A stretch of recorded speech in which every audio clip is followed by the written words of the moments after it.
And welcome to first episode of another campaign for Icewindale, Rime of the Frostmaiden. We have 5 new adventurers ready to brave the cold tundra. So, without further ado, I'll bring us in to the north, far north of the spine of the world, and west of the towering ragged glacier is a frigid expanse few dare to explore, let alone inhabit. This icy land of windswept tundra recently became locked in a perpetual dark winter without reprieve. Auril, the Frostmaiden, the divine embodiment of winter's fury, has withdrawn to this cold corner of the world to live among mortals. Further, she has cast a terrible spell over Icewindale, to the detriment of most of its citizens. Each night, before midnight, it is said that the goddess herself takes to the sky and weaves her spell, which manifests as this shimmering curtain of light, a beautiful aurora that illuminates the night sky and fades before dawn. This powerful magic prevents the next day's sun from rising above its horizon, turning midday into twilight, trapping Icewindale in winter's dark embrace.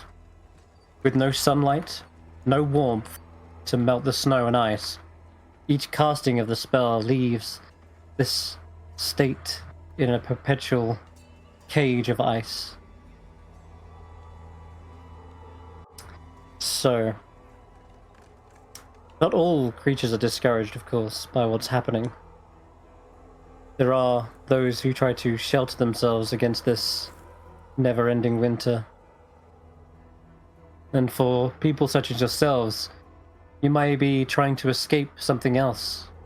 For you, Icewindale is a place where you can hide, or perhaps where you can find truths, secrets to answers to questions, and buried secrets that you need to uncover. Others are perhaps just on their own personal pilgrimage to test one's mettle here. Whatever the reason, you've all going to be one by one joining a caravan, which is the only way to really travel safely in numbers into the actual continent.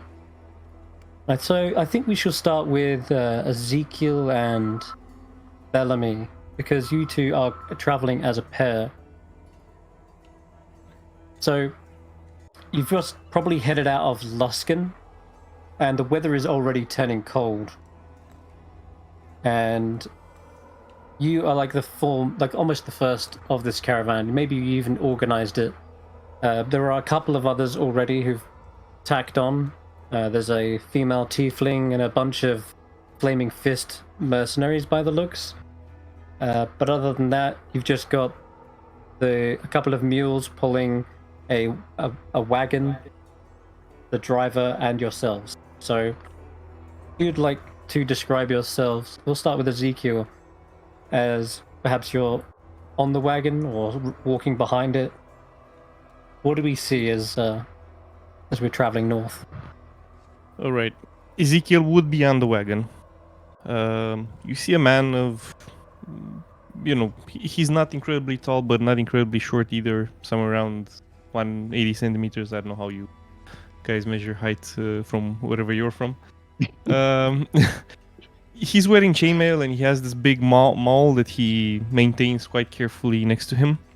You notice that the armor on one of his legs looks strange. And as he walks around, you notice that he has this sort of limp. You get the impression that that leg is a prosthetic. He has this sort of very intense and serious look about him. Doesn't joke much, doesn't speak much, and he almost looks sickly. Like he hasn't slept, exhausted. But he is trying to stay quite alert and keeping an eye on things around. He seems like the fighter type. No shield, so he only has a two-handed weapon, which is maybe odd for a person who seems to be missing a leg. So that's what you Alright. see. One other detail. His clothing seems a bit strange compared to, Baldur's Gate, Neverwinter, the Sword Coast in general. It almost looks like it's from a place you haven't heard of. He has the sort of hood connected to the chainmail, and his clothing maybe looks a bit more modern, maybe more modern in our times, almost not exactly fantasy times, but it's made of the materials that you could find in that particular area. He looks like you see in the picture, but other than that, there's no other noticeable details, let's say. And from time to time, he speaks with the person who's about to present themselves next. Perfect. Thank you for that description. And then who is Ezekial perhaps accompanied by? Can we see them in the shot? Tell me about Bellamy. Okay, so you see this blonde, blue-eyed young man. He's wearing light armor, but it's not really well maintained. It's sort of a patchwork of stuff you assume he's been able to either maybe get for a bargain and cobble together to give him some sort of defense. He constantly tries to nap on the road, even though the wagon is shaking as it would on a forest-like road. He asks Ezekial a ton of questions. He does look very young. And every now and then he'll look at the woods like he's noticing something. He'll try and hunt to get fresh food because he doesn't really like the rations. He finds they're like salty and chewy. He'll eat them if he has to, but he prefers to have fresh meat every day if he can get it. He doesn't have any bow or anything on him. If anyone were to ask him, he'd just say that ran out of money along the way, but it's a long story. And he just has 2 short swords sheathed on his belt. And he'll keep to himself, but if anyone engages him in a conversation, he won't be rude, he'll answer, but the quality of the answer will depend on the nature of the question. And that's it. Alright. And as the temperature is creeping in, and the driver is having more and more difficulty sort of bounding over these clumps of snow, and sort of almost losing the track sometimes, kind of having to steady the horses and figure out where the road is there anything you guys are discussing or talking amongst yourselves? Or are you remaining silent? I don't know. Bellamy, you're the guy that wanted to ask a lot of questions. Would you ask anything? He'd just say, "Did you know that Luskan is full of thieves?" I've heard. It's not exactly a place where we can go on vacation, if that's what you were asking, but it has its charm and usefulness. Has a fat bunch of stinking thieves because I wanted to buy myself a bow, something to shoot with, and now all I got is this sword, and at least I saved some gold if we need it along the way, but damn, they should have fucking warned us. Well, they did. You just didn't listen. As you're saying this conversation and the mention of thieves, you see one of the mercenaries from the Flaming Fist sort of sidles up nearby and says, "Fear not, that's why you have us, for protection. We'll make sure we kill any cutpurses that try to steal even a single coin." And he gives you a sly wink. This is a red and black scaled dragonborn. He has a hefty looking sword at his side, and he's wearing this black, almost spiked like armor. And both of you can roll insight checks. Ooh, roll. I'm curious to see if he can actually, walk the walk. if he's actually able or competent to. Here you go. Hey, and we have our first roll of the campaign, and we already have a dirty 20 and a natural 20, which is It's a good start. All right. In that case, there is something, definitely a little sly about this individual. The one thing you can notice, Ezekiel, he is capable, but he doesn't seem to hold himself in the same sort of standard, like military strictness as you're used to from Flaming Fists.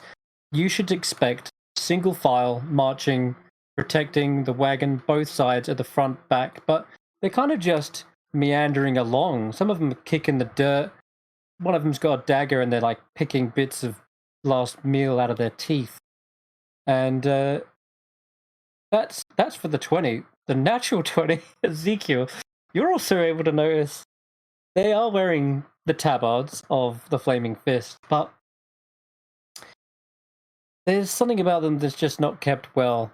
They're either dirtied from the road, bit kind of torn here and there. They do need some stitch work, definitely.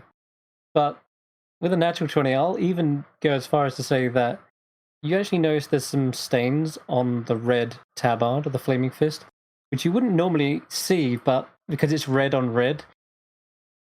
But it's actually blood. And maybe even you're just picking that up as well with a dirty 20. You can sort of smell that in the air. You may have thought that was just kind of like meat in the wagon, but yeah, there's definitely bloodstains on his tabard, which you'd expect it to be cleaned off at the least before a journey like this. But yeah, most of the others look unsavory as well. I'm starting to get questions. All right, But he gives you this sly wink, and yeah, go ahead. I'll try to get Bellamy to come closer, and I'll whisper to him. If I give the signal, be ready for trouble. I will give him a nod and then look on the face and say, "Don't you worry, Hoss, we're ready for trouble." Yes, well, we need to work on the volume. Maybe some singing lessons. Perfect. And then he'll turn towards the Dragonborn and ask, well, you gentlemen do seem competent, if perhaps unfortunate. It's an easy enough job. All we're doing is protecting one little tiefling from the cold weather. The worst we've encountered so far is a couple of snowflakes in the eyes. This is a breeze. And you see there is a timid tiefling that is kind of stuck, kind of huddled between the four men in front of him. She has kind of lavender-looking skin, and you can hear the jingle-jangle of all these different symbols. They look like religious symbols on her. And that's been almost like a comforting little sound along the journey. Almost like wind chimes sort of tinkling together in the wind. She said nothing to you guys up till now. She's just very quiet, kind of keeps to herself. Now, as you're all perhaps leaving the outskirts of Luskan, there are a couple of shrines and churches on the outskirts, and along the way you've had to stop for either food, sleep, or even maybe repairs, as the wagon becomes even more in a rough state from this travel. And so we'll say that we stop in by one such church, and I'd love for Roki to tell me what is this church dedicated to, perhaps. Could be any god, but I'll leave that up to you. Hello, the Morning Lord, anyone. Lathander, the god of easing of suffering. I'm very on the spot now. Or you can just tell me a sort of domain of that god. Maybe this, I'm just kind of panicking. maybe now. the storm? That's all right. Come up with anything, literally anything that comes to mind. Just, go with Morning God. The Morning Lord. Perfect. Yeah. That's actually a good choice, because you are apparently about to enter into the land of darkness. This might be the last light before your journey. Now, Roki, you've been here for some time, tending to wounded who've been on the road, or even the sick who come out here, who've been like exiled from the center of Luskan. What would you be doing here as the caravan pulls up and you see adventurers sort of stretching, they may be like adjusting their armor. They're clearly looking for a place to rest. Well, I tend to help out around a lot of places locally, and I was just helping with some goods being delivered to a local tavern. I was helping making stuff gets there safe. Everyone's taken care of. Just doing my due diligence of being a part of the town and trying to help keep things easy. And tavern is a very important part of keeping people happy. Absolutely. All right, in that case, then you just got back with maybe some empty crates after your delivery, and you're setting them down, and that's when you see the description of the two characters, Ezekial and Bellamy, as they're approaching the church. What did they see? Could you describe Roki? Roki is very obviously, from their clothing, despite that they're wearing chainmail, you can still quite obviously tell they're a cleric just from looking at them. He's brunette hair, barely above average height, with it's not a necessarily very muscular build, but the build of someone who works, who seems very not unserious, but a little bit silly. Someone who has doesn't like being bored, so they can be a little bit playful. But they're definitely a helpful person, and well, helping people stop them getting bored. Yeah. Maybe you were like stacking crates like almost precariously too high, and like one of them topples and you're catching it. Yeah, they don't like doing nothing. So they would rather, stack too many boxes than do nothing, and then deal with the consequences afterwards.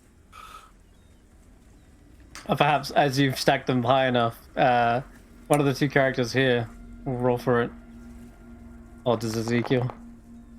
Yeah, Ezekiel. A crate topples towards you and is about to land on your head. You can give me a dexterity saving throw. All right. Here's the man with one leg. He's good at dexterity. Ooh, He actually is? That's not bad. It's impressive. You definitely... How do you either dodge or prevent the crate from landing on you? So I see the thing, the crate coming my way. He just grabs the mole, pushes himself on the mole, and jumps to the side. Basically, scoops over, and lets go of the mole, I guess. So the crate falls on top of his weapon, and then he kind of looks around to find the responsible, and goes and pick up his weapon again. There's a almighty crash and cracking of wood, and splinters go everywhere as the whole caravan turns to look and sees maybe an embarrassed Roki. What do you, you're now like dead looking at each other. Careful there, falling boxes. Are you okay? I just wanna say it's interesting that a guy called Lightfoot has a -3 on dexterity. Mm. We'll get to that later. We'll get to that later. You get like this impression that Ezekiel just looks like you, clearly disappointed. Like the sort of, are you for real, man? that kind of. I think I'd be like, oh, don't worry. There's nothing easily breakable in there. The breakable stuff's on the bottom box. Don't worry about it. what's in the box? Like, what fell out of the box when it broke? It would have been empty delivery crates from a tavern, right? Maybe there were some empty bottles and... Yeah, But not food, no, yeah, it's all emptied. disappointment. Ezekiel would pick up his maul from the crate, doesn't say anything, just comes, stares you straight in the face and says, "Yes, the breakable things are always on the bottom." And he looks at your legs. Ooh. Perhaps be more careful next time. Not a lot of people around these parts. Not a lot of witnesses. Oh, come on, Z. If anything, you would have heard the crate. But do be careful. Kind So, of walks like away. for a box, that's certainly a trade. As he goes by, so you said that the bottom crate is the one that has the breakable stuff in it. He'll kind of just limp and accidentally hit it. Accidentally, quotation marks and kick it. Wow. Oh, Jade. I apologize. Does he have to roll for that? Does he fall over if he gets a 1? No, he can kick a crate. I try to kick a crate, slip over, fall on the ice. Okay. I guess that's I it. think now a driver comes over and you can see he's like, rubbing his hands together. He's like got a crick in his neck. I haven't been this far north in a very long time. You don't have any ointment for my hands. They've got a bit of rope burn or maybe, wait, is this frostbite? Oh God, I thought it was just getting numb from the boredom, but. And he looks at his hands, and you can see they are kind of pale, slightly patchy red. Not full on frostbite, but you can see he's like in a state.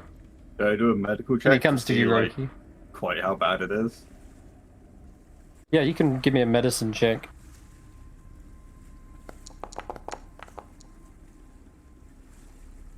It is the early stages of frostbite, so they're not. If you act now, you could definitely prevent them from losing any extremities. But at this point, the cells in the fingertips would likely be reaching a point where they're going to start dying. You would need to act now. It will get them out of the cold. They should have brought gloves, but you figured it's a bit late for that now. Okay, first things first, let's head indoors. Best place somewhere a little bit warmer, and we will do something about this. As I ushered the man inside. Yes, please, please. Oh God. Morning Lord. Yes, save my hands.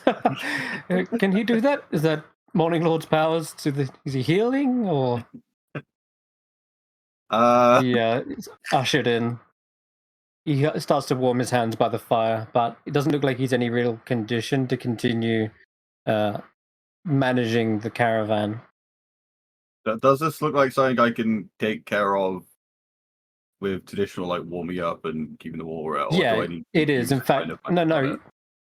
You don't have to use magic. This isn't something irreparable. And with that 17, I think following that roll, you can inform him of the proper procedure to try and prevent this from happening in the future. But for now, he will just need rest.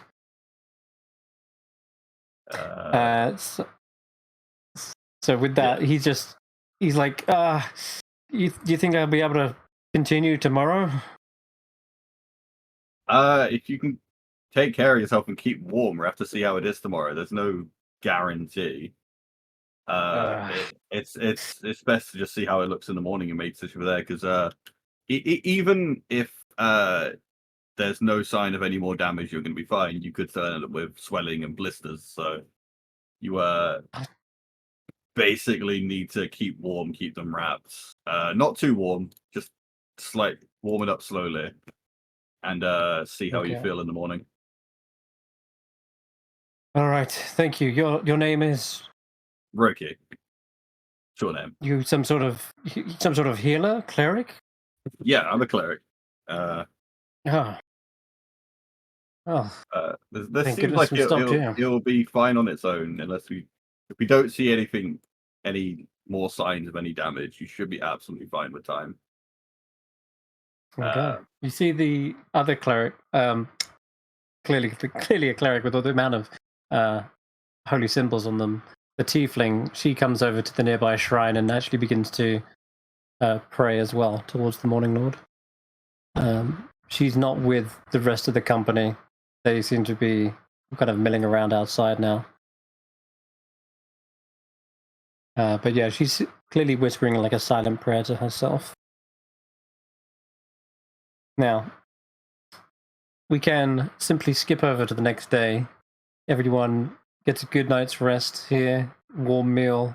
The clergymen are happy to help but in the morning, it is evident that the driver's hands are still kind of in a pretty bad state, and you as the cleric would definitely know he's not in a state to continue.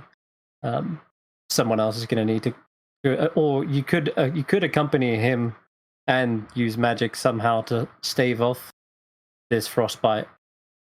I But got if he goes gloves. alone, I got gloves and I can hold reins. If it's just following the road, I can drive us along. Yeah, I'd rather someone else drive than try to stave off and try to focus, because if anything goes wrong and I can't dedicate to this, then things could get worse, and that's losing fingers is not fun. So someone else driving, yeah. Bellamy just jovially jumps in the driver's seat, picks up the reins, and says, "Woo, yeah, wagon driving is tight." Maybe ask permission before you drive someone else's wagon, and you know. Hey, sir with the melting hands, can I drive the wagon so your hands don't melt? yes, I think you'll be fine. Yeah. whip the mules into shape. They suddenly try to kick off, but the brakes are on the wheels, so they don't go anywhere. But they do jostle the whole wagon. Now, Roki, you see everyone is packing up their things and about to set off. The tiefling also walks by you and says, "Thank you for helping that man." Nice. Happy to help. It's what I do here. I felt so useless on the way here. I should be able to do something for him, but the magic doesn't quite come to me yet. Are you a magic user? What kind of magic do you have? Where are you supposed to have? Well, I'm like crouching down slightly, in like a very friendly manner. She looks from one trinket to another, from one holy symbol.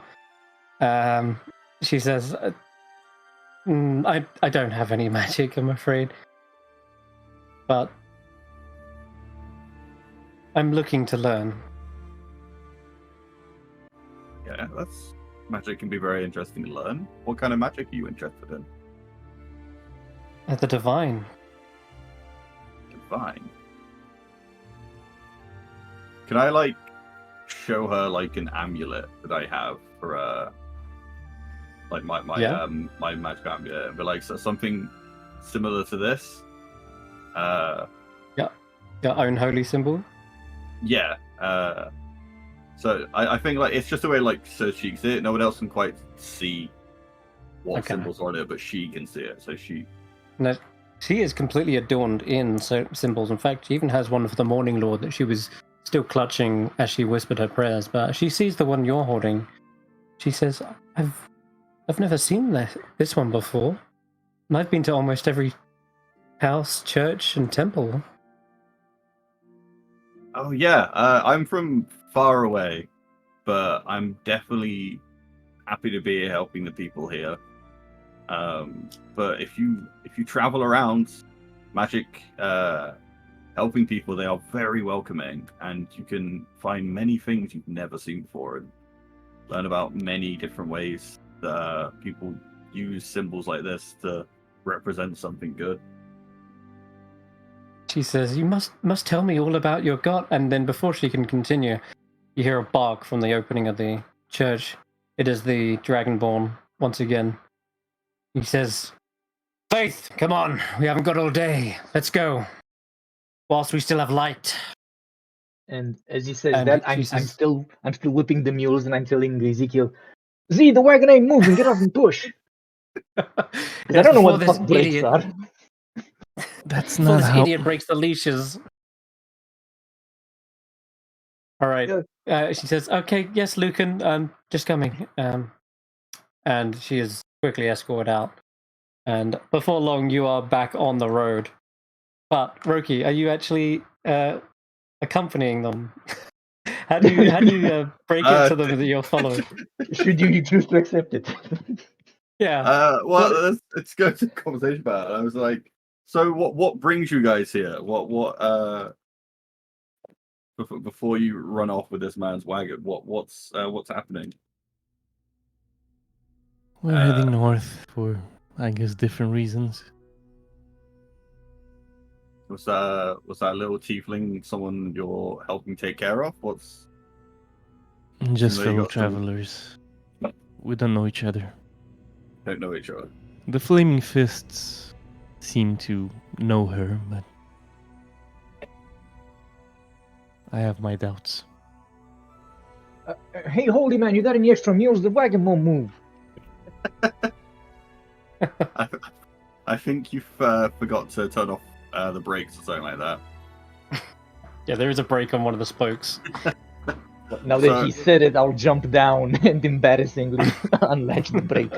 And then I'll jump back on the driver's seat and just say, okay, well, tell me when you're all ready to go, because apparently not everyone was on the wagon, but I wasn't looking back, I was looking forward, because that way we're going, and yeah, let me know when we're ready. Well, before you head off, I was talking to the man of the wagon. He says he wants to make sure it's taken care of and brought back to him, as he's been recommended bed rest, and the people here can help take care of him, make sure he'll be okay. Does he want the mules as well, or just the wagon? He wants it all, and he seems a bit more trusting of a man of don't faith. worry. It's not my wagon, he calls out. Don't worry. The caravan master will take care of all the funds and everything for me. I still get paid, right? You hear the caravan master's calling out. Yes. Let's get this moving. And he pulls up his hood. The caravan master does have a pair of gloves, but the driver goes back inside where it's warm. Drive it like you stole it. Yeah. Yeah, off you go. You rev the engine. Now, it's not long, probably another 2 hours into your journey. It starts to snow quite heavily. And before you, the mountain range, the spine of the world becomes more and more imposing. Just this great wall of rock that separates you from this cold, icy continent. Now, there is up ahead, looks like another caravan coming south on the road ahead. And it's led with a man with ferocious sideburns and a bit of a sour expression. And along with him is also another Dragonborn. And I'd like you to describe me... describe Stef for us. Why does a different image come up when I highlight him? He's wearing a mask. There's just a big bearded dwarf in the bottom left when I highlight him. I'm so confused. There you go. You happy? There you go. That's sweet. All right. Sorry. So go ahead, Steph. What do the others see trailing this caravan? You ever see a dragonborn with blue scales and a white skin underneath? He kind of has a magical shimmer, alluding to the fact that he's one of the more rarer dragonborns, a chromatic one. He's wearing kind of an unusual robe that alludes to him being a wizard, but it's more religious in nature. There's a lot of like runes and draconic symbols on there, alluding to the fact that he might have come from a more religious background. He has purple eyes, is about higher than average, about 6'5", and he looks a bit too clean to be on a caravan. His robe of furs is like barely stained or damaged. He seems a bit like he's not really has interacted with the outside world much yet. And now, Steph, to give you a bit of context as to what's going on here, but actually it might be easier for this guy to explain. The caravan before you, the guy hails you and says, Path's closed up ahead. You're not getting through, I'm afraid. It's dead. Just dead. I'm telling you, everything's dead. The road, the weather. Where are you guys headed? You can't be headed north, surely. Not to Icewindale, I hope. Oh, I assure you, I'm headed into the north, good sir.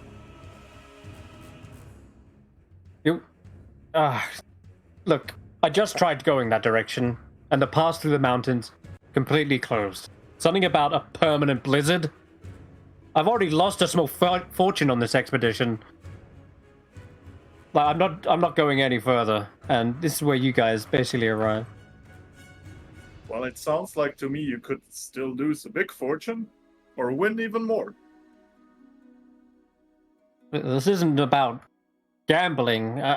It's about practicality, and the spine of the world might as well just be a wall. It's not going through it. Do you expect me to dig under it? In practical terms, I need to go north. Well, we can't. I can't go any further, and my mules are basically frozen popsicles at this point. So this is the point where we arrive, or what? Yeah. You overhear this whole thing. Can I just be giggling at the frozen mule thing in game? Well, they still seem warm to me. Maybe you've lost your sense of touch. Don't dragon. You know they do say blood.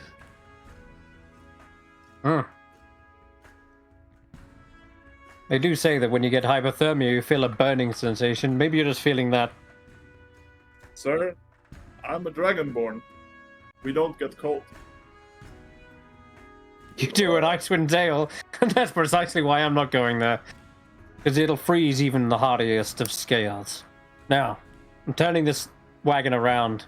Hey, look, if you want to go anywhere, go with these guys. Will you take this stubborn dragonborn off my hands? He's lost his mind. I don't really care one way or the other, so he's free to join us. Well, it seems like I found myself a new travel companion.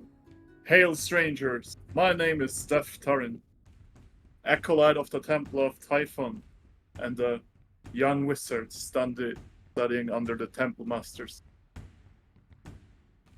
Ooh, wizard. People who have a long name usually are hiding something.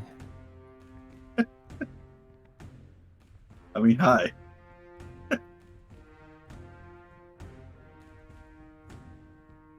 What's with all these templates? Jesus. I guess we're supposed to introduce ourselves as well. It's the polite thing. Is there something wrong, gentlemen? No. I don't know about the rest, but for me, I generally don't like other people, so that might be it. I'm Roki, the cleric. I just met these guys. I'm Ezekial Lightfoot. And yes, don't think the irony is lost on me. And he kind of bangs his metal leg. I noticed that something is off with Ezekiel's stance. Can I roll a perception check or insight? Yeah, sure. Insight is good. He looks How like do he's I roll global, for one insight, touch. actually? Okay, so When inciting other... mechanically, When inciting other... So just roll an insight check. If you go open your sheet and you see where it says insight, you can just click the actual word insight. On the attributes tab. Oh, there. Yeah. He's gonna roll a 4. And then... Nearly. 5. No. So in the cases where people are inciting other player characters, I like to just hand it over to that character to determine what they would notice with a 9. So Ezekiel... I mean, go ahead. it's easy to, I guess with a 9, there is something wrong with the leg, you notice, because the armor also looks different, or the boots or whatever you're looking at looks a bit different on his right leg. But I guess with the 9 it would be difficult to notice a bit more. So I noticed that he has something going on with his leg. Mhm. Correct? Yeah. Yeah. That's about it. Yeah. Hail, friend Ezekial. For somebody named Lightfoot, there seems to be something off with your leg.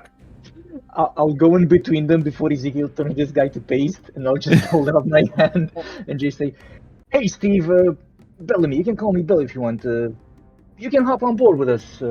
And I'll whisper to him, "Lay off the leg. It's a touchy subject."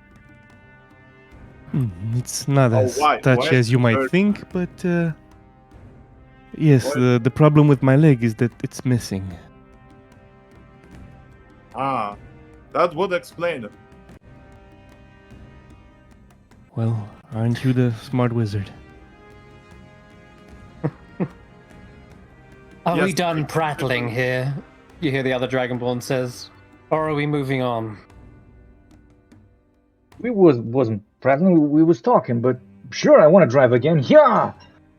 I don't know. Okay. My guy actually speaks Draconic. There is a brief conversation had between this other caravaner and the caravan master, and they both seem to share like a sort of sullen expression.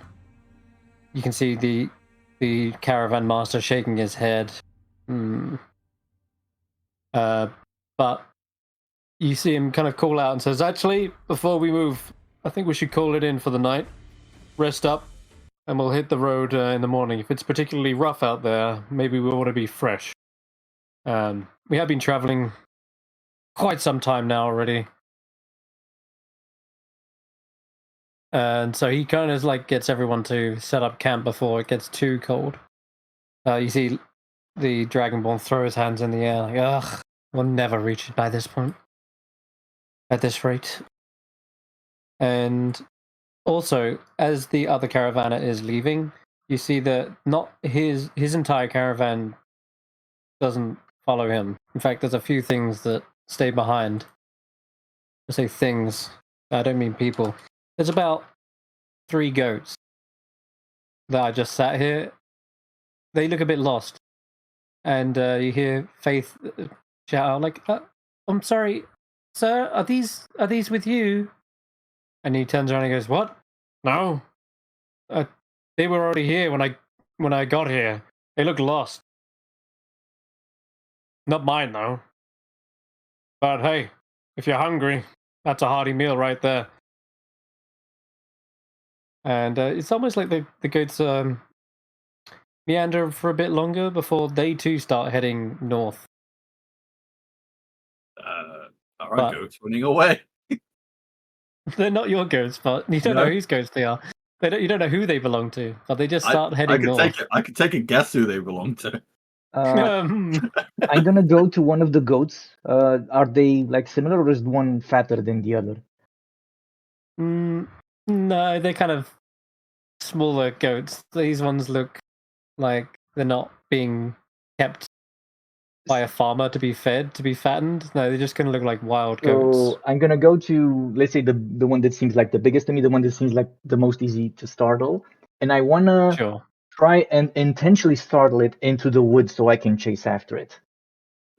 Okay, sure. Give me an intimidation check. Can I use animal handling? I'll say you can also use animal handling. There we go. As an intent of herding this out. This goat is unfazed, unbothered, happy in their lane.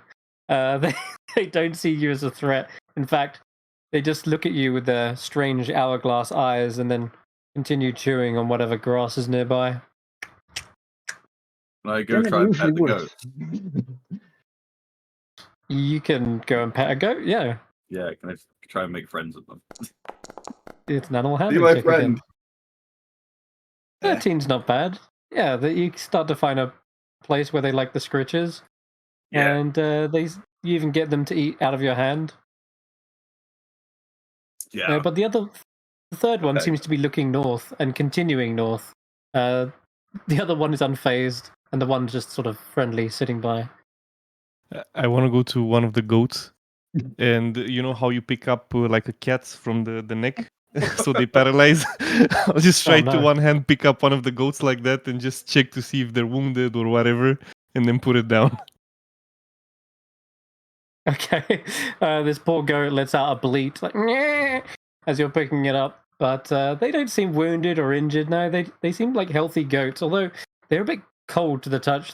They're probably a bit too far north than what they're used to. Any You can like identify markings them. or like I don't know if goats get singed to mark them like cattle. Branded. Yeah, branded. Branded, Yeah. yeah. You would be looking for a brand. That would normally be on the hind left leg, but no, doesn't look like they're farming goats or they must just be wild, but wandered out a bit too far. Is it I an just option? put is it it down an and say, yeah, they're wild probably. Is it an option to kill the goats for rations? They begin running. No, they don't understand you, but they are heading north. So if you did attempt to, you'd have to catch up to them and leave the caravan behind. Oh, we took too long. So Yeah, we're the goats. not close enough. I I'll mean, say the I other think one who's like befriended Roki. Yeah. That one sticks. That one sticks behind. This is our friend goat now. No one hurt him. okay. I hurt you before you hurt the goat. There you go. You heard it. You're gonna have to go through the cleric to get to the goat.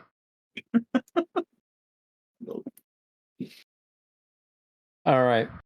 In that case, then, towards the evening, once camp is set up, you hear the caravan master addressing everyone. He says, "All right, gather round. Look, I'm sorry to announce this, but I think that gentleman back there, his name was Horatio Flim. I think he's right, and we're gonna have to turn around. Not just due to loss of income, but it might be just too dangerous to go on. I'm gonna have to let many of you go, and if you have anywhere else to go, I urge you to go there now." So Follow the goat. The goat knows the safe way. yeah, maybe the goat knows the way. Sure, if you want to follow a goat, then good night, good luck. Go get him. I'll just There's a shift. buzz. I'll shift behind him as he's saying this, and I'll wait for Ezekiel's cue if we're doing anything. We're not killing anybody. What the fuck? No, but I thought maybe you wanted to persuade him to give us something. But something. What alternatives do we have? It's not exactly in the light of the morning lore to leave strangers out here in the cold, is it?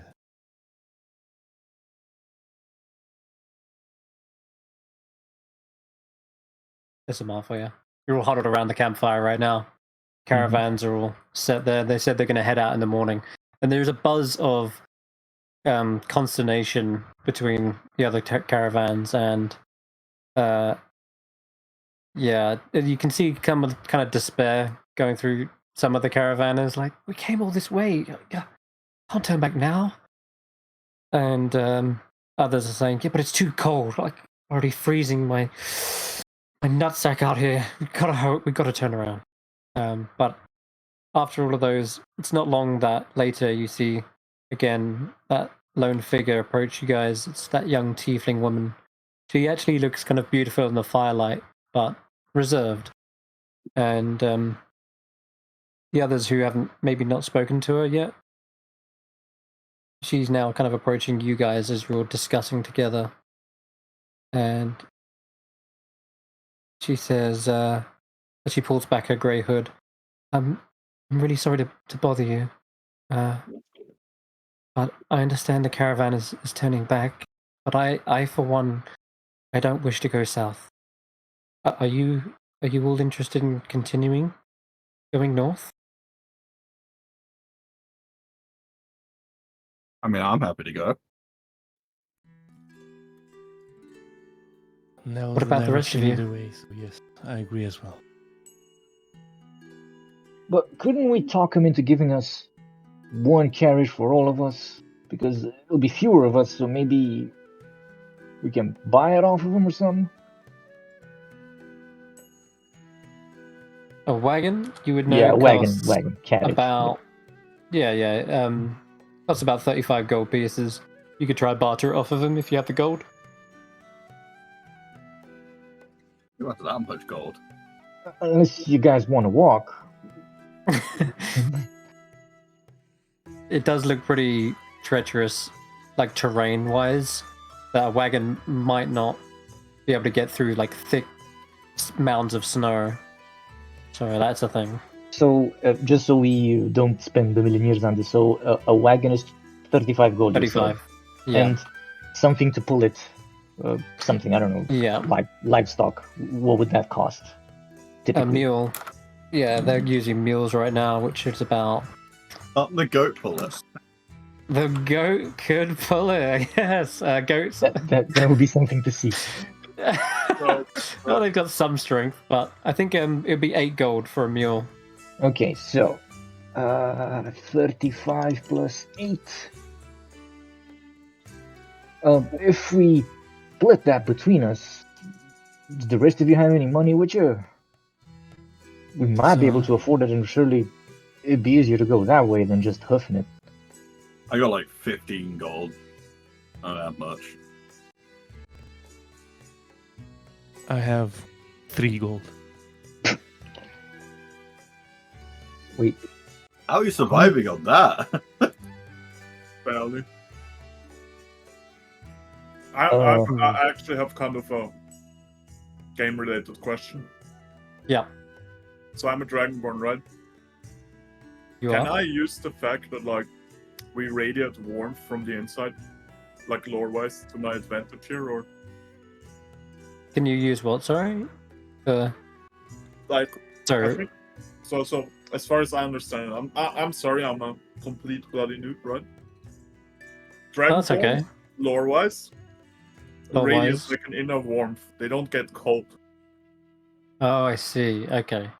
That will perhaps get you some distance, but as far as you've been hearing about this north, it's some sort of supernatural cold, Okay, which will become more and more obvious. But but I don't know that yet. right now, yeah, that you don't know that yet, and nor are you actually in Icewindale yet either.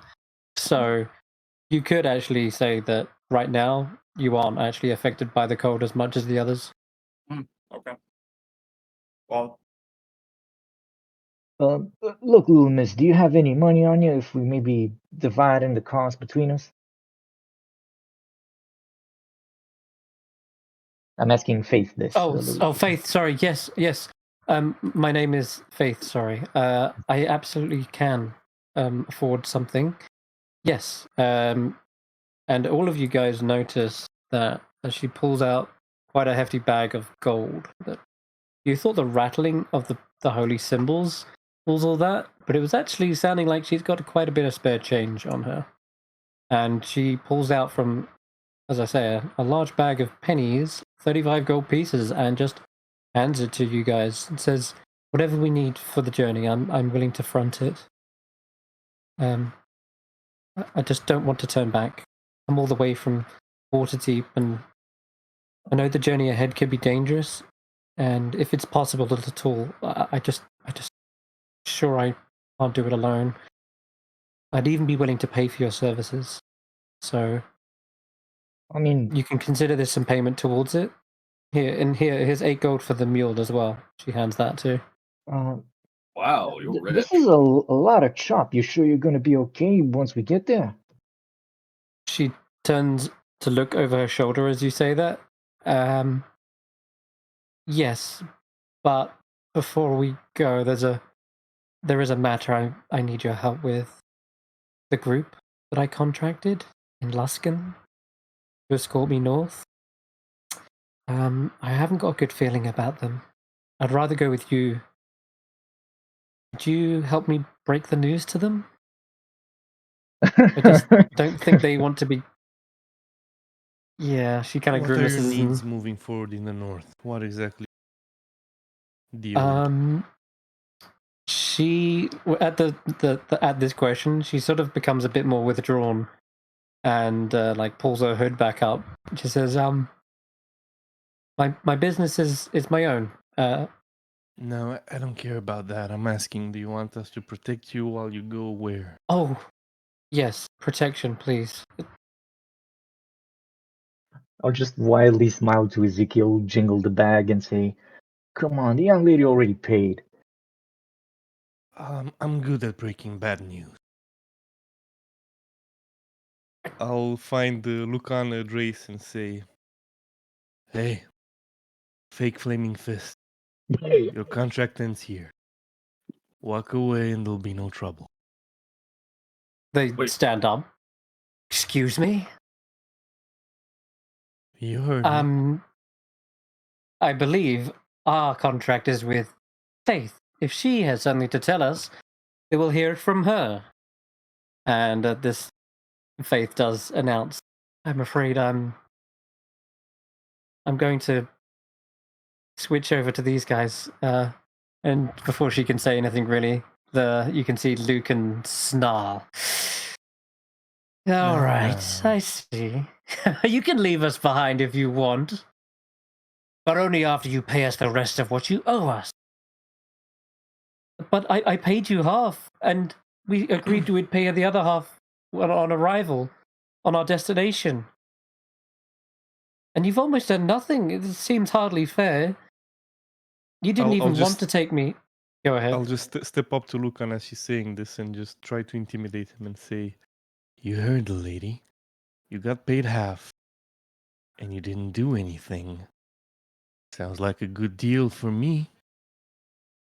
you didn't So even why drive don't the you walk wagon. away before things get interesting in a bad way for you?" Oh, I want to intimidate okay. him to try to, I don't Absolutely, yeah. And Bellamy's little quip in there as well will will maybe give you. I'll tell you what, Bellamy, you roll intimidation. If you succeed on like a DC 10, I'll give Ezekiel advantage. Can I use guidance? Nope. You can if it's a fail, like now. Roki, go ahead. Let So me now, a 1d4. Yeah. yeah. I So know you roll how a it's good. d4. Nope. So that's a It's 7. fine. Doesn't look like they're even like acknowledging Bellamy's presence at this in this like in the showdown. Shit. Oh. And you 14. A 14. That is actually a success, believe it or not.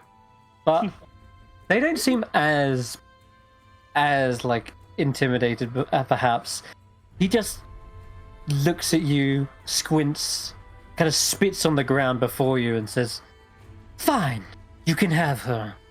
But if I were you, I'd ask that devil spawn some good hard questions about exactly where she's going and why.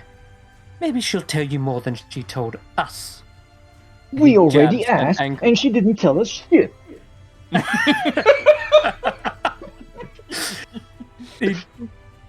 With that, he turns around angrily and storms off and basically calls the rest of his men to follow him, and they leave the camp. From their demeanor, do they look like they're glancing back, like we're gonna ambush them in the night, maybe with Insight.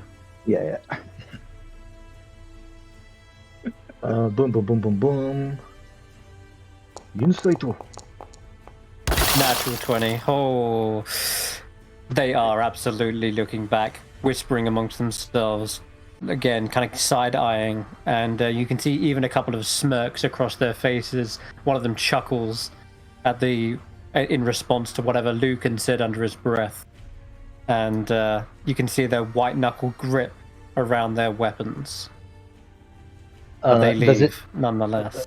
Okay, I'll give Ezekiel the sign because we've been traveling for a while. We have a few shorthand signs for situations like this, and I'll tell the others. Since we're down a few people of protection, let's keep watch tonight and keep a good eye and ear out. All right? Meh. Can I check the camp for magical traps? You can, yeah, if you want to give me an investigation, or if it's a magical trap you're looking for, Arcana. But start I'll with. go with Arcana. Okay. You didn't see anyone waving their hands around and saying things, so you can only assume there isn't. Okay. That's it. All right, we are gonna have a little bit of a tenuous night here, waiting for something to happen with abated breaths. Like you're all keeping watch around, huddled around this little fire, the only illumination in this night sky. But you're waiting. And who's got the highest passive perception? I think it's actually I have a 12 on 16. Ezekial. I have 12. 16. 16's the highest. It looks like Bellamy, you hear a rustling nearby, not just from one direction, but from the east, the west, the south, even the north. You can feel a presence is nearby, enclosing around you from every direction.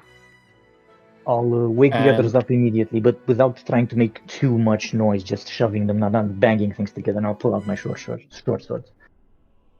Okay. The rest of you are jostled awake if you were taking a sleep here, or your watch. You gather your weapons slowly and quietly, not trying to tip off whoever's approaching. And there is a nearby rustling that gets closer and closer.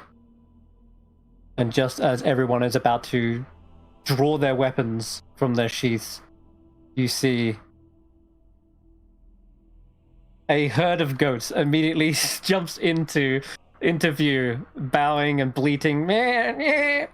Friends! And with that, there is one other figure as well that stumbles out of the darkness towards the campfire. And finally, I'm sorry it took you so long to be introduced. Can you please describe to me what this man with the many goats looks like? Please say you're still there. And he's not just left. He's like, guys, I guess I'm not playing this campaign. Tom? Yeah, sure. So, Sorry. no worries. So you see a man wrapped in layers of thick orange robes. He walks across the terrain slowly, yet conscientiously. He doesn't attract much attention to himself. Rarely speaks, but his general disposition is calm, friendly, and approachable. Can I get a bit more context from the DM on how they're seeing it? Yeah, they just see you are approaching the campfire, and so you're being illuminated from just one source of light, sort of basically pushing through the underbrush here, and you've got a herd of goats traveling behind you. The others have got weapons ready. Some of them are even drawn this in this moment, almost like they've been caught off guard, and they look very jumpy, and all of them are eyes wide, looking straight at you, expecting you to attack them, but they're instead met with your peaceful demeanor. Sure. So he stands just under 6 feet tall. His robes are tied so that you'd struggle to discern his build. He's clearly deep in thought and appears to be followed, as has been mentioned, by many, many goats.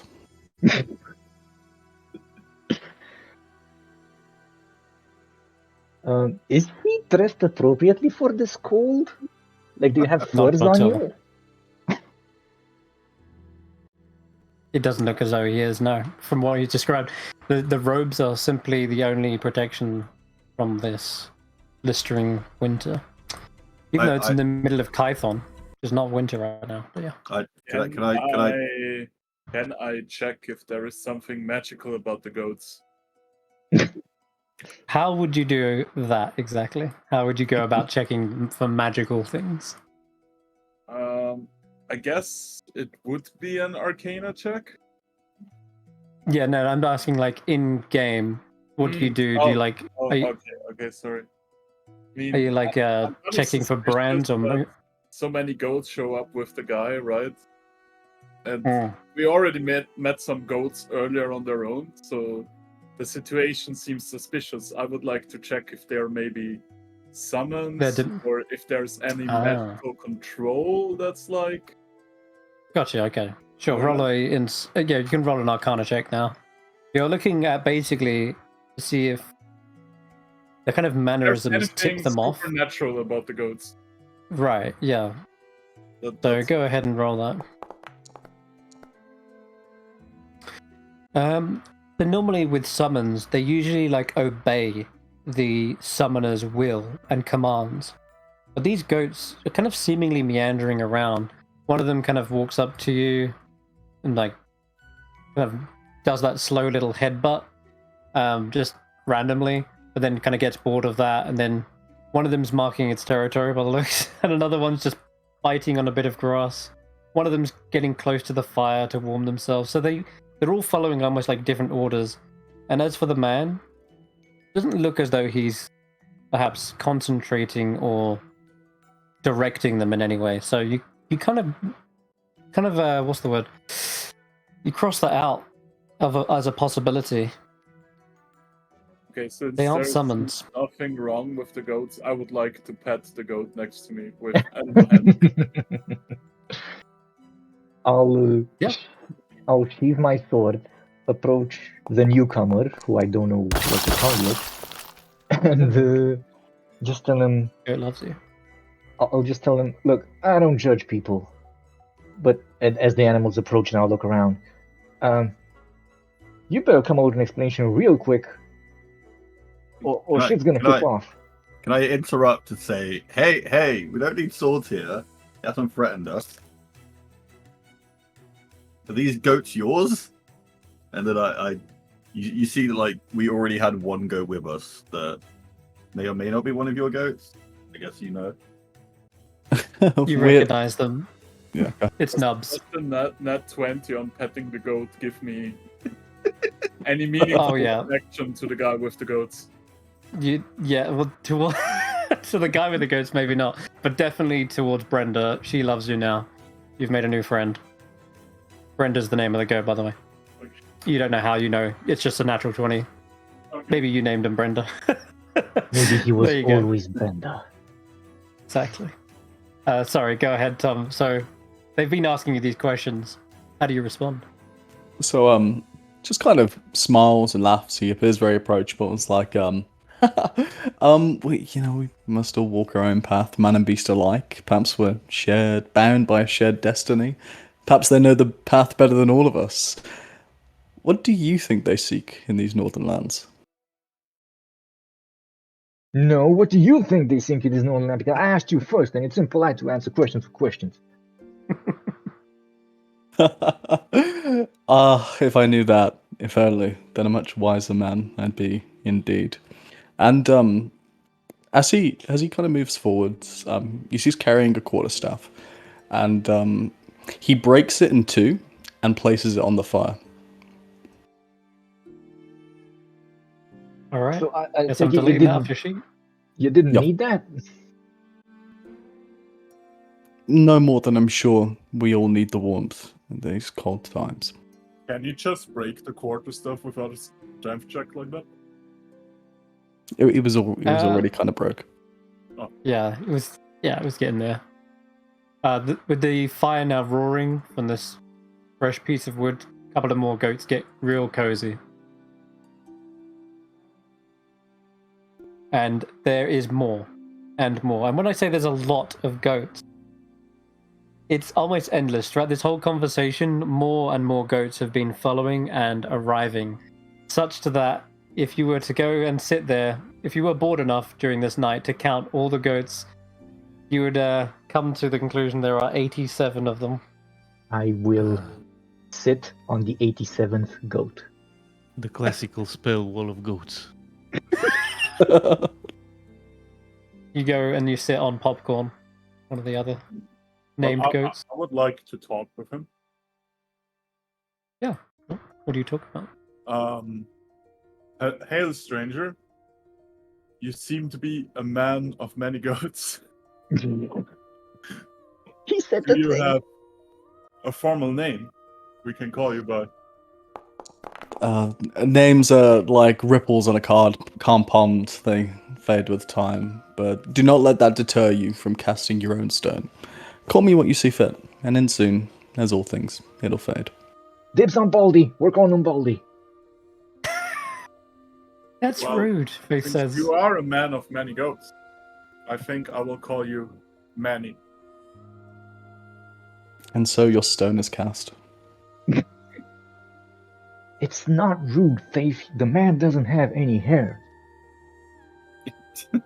Well, I don't have any hair either. That I might go- not be I- by choice. I go over the paper. I'm like, ignore him. Hail better Paul, this is not a choice, goddammit. He just has Jeez. trust issues.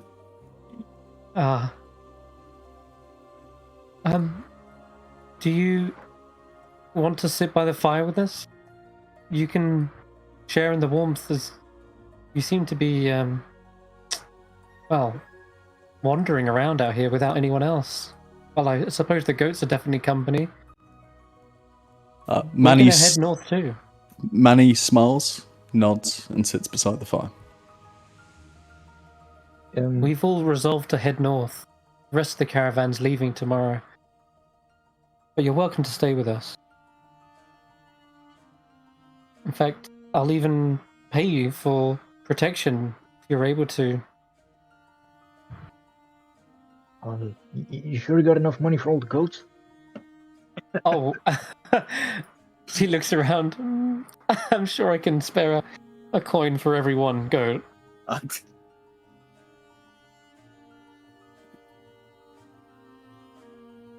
Our path may intersect for a while. Our fates may cross one another. If north you're heading, then I'd be glad to join you, as it's the path I intend on taking. It seems I am being led this way. Sounds like a plan. Sounds like a party. Wait, so she kind of scratches her horn for a second. So wait, are you following the goats, or are the goats following you? He You seems are- confused. He looks at her, smiles, and says, "You're far wiser than you look." Oh, you're as wise as you look, surely. Okay. He thinks about this, but there's a slight smile on her face. Well, Okay. welcome and all that, but just a heads up, those lovely former employees were not exactly, let us say, honest flaming fists. They were hired in Luskan. Most likely, they'll cause trouble. So keep an eye out during the evening. I think I know who you are. You're a goat turned into a human. Bellamy will just start arranging the goats so there's no gap in the wall of goats. I doubt they're gonna stand still. I got a can roll shield. for it. You've got a shield wall of goats. They seem quite content to be moved, actually. As long as they're near the fire, yeah, you can roll them around and stuff. They're like pillows. I would like to cast a spell. Well, you can do like a double layer, can't you? There's enough of them. Oh, easily. Can I cast Tensor's floating disc and put the goat I petted earlier on it? So it follows me around on the disc You can, yeah. How long does that spell last? until the long rest. Oh my god. Perfect, yes. You've got your own mobile goat platform. Yes. Do I need to roll for that since it's a ritual spell? No, you don't. You can just cast it over the next 10 minutes. Aren't we about And to it's- long rest? Do I just click the dice symbol if I want to cast it? Cast it? Yes, just cast. Click that spell and cast it. Aren't we about to long Whoa, rest? Lord. Though? You are, but it lasts 1 hour, I think. But that's fine. You can cast it continuously anyway. You are about to long rest, and it's probably over this next 10 minutes that you do find perhaps some sleep as the goats provide this reassurance, this safety, and they're incredibly comfortable fur. Okay. And it seems over the next couple of hours you're still waiting for these guys to show up, but they never do. It's only the man with the goats and perhaps a couple of stragglers that kind of catch up and shiveringly snuggle into the warm fire. Well, So we will- I wouldn't want to fuck with no army of goats either. It's true. So, with that, in the morning comes, the master Caravana says, right, wish you all luck.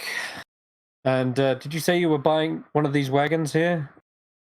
I'll take the bag I tossed to Roki that has the 35 plus 8 gold, give it to him, and I'll try and figure out I'll pick out the nicest looking cart. Okay. Sure I don't thing. know how sturdy Yeah. it is, but I just want to pick out the nicest looking one. Probably the one at the back that's had to take the least of the brunt. And yeah, it looks like it's going to hold up for now. But also, did you want to take mules, or are you going to use these goats? Because you said you could use the goat before. You've now got 87 of them. So I don't believe in unpaid labor, and the mule is a part of the mule union, so they're basically already compensated. So we'll pull it with the mule, and we'll keep the goats as backup if they want to participate democratically. You got it. Looks like a mule is joining the party too. With that, I think everyone is ready to go. So, setting out once again. Can I ride one of the goats alongside the wagon? You can certainly try. I think the one that you've already befriended might be willing to. But Yeah, and then I can keep an eye out better. Sure thing. All right. Your legs are quite close to the ground. This isn't a particularly big goat. If it was like a mountain goat, maybe. But yeah, it's probably going to get tired pretty quick. Oh, This fella. Okay, so heading out into the cold north once again. There's no sign of those Luskan flaming fists, air quotes, but kept on guard regardless. And it's long since the caravan has turned around. It's just you guys left, the ones here basically on this screen left, pushing forward. And it's a bit of a gloomy mood in the weather, that is. It's getting colder and colder still.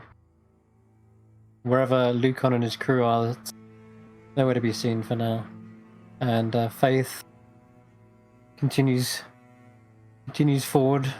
But after about an hour or so, you can see that the mountain range becomes like much more narrow, and this wagon isn't fitting through all the kind of gaps and rocks. The path that you were following truly has been completely snowed in. We're talking like massive avalanche clearly took place here, and so you've been taking this kind of side road that was leading off of it. Perhaps that was going to lead to another one. It's basically the high road, but you're realizing this is more like a towpath. This isn't built for wagons or anything like that, or the sort. And yeah, so I'm going to leave you with that problem for the time being. You've come to like a point where there literally is no chance this wagon's going to fit through all these rocks and trees and cliff edges as well. The goats, however, they seem to be managing no problem. They can squeeze through all these gaps, but the wagon it's not going to make it. I don't know, you just paid 35 gold for it. Well, she did, but... Can you describe it a bit more? Is it like a mountain path where like on one side of it there's just a cliff, or is it like a path through the rocks, you know? Okay, so... effectively, you are on a cliff edge, tightly packed trees on the right, and a grey sea out to your left. So there's a possibility we could fall off if we go on foot. Yeah, effectively, it's not that big of a steep drop though. You would have to fall and then fall again and again.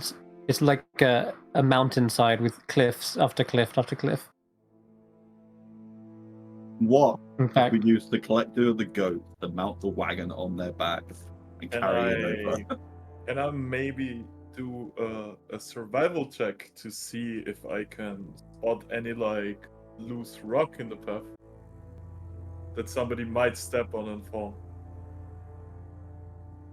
yep, you can check the road ahead to make sure it's not as precarious as it might seem. I'll help them with Might that. be- So you that's can. a survival check, right? Or is it maybe nature? It could be either perception or survival. And if you're helping, Yeah, give him. tell me let him how know. you Oh, how are you helping out?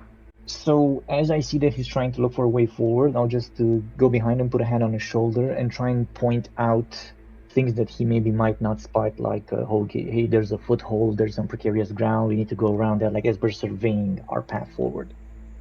Okay, so Bellamy makes a perception check, and Yeah. if they get a success, they can give you advantage. Yep, Bellamy, you've got a sharp eye for these kinds of things, and you can definitely help. Okay, so I roll Stef. with advantage then. You do now, yeah. By the way, that's how I run the help action, if you're wondering. I've done that twice now without explaining what I do, but yeah, it's not just automatic advantage. I like people to describe and then also do their own attempt, but okay. 19 is really good. This is a precarious road, and you can see there is a wider path, and it's actually where the river is. You can actually see on the map here, there is this very small little river that winds its way through the spine of the world. And it seems like crossing that, you might be able to find a safe route. It is, however, still not wide enough for a wagon. There just simply is no way. The old road, maybe, but it's completely snowed in an avalanche. I mean, looks like the guy was telling the truth. Mr. Flim, whatever his name was. Pink Flim. I remember the side Yeah. ones, the important bits. Horatio Flim, yeah, that's him. Okay, so you can find a safe route, but yeah, it's gonna be on foot, I'm afraid. So we're all on board with leaving the wagon behind, right? Yes. Okay. As We that have to. happens, I'll unhook the mule from the wagon. I'll start carving on the sides of it. Like, one side is gonna be "See you suckers" in common, and the other one's just gonna be like a stick figure middle finger. I'll set the wagon on fire and I'll kick it back down the slope. Oh What? god. You heard him. Bellamy is lighting some matches or a torch. And Yeah, you I'll can use see it. him setting fire to the wagon. Why? Just in case those bastards come after us, that way they'll think we're dead or whatever. At least we'll put them off our trail. Though I doubt they'll come this far out. They're probably too pussy for that. Sure. You're learning. Excellent. I'll give Ezekiel a big smile and a thumbs up while I kick the burning wagon down the road. You hear a shouting voice over the top of this burning wagon as it clatters and crashes down the side of the mountain. And you just hear them shout, "Wow, you really are as stupid as you look. Didn't seem to think that it could also act as a signal. Perhaps giving away your position." And you hear It's the a voices big- coming from way up on the mountain cliff, like on the cliff edge above you. And it is indeed the black and red scaled dragonborn coming out of hiding. He seems to be standing on top of the frozen lake itself. This time, he's not wearing the tabard of the flaming fist. Is he alone? And you hear him. It looks as though he is alone, but Bellamy, with your passive perception, you can spot there is the glint of metal just poking around one or two rocks nearby. Those are arrowheads aimed in your direction. And you hear him sort of holding his arms, and he says, "Look, I'll cut you a deal. We'll go halves." He points at Faith with a smile and says, "I know for a fact that she has a fat purse of coin on her. Bring her to me, and we'll split it."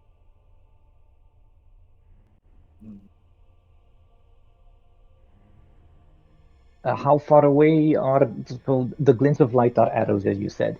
How far away are those glints from what I can see, and how far away is the dragonborn from us, approximately?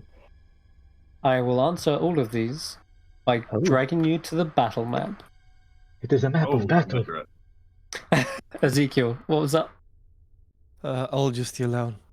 Well, it's harder for us to get up there. Why don't you come down here instead? Says I'd rather take my chances with the high ground. Can I position Faith so she's behind me and like Yes. try and protect her from the danger Also, Absolutely, yeah. as the DM, map loads in? where are the glints of arrows approximately? Where can I see yep, them? that's a good question. Yep, so you've got one here as Mhm. Bellamy, and The there map's is just black for another. me. How do I? You might need some. You should be able to see it. It's global illuminated because it's Just daytime right refresh, now. I So guess, or something. So yeah, either wait a moment for it to load or refresh it. And there's another glint up here. In fact, Bellamy, I will just reveal the token so you can see what's really going on. Okay. You notice these two, and what else? There's a suspicious mound of snow up on this ledge, and finally near you, behind the fallen tree, just where the stump is, you can also see this guy with a gnarly-looking mace. But only I can And- see him, right? Correct, Bellamy. You're the one with passive perception of high enough to spot them. Can I maybe check if the dude is lying to us? Like, would he let us get away? Insight. Insight? Yeah, I'd like to roll for insight on Lucan and see if he's actually telling the truth. If he would let us get away if we hand her over. Okay, go for it.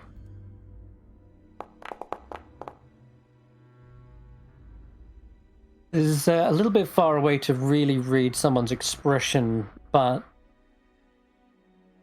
you can clearly see these guys aren't who they say they are. So if they're capable of lying about being Flaming Fists, they're absolutely capable of lying again, but you can't tell necessarily in this moment. But you definitely know he's a liar and a cheat, so he absolutely has the capacity to turn on you.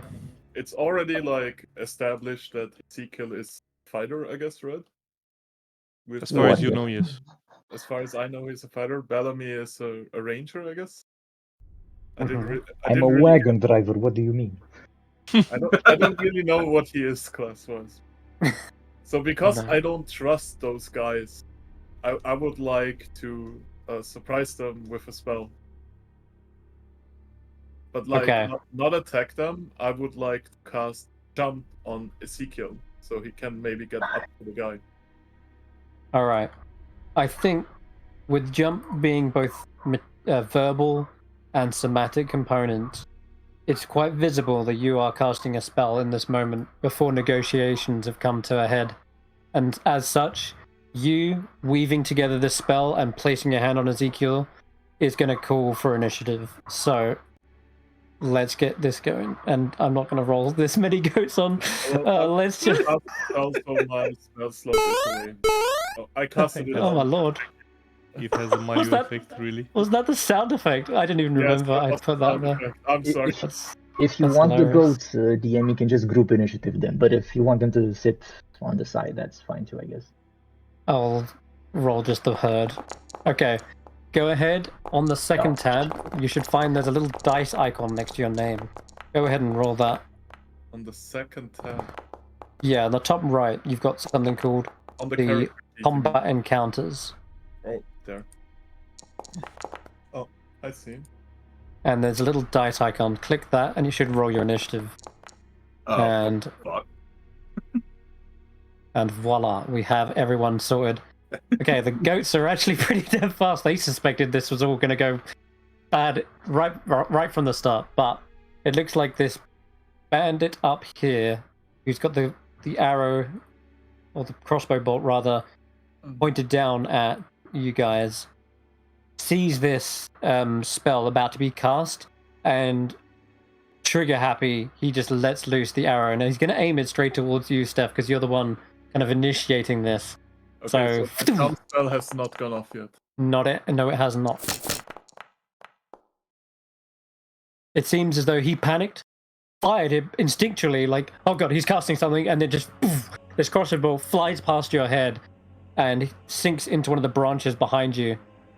And you hear Lucan say, what? I didn't give you the signal, you imbecile! ah, and he stamps his foot. But I think with that, it's obviously this is going to go down now. The 75 goats are actually up. Let's get some battle music going here. So is my jump spell already, like, did it already go off? Nope. No, it has not.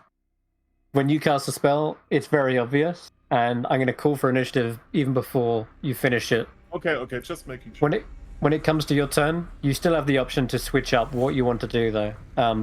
Okay, the goats, they hear this kind of crossbow bolt fly forward. They're shouting. They're maybe a little bit startled. Some of them hide behind this large rock here. Others, they stick by you, Manny. We're going to say, like, you know what, give them a wisdom save. Do they get spooked? Yeah, it looks about half and half. So yeah, a couple of them stick by you just for covering your back, but the majority of the goats are hanging back. Anyway, Stef, it's your go. It's my go. I would like to still cast jump. I already did that in my spellbook. Sounds so good. I'm not pressing our button. So Ezekial now can jump 3 times as high and long. Awesome. Much obliged. You feel that spring in your step. And Steph, what does your magic look like when you conjure it? Is there a certain type of incantation you follow? Is there a phenomena in the air that happens? What would you describe your magic to look? I grasped my arcane focus, my prayer book, and there is a slight crackling of lightning in the air when I cast meditation. Nice. In that case, then, Ezekiel, it feels like your body's electrified with this springing magic. Feel the sparks beneath your feet. Let's go. All right.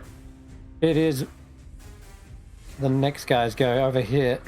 He actually hasn't got his crossbow out, but rather was hidden behind a mound of snow. And as he bursts out of it, he leaps down towards the rest of you with a scimitar drawn high. He's actually going to have advantage on this attack because he was hidden, and because he's going to get this kind of cool jump down and smack. So I'm going to go with Roki. You look like you're in the way. Shit. And that should have been advantage, but I misclicked. Sorry, let me do that again. Okay, looks like you're good. Wow. How do you deflect or dodge out of the way of this? You got a shield, haven't you? That's what's helping. Yeah, I pull my shield in front and just in an instant I'm throwing it aggressively in his direction. I'm just like, what the fuck? But then once he's finished striking, I seem to get a bit more serious. Yeah, you feel that full impact as a man's full body weight lands onto your shield and bounces off. It's almost like that crate that fell off the top of the pile is now you got some practice in. All right, that's his go. Ezekiel. So how high are these things? Like these Good ledges? question. Probably about 10 foot to this one, and then another 10 foot to the next one. So 20 foot in total. But You should be able to Yeah. jump it in one go. Yeah.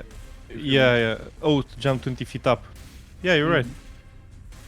Yeah, because with the high jump, if I have 10 feet of running before it, I can do 3 plus my strength modifier. So that's 7 times 3. That's 20. 21. And 3 times because of jump. So in Nice. theory, with 30 feet of movement, I can jump up there. go for it. I think jump triples your jumping distance. So if your jumping distance is 20, it's just 60 feet. No. It's The already jumping tripled distance it. was 7. So Yeah. triple is 21. Oh, okay. So that means like let's say I run 10 feet here and then 20 feet up and I get here. You spring up to the very, very top. The crackling of ice is I only have Underneath one your leg. feet. What I mean, yeah, that was incredible. You got like a pogo stick under there. The ice underneath you does crack. You can feel it's actually quite thin up here, and you're on the edge of it. But just beware, this looks very slippery where he's standing, and he Is looks he like on he's it? stamping his feet. He is on it, yeah. I have a big maul, I'll just smash the ice. Okay, you want to attack the actual ice itself. Yeah, I want to Cool. create to rapture the ice under him so he falls in the water. Wait, I so- love it. is Ezekiel like stood on the stone next to the ice here then? Yeah, there's this mound of stone So- that Okay, Yeah. so he's safe, but guy Right. on the ice isn't. Yeah, he's on the very edge. If he'd gone one step forward, maybe he'd be in danger. But you know what? This sounds like a badass move. Go ahead and just give me an attack roll against the ice. Can't really miss it, but I want to see the damage. That's what I want to see. 13 damage. Maul. Oh yeah. This I'll just do maul. something to make it even cooler. So bonus action, I'll Thunderous Smite. Just to have like the axe vibe. Smash this thing with... Wow. You absolutely Nice. decimate this ice. It just looks like brittle glass as this impact shatters across the entire bridge. He is going to have to immediately make a Constitution saving throw as he falls into this ice. Water, this icy water. It is not good. He's going to suffer a level of exhaustion immediately. You're fucked. Alright, and as I see him But kind of... Oh, it's go funny ahead, sorry. because he was actually planning on doing what you did, but not against himself. In fact, what actually happens is the entire shelf of icicles here also falls and shatters and smashes across the ground everywhere here. So I'm afraid, Bellamy, can you give me a... it's going to be a dexterity saving throw. Yes, sir. Might have to do guidance if he fails it.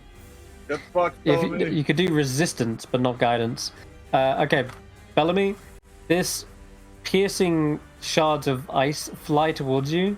You take... Ow, that was more than I expected. 4 points of piercing damage, and you are actually blinded. But it's a worse state for him, because he has fallen into the ice, and also the shattering of ice went off as well. It's only fair I throw him some damage. In fact, he's going to take the force damage. The thunder one, sorry, the thunder damage that just echoed through here. Mhm. And because he's prone in the water. I'll look at him as he's sitting there struggling, and I'll say, I'll be with you in a minute. and then I'll look towards his friend over here. And that's my turn. Okay, perfect. He coughs up on the freezing cold water. It is Roki's turn. Okay. Can we see all of the bandits are on here, or are any of them still hidden? Any of them who haven't acted are actually hidden, except for against Bellamy. So you 99 can see blinded, so that's true. So You I can don't- see I this don't one know up here. Okay, so I don't know that these two are approaching Bellamy. No, not You yet. can do a perception check. You can, but it would take an action to do that. Yeah. I think what I'm probably gonna do is I'm gonna tell Faith, like, Faith, look away, don't watch. Before I then turn back and cast Inflict Wounds on the guy right in front of me. Oh Jesus! Is it a hit? It is. That is disgusting damage. Roki, please describe to me what this necrotic magic looks like coming forth from your hand. So you see me dramatically turning back after telling Faith to look away. She covers her eyes, looks the other direction. My hands go out, my hands in front of me. You see me kind of like, I don't look like I don't quite want to be doing this, but I have to, as darkness just reaches out of my hands and seeps into this guy, and he just falls onto the ground. Shriveled, Clearly dead. emaciated. It looks like he's just aged 1,000 years. Falls to the ground. All right, perfect. That was a brutal attack. Any movement? There I am, because I think I'm in range on my 25. Yeah, I'm in range to cast Healing Word on Bellamy as my bonus action. Okay, you got it. I don't think else think with the you- blindness, but Okay, so welcome to 5th edition. You can't cast 2 leveled spells in one turn. Can I Yeah, it not? sucks. No, Oh, so I have to undo that then. that's fine. I can undo that. Add back your spell slot. Oh, okay, my bad. If it was a cantrip that you'd have done first, then you could have, but yeah. Oh, I didn't realize. Okay. That's all right. Is anyone else? I can't really do the others as a bonus action then, so I guess I'll just leave my turn there. No problem. Okay. Bandit up here. does finally pop out from behind, ready to ambush. And he would have advantage on Bellamy because he's blind, but he's got advantage on everyone because they're technically hidden. But I think Roki, after you just displaying this one shot on this bandit, he is terrified of you and sees you as the biggest threat. He's going to loose a bolt. And he's going to have advantage again. No, I keep rolling roll. Alright, let me try and roll again. I'm going to have to make sure that my shortcut is working. Seems... doesn't want to go with advantage. Alright, It's try again. probably alt. Like it probably uses the default one from maybe. Did I miss with a 17? Really? He probably has 18 AC. Yeah, I'm chainmail on the shield. This one I think blindsides you, but it does just dig into your chainmail and you feel a incredibly sharp, piercing pain, but you check and you're not bleeding, so you're okay. And you get a sight now. You know where this guy is and where he just fired from, but he does pull back into full cover behind this big rock. And you can hear him reloading. You hear him just saying, shit, shit, shit! Bellamy, you're up. You are blinded from the ice, but we'll see what happens at the end of your turn if you can get that out. Can I use my action to maybe remove the blindness because I'm a sitting duck against a million archers? You could. To rub if you my want. eyes maybe or something. I was going to give you a free save at the end of your turn, just to see if you can get that. But if you want to get rid of it right now, you can. Yeah, no, because that would be the same thing. So I saw where these guys were. Like I saw there's a guy somewhere around here. Can I try and go to him and attack him with disadvantage? Yes. Okay. As you move on the ice, though, give me an acrobatics check. This is Okay. this is So slippery ice, and you're not let's wearing go to any here. sleep. Yep. Oh my lord! So sorry. All's over. Wow.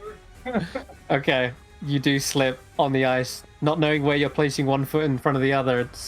It's awful, and I'm afraid you fall prone. Okay, The so ice doesn't break, but you are on the floor. okay, so I'll get up from prone using 15 feet of movement. That means I Mhm. still have 10 feet left, which will get me to here. As Yeah, I for fumbled rolling up. before me, is there an opponent here? Is ice not Uh, difficult terrain? It actually should be as well, technically. Ah. Oh. But oh, sorry, Tom. Was that what you was about to say? Because you raised your hand. Sorry. Oh, did I? Shit. Okay, that was unintentional. Never mind. It is a difficult terrain. Yeah, Bellamy's getting screwed on his first turn of combat, blinded, slipping up, and just having a hard time. Then, okay, so I would guess with my full movement I'll get to here. Then, using 10 more feet of movement, I'd get to here. I have 25 feet left. So, can I feel around in the darkness before me and see if there's anything here? I'd say, like, stumbling around, you kind of bump into the log, which you remember someone was hiding behind the stump. You kind of use the log to guide you up to where the stump would be. And yeah, you can absolutely hear someone turning and about to bring a mace towards you. Yeah. In this, like in this space right here, This, not that space, no. right? Okay, I'll move forward a bit until I can see if he's here, maybe? Why, you really are blind. Nope, he ain't there. Guys, so you know, his actual character, when it's blind, it blocks out the entire map, and he is literally blind as a player as well. Doesn't he have to like swing? He can't just keep guessing, can he? But no, He's I don't not have my swinging action. at the moment. I don't have my action anymore because I He's used just it trying to to dash. find the guy. Yeah, by the exactly. He's just walking in their space, trying to bump into them. I Yeah, guess. yeah, exactly. Really quickly, sorry, I don't mean to interrupt. What's the Twitch link? Senrith? Oh, the Twitch link. It should be roll for story. Just all one word. And oh yeah, someone's already here. Oh, they're waving. Hello. I'm so sorry. I wasn't looking at the chat. But yeah, just search. In fact, actually, it's also in the socials under the rules and info. So if you go to the top channel on the Discord, rules and info, you'll see the actual link for it there. Also, Oh, the map cool. is black for the observer character. Yes. It On is. the stream, Oh. it's just black. Okay, so Okay, I know why. at this point, is there any other creature in any of these 3 squares as I move my arms about trying to feel the earth before me? There we go. Oh, yeah, there is finally someone in front of you. You're tripping around Okay, on the cool. stump and you can feel him. He's trying to swing at you. You're trying to swing at him, Okay, but then I think that's... I'll just end my turn because I don't have anything to do with my bonus action yet, and you can tell me what I need to do to get unblind. Okay. This would be a Constitution saving throw. My favorite. That's actually a success. You get those icicles out of your eyes. God, that was painful, but... And then Yeah. notice there's a guy right next to you. Yep, Oh, standing kinda there, figured. bringing a mace to bear. Okay, That's my turn. Faith. Faith turns back around to see the skeletal form. She's like, "Is it over?" Turns, screams, and just quickly dashes behind, trying to join the goats. She honestly feels a little helpless right now, so she's actually gonna just take the hide action behind here. She paid you to protect her. Makes sense. Actually a success. She manages to dive behind this large boulder and hide, keeping her out of the fray. Okay, the bandit, Bellamy, swings this massive mace towards you. You can see it coming. Can you dodge? Oh, God, no. Hits for max damage, too. Oh, Lord. It's not good. Are you wearing any armor? Studded leather. Just leather. Okay. I hate to say this. I just rolled max on my damage, and you're wearing armor. The mace has a sundering property, so when it impacts you, you can feel the indentation and the ripping of this leather as this mace is pulled back, and that is going to reduce your AC by 1. But you can potentially get it repaired. But for now, you're on 15 AC. The guy pulls it back. We gave you the easy way out. You had to make it hard, didn't you? Now you're playing. Lucan. He is in the ice, not doing good. I'm gonna see what happens Does he get with up? this constitution. Well, that's what I'm gonna roll. That's what I'm gonna roll for right now. He wants to get out using strength. Oh Lord. He flails around in this ice, slipping. He tries to get a claw onto the ice and then slips again because, well, you shattered it so much. He's actually not grabbing onto a stable piece. It's just another chunk, like an iceberg that's just tips, and he just slides off it back into the water. And yeah, he's going to remain prone this entire turn. But other than that, he's going to draw his sword, and it makes this kind of hissing sound as the metal scrapes across the sheath. And he kind of points it towards you, Ezekial. You'll rue the day you crossed Lucan's race. But that is going to be his go. He's kind of stuck in here.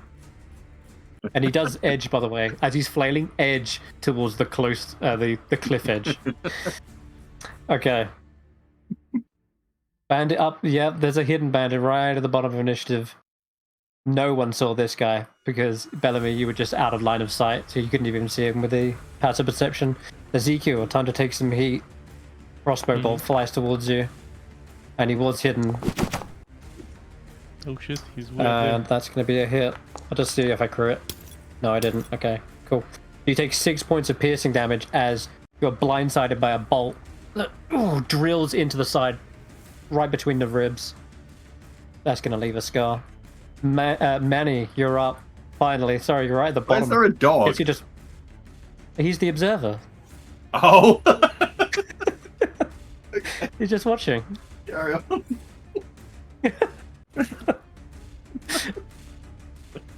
Okay. The dog, didn't he? Sorry, Manny, you're up. Yep, just figuring out the ruler. Do we see him just like slowly waking up from a nap going, oh, we're in a fight, what? He was last of the party and now last of the turn order. So if you hold down control, that'll give you the ruler anytime, even if you've got the token controls active. You've used Foundry anyway, you know what you're doing.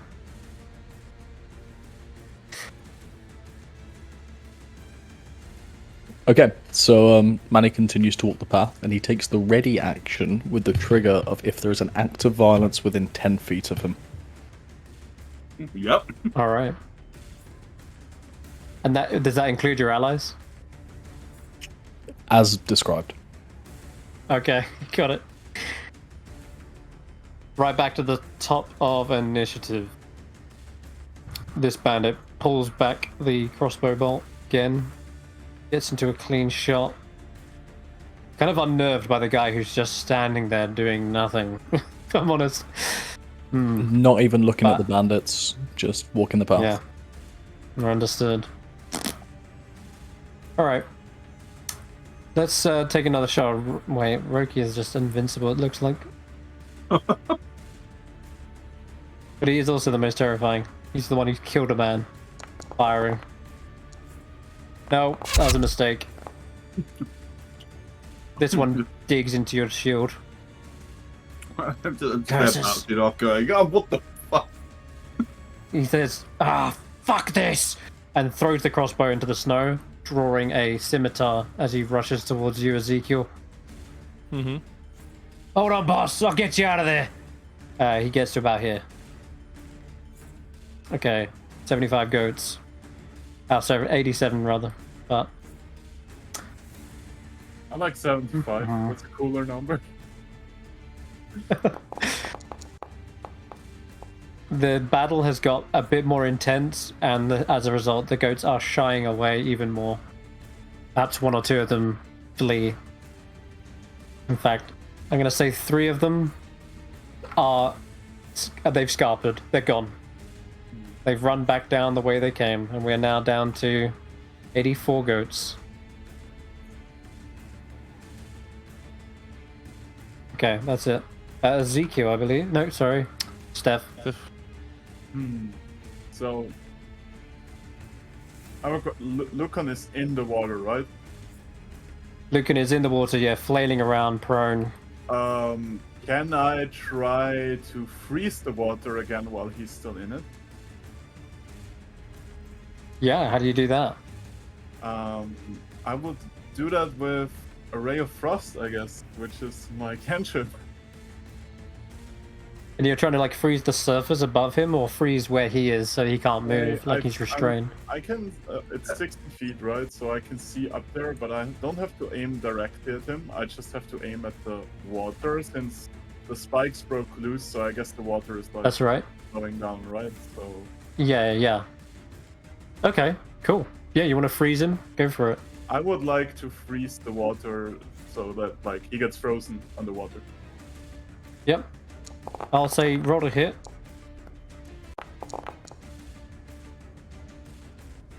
Four. Okay. So I'll say that the water that gets him, it's like around his leg. He isn't like completely encased in ice, right? But he suddenly, his flailing comes to like a halt when he realizes he can't move his lower half, and he's restrained now. Okay. Which means attacks against him have advantage, and he is unable to even move right now. The speed is 0. And then because I'm a weak wizard, I'd like to move. I'd like to hide behind the cleric. You hide behind it. Yeah, he's got 3 crossbow bolts like sticking out of each shield side of him. But he seems fine. Okay. He seems fine. And with that, I don't have a bonus action. I'll end my turn. You got it, Oh, Ezekiel. did that not damage him at all, by the way? It didn't damage him, no, because I actually didn't hit him. Because you also said you was aiming at the water around him. I thought I would give him an effect rather than take damage. That's Yeah. So here's a. I want to go. I guess how much is it? 5, 10, 20. It seems. So 20 feet over here. So I'm still on the ground. But here's the thing. If I hit him with Thunderous Smite that pushes him 10 feet, and I also have Crusher, can I push him for 15 feet? And get him past the cliff, like to clear the cliff edge and Yeah, take a yeah. full 20 feet drop? Yeah. Absolutely. Thunderous Smite. And I'll go for an attack against him to see if that does something. Oh, it does. Oh, So he takes 7 plus that 8. Actually, no, he needs to do a save, I think. I think- He needs to do a strength save. okay, sure. You know, Strength save, think he- DC 14. I think the damage from the thunderous might killed him outright anyway. So rolling whether this is... He fails anyway, so you So he just ragdoll flies this off the guy. cliff and... Roll another 2d6 for full damage. There you go. Oh, Oh god! That's that. He's absolutely caked on the ground from this impact. 11 is an overkill. You just hear him like absolutely flying over the cliff face. Everyone so you- looks up from that sound. So Ezekiel Go on. just uses, the new spring in his step to kind of jump walk behind this guy, and then, the mole vibrating with the arcane energy just smashes this guy. You hear sort of like a thunder strike, and then Yeah, the Wilhelm scream, flying off, crash Yeah. into the snow. Why am I have- surrounded by Good dead lord. people? I have 10 feet of movement left. flaming fist! I have 10 feet of movement left. Is there any way that I Yeah. could go down safely down the slope just to get some cover from the archer up there? Safely. Like, That do I would need to probably do a be roll? something like an or- athletics check, yeah. Yeah, You gotta let's try climb it. down. Doesn't he still have jump? He Yeah, does, but but, that's not jumping lawful. doesn't save from cracking your legs, yeah? Well, jump also lets you jump down. Right? Yeah, but it's 10 feet either way, so I still take some damage. I'm trying to avoid that damage. Yep. Okay. So you can climb down. Just give me an athletics and we'll see how it goes. Yeah. With absolute ease, yeah, no problem. So I You can guess climb I go down the here 10 and- feet. Yeah, I don't know how, because Looks the map good. is like at an angle, so I'm not sure. Yeah, it is. So what I'll say is you're climbing down 10 feet. Well, you move, climb, and then you just drop the rest of the way, like the 5 foot, because you wouldn't take damage from that. So you're actually climbing down close enough to the ground and then just dropping off and hitting the snow. Perfect. Okay. So, That's my okay, that's your go. Roki. Okay. So I've got like range, but have I got line of sight on the Lucon guy? You would, yeah. As Steph mentioned, all of these icicles destroyed and fallen away, so you can actually Yeah, but he's see kind, them he's kind quite of in the clearly. water, so I don't know if it's a normal attack or disadvantage. You actually have advantage if it's I have advantage. restrained. Okay. If it's against a restrained creature, yes, but he's also prone, so it's actually disadvantage. Okay, so Which means it's a flat roll. okay, so if I use a cantrip on him, I can then use a first level spell if it's a bonus action, Yeah, right? Okay, so if I you had a can- bonus action, yeah. So You don't have to worry about cover or whether they're prone or not with a sacred flame. It's just they roll a save. yeah, and since so he's restrained, he'll have disadvantage on it. I can use sacred flame on him. He rolls with disadvantage. He fails. And searing radiance burns his body. And then You've just gone from necrotic to radiant. and then I assume if Just, I want to see if I want line of sight of Bellamy, I'd have to move, wouldn't I? Oh, Manny, think Manny does also, something. just about to say, Manny, you see Roki cast something clearly offensive, and what do you do? What actually happens here? Sure. Go back there. So there was an act of violence. It was. It triggered within. It was within 5 feet. I used the dash action, and I'd like to ask a question. Walking across this branch, would you consider it, for a very dexterous character such as myself, would you consider it difficult terrain, or would you consider only No, the not earth at beneath all. it difficult? Wonderful. Yeah, I would give you like an acrobatics check if you get it. You're no problem. Just to Fantastic. balance across it. Okay, wonderful. And the intention is to walk across the log to the other side to the absolute furthest that my movement allows. You got it. Yeah, give me a quick acrobatics check. It shouldn't be difficult for you. Just don't roll a 1, I think.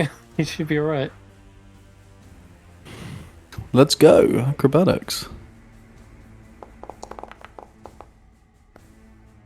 Yep, that's what I was looking for. You do it with relative ease, even without the quarter staff, which would actually give you advantage, but no, you're good. So you can dash probably about up to, what do you got, 30 foot? Yeah. Yep. That's good. Yeah. Can I continue my turn then? You can, yeah. Roki said, you just see Manny just sprints off across the log. But Okay, so continue. I can move over to here. Do I have line of sight of Bellamy from here? Because I assume the tree was kind of in the way before. Just about. Oh, why Oops, have sorry, I just moved? I may have accidentally done that. Yeah, you just about see them, yeah.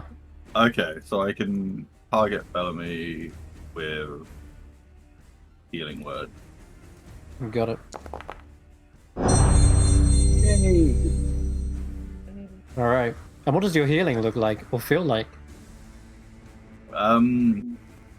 It's just kind of like an aura around him, as you feel less in pain and a bit more awake as this aura glows around you. Any particular color it glows? I think it would be like yellow with like a purple tint. Purple tint. Interesting. Yeah. Okay. Perfect. And that's your go? Yeah. Alright. We're reloading. I just noticed I just Popping had to back step out. over a corpse. You did, yeah. It's less of a corpse and more of like a... Yeah, splat. Yeah. Alright, there's a couple of targets I could go for here. I mean, We're gonna you let- can target we're gonna me, let the I'm dice- happy for that. No, I gotta let the dice decide this time round. As long as everyone's in 80 foot. Yeah. Okay, so Ezekiel's 1, Roki 2, Stef 3, Bellamy 4. And Well, Manny, not for me. I'm not gonna put Manny in there because he hasn't actually done anything. Okay, Stef. That looks like I'm aiming at you. Well, our wizard's dead. Alright. Wait, when You can need I some use my ammunition. shield spell as a reaction? Right now, if you'd like. As you can see him If it clearly hits aiming you. towards you. Only if it hits you. You don't need to use it before it hits. Isn't it? It increases my AC, so it would like. It Well, would yeah, potentially but- turn it from a hit into miss, yeah. I think you cast it as soon as you see the bolt come out of his crossbow. Yeah, but if you can I'll- always cast it. That's the thing. Yeah, that's true. So, what in my rules, just so you know, don't know if other tables differ. I always roll first, and then you can cast shield. If it's a hit, you can then turn it into a miss. Okay. So, this is a 17 to hit. Do you want to cast shield? What's my AC? So. 12. Good. So it would increase it to 17, so it would still be a hit, right? Correct. Then I would not like to cast. Then you take it in the chest. Ugh, as a crossbow bolt punctures those thick scales you were boasting about earlier, and straight into your I heart. never said It's they were rough. big.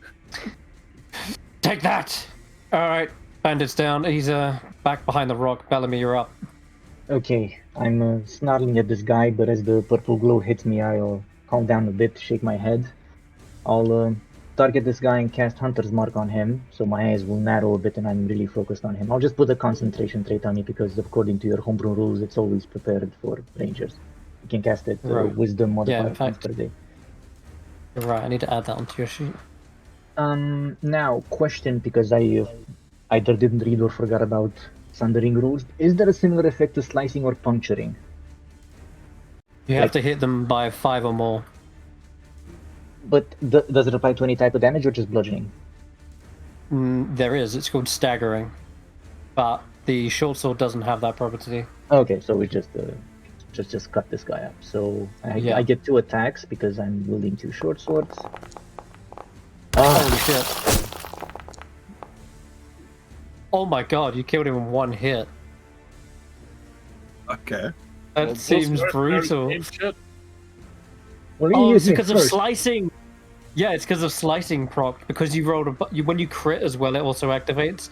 But you hit well above the target number, and as a result, the slicing property activates, which means you bleed them out basically, and blood just spurts across the snow, taking it and painting it red. It goes all into your face as well. Is he blinded again? No, that would be brutal. No, He would normally this take time, another. no. He would take another d6 of damage, but you know. Okay, You then. would have. If I go behind the tree here somewhere, would I get half cover from arrow dudes? Yeah, you would. Because even if I move... In fact, if I go to here, would I have... Nah, he would just move. Fuck it, let's just be a bit careful. Taking cover. So, is there a condition for half cover in your thing? I don't think there is. There isn't, but I'll have to make one Yeah, for well, next... if you attack Alright, me, I'll yeah, bring it up. So, yeah, it's fine. Yeah, I do have them. I just haven't imported them yet. Okay. That's my turn. That was brutal. The guy, you can still hear him choking out on his own blood. Is that clean slice across his throat? And now there's just blood pumping from a rich red stump. If you allow this as a, like, let's say I use my other attack that I would have from the spin, since there's blood all over my sword, I want to lick a bit of it, but I want to do it, like, as I'm cowering behind the stump so no one can see me. So if you want me to do a check for that. I think everyone's got their hands full at the moment. Okay. Maybe the only one who would notice is perhaps Manny, but Yeah, well. I'll just do that and end my turn. Got it. Okay. Lucan is restrained and having the worst day of his life. Alright. I'm going to try and break free of the ice and swim to shore.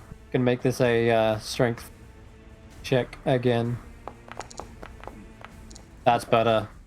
Oh. You hear with a triumphant roar, the shattering of ice, and you suddenly see a claw appear at the top of the ridge, Ezekial, as a shivering dragonborn wielding what looks to be an S-stock is picking himself up with it, almost like using it as a walking stick to pick himself up. He is freezing cold, yeah.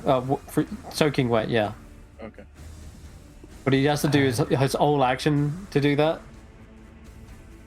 Let me see. That's probably going to be his whole go as well, because the movement to get up there as well is pretty hard.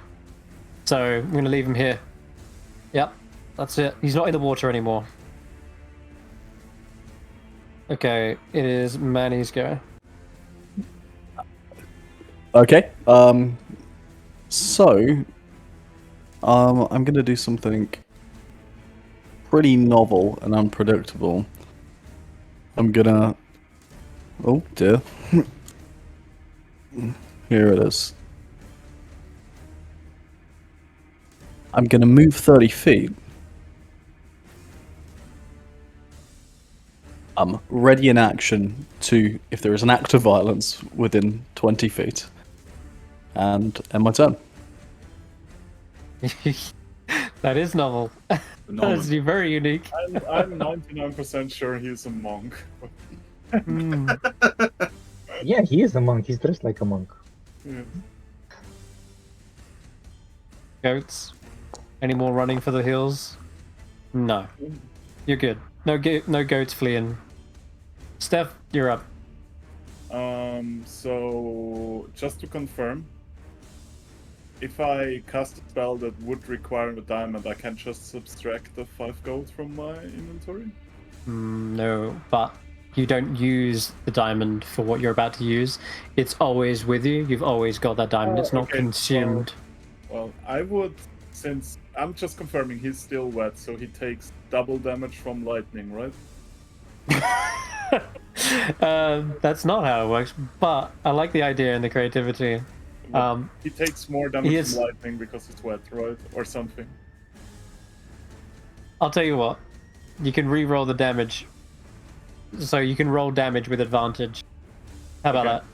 Okay, sure. I would like to cast... I can throw that up there, right? I can see him.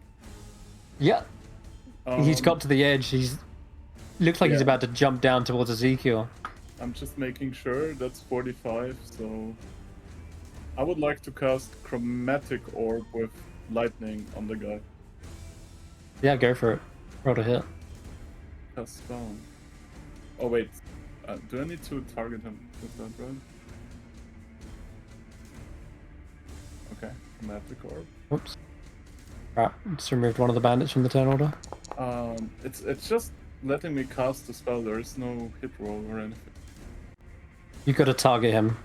I have him targeted. Oh, you do? Okay. Mind if I give it a go? Sure. Okay. You still have him targeted? There we go. Worked for me. Okay. You wanted to do lightning, didn't you? Yeah. Okay, cool. Oh boy. And you can choose that. You can keep that 16, or if you want to re-roll it. I'll keep the 16. That seems. Yeah, I think so too. He's still barely standing as the literally surges over his scales. You can hear him roaring in pain and agony, gritting his teeth against this spell. But he is looking really bad, falling to one knee in the snow, coughing up blood. So. Just Anything else? Where would I have cover if that guy pops out on the left? Like, can he shoot through the tree here, or? Yeah, you can shoot through there, but there, He's next to Hide in the Faith. that's goat. a massive rock. I'd like to, max movement, walk over to Faith, I guess. That's alright. Just walk over the rock Think- and hide behind I it. think you're gonna have to go around the rock. Okay, sorry, so I was here. You could get to about. I'll let you get to here. Do I get cover if I'm behind those trees at least? You could dive down behind the branches of this one, yeah.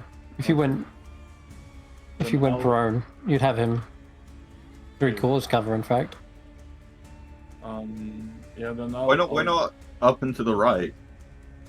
I don't have. Because you go hide in the goats. No, I can't move that far. Yeah, you can go literally stand behind that one goat.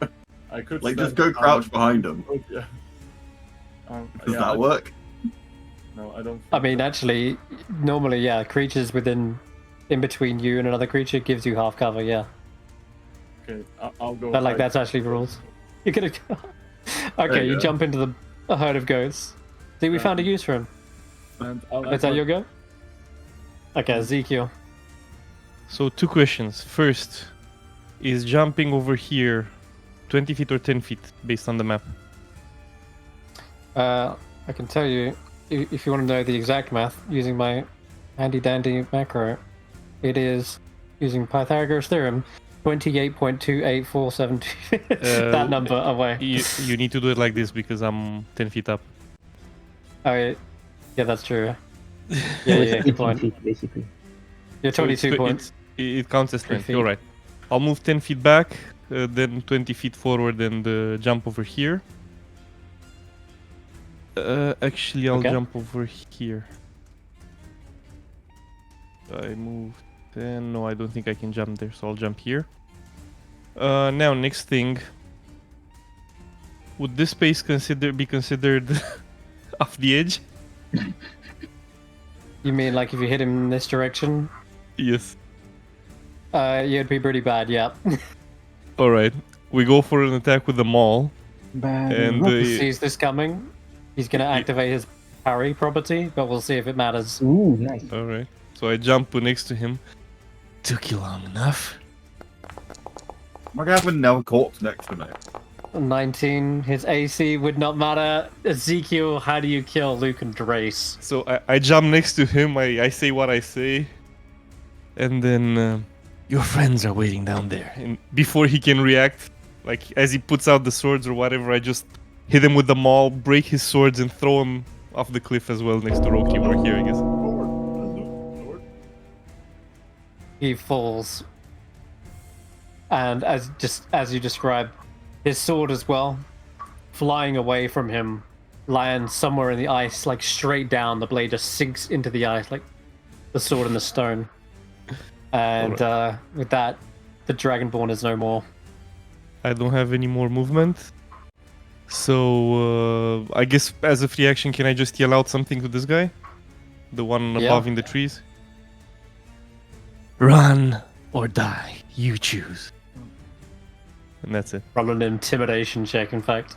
Sure. Because you have just killed his leader. You see him fumbling with a new crossbow bolt, and it drops into the snow. He looks hesitant. He looks like he's gonna run. Perfect. Okay. This bandit over here, he's been doing this kind of duck and cover, pointing, firing, and finally, there's a new person in the fray that's just running towards him. He's like, "What?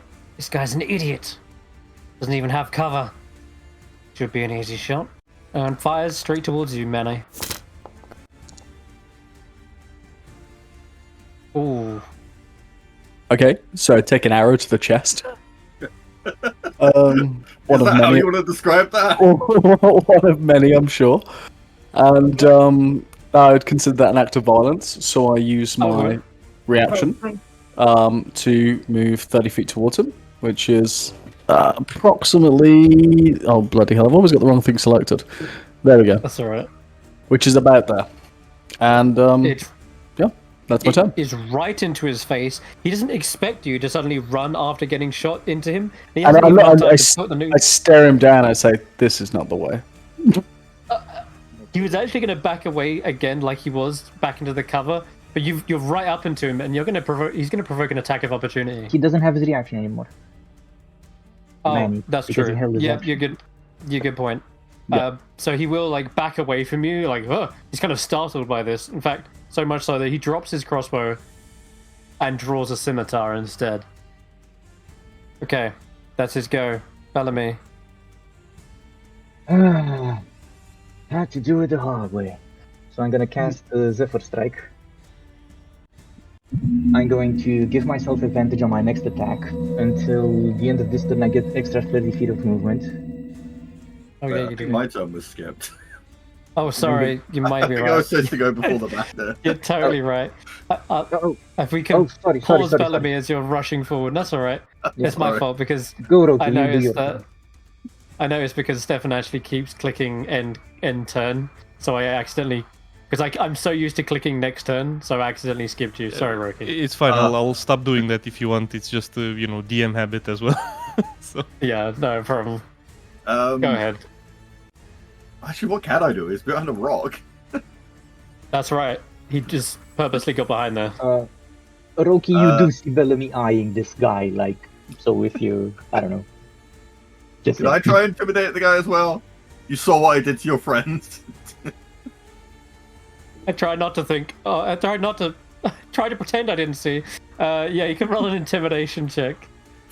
Just so I do something. No, Aw. oh, it was almost a 19. leave it to the professionals.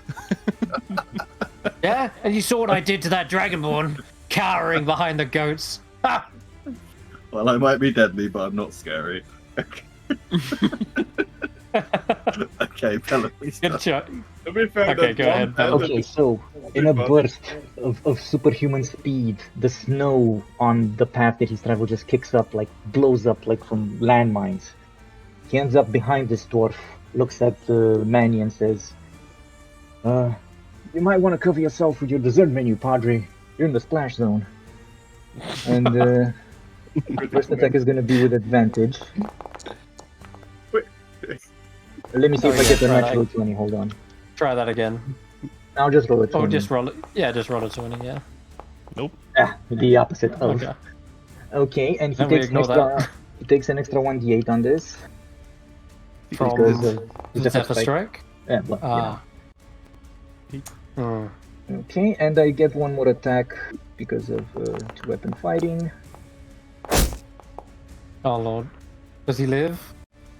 It's not Probably plus not. 4. It's just 2 damage, I believe. Yes. Just 2. Yeah. He... Wait, what?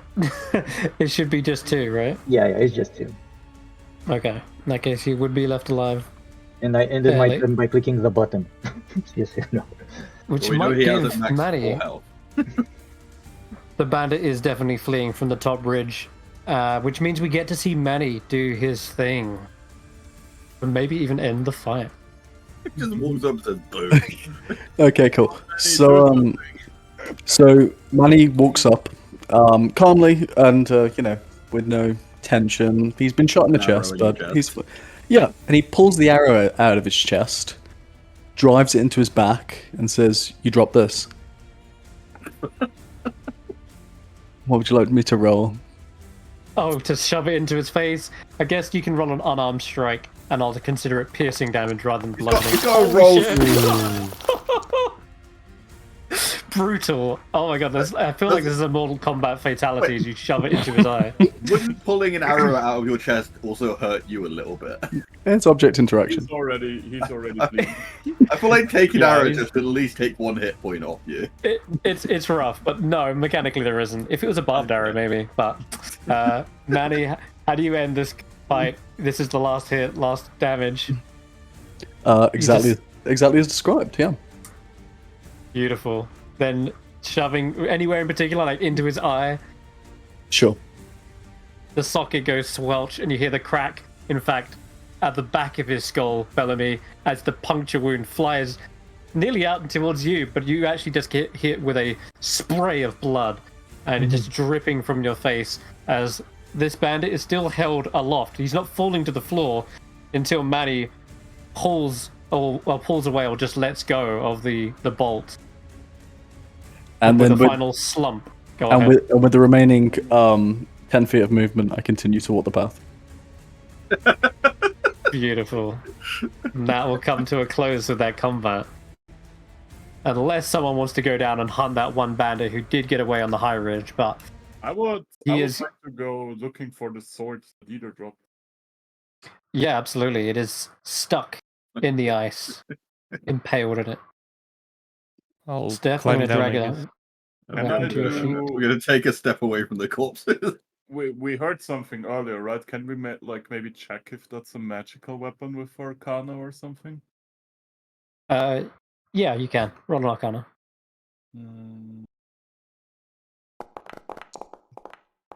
Almost a 16. Doesn't appear to have any magical runes, nor any kind of extraordinary sheen about it.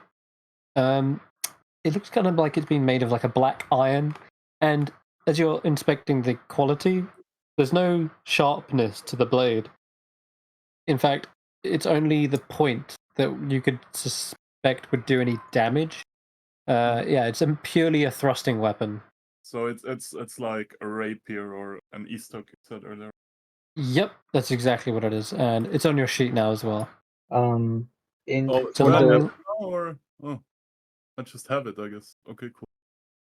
I was What- about to say, shouldn't I like roll a check to see if I can pull it out because it was stuck in the ice?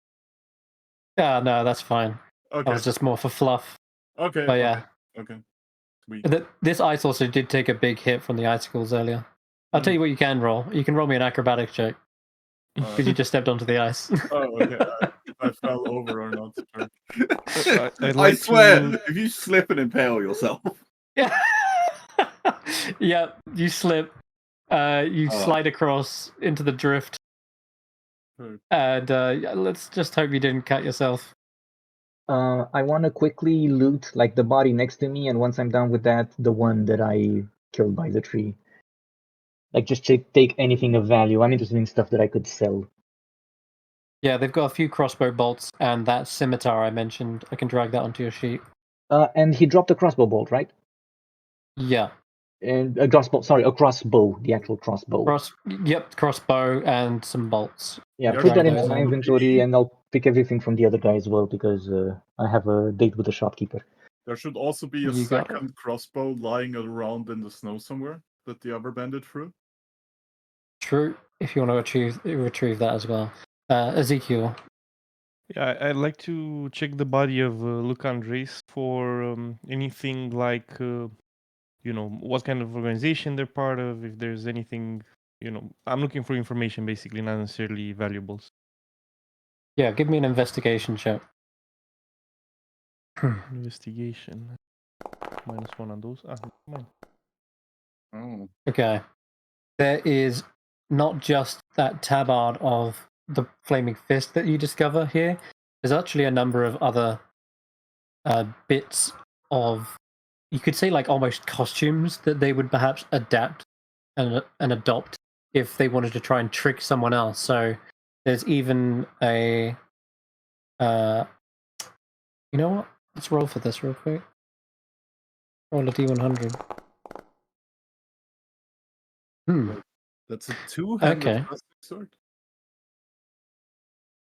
Yeah, you can actually see that there is a pin as well. It's a little bit bent in places, but it looks like it was once belonged to an organization. You definitely recognize what it is.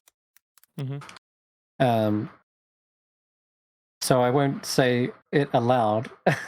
I will whisper you what it is. But this one's kind of I clearly got the been gist bent of and it. Don't worry bloodstained. about it. I'll No take problem. the pin and pocket it because I don't want whoever finds Mhm. that to use it for whatever purpose. You got it. And so- also there is, of course, some gold, which they didn't have much of.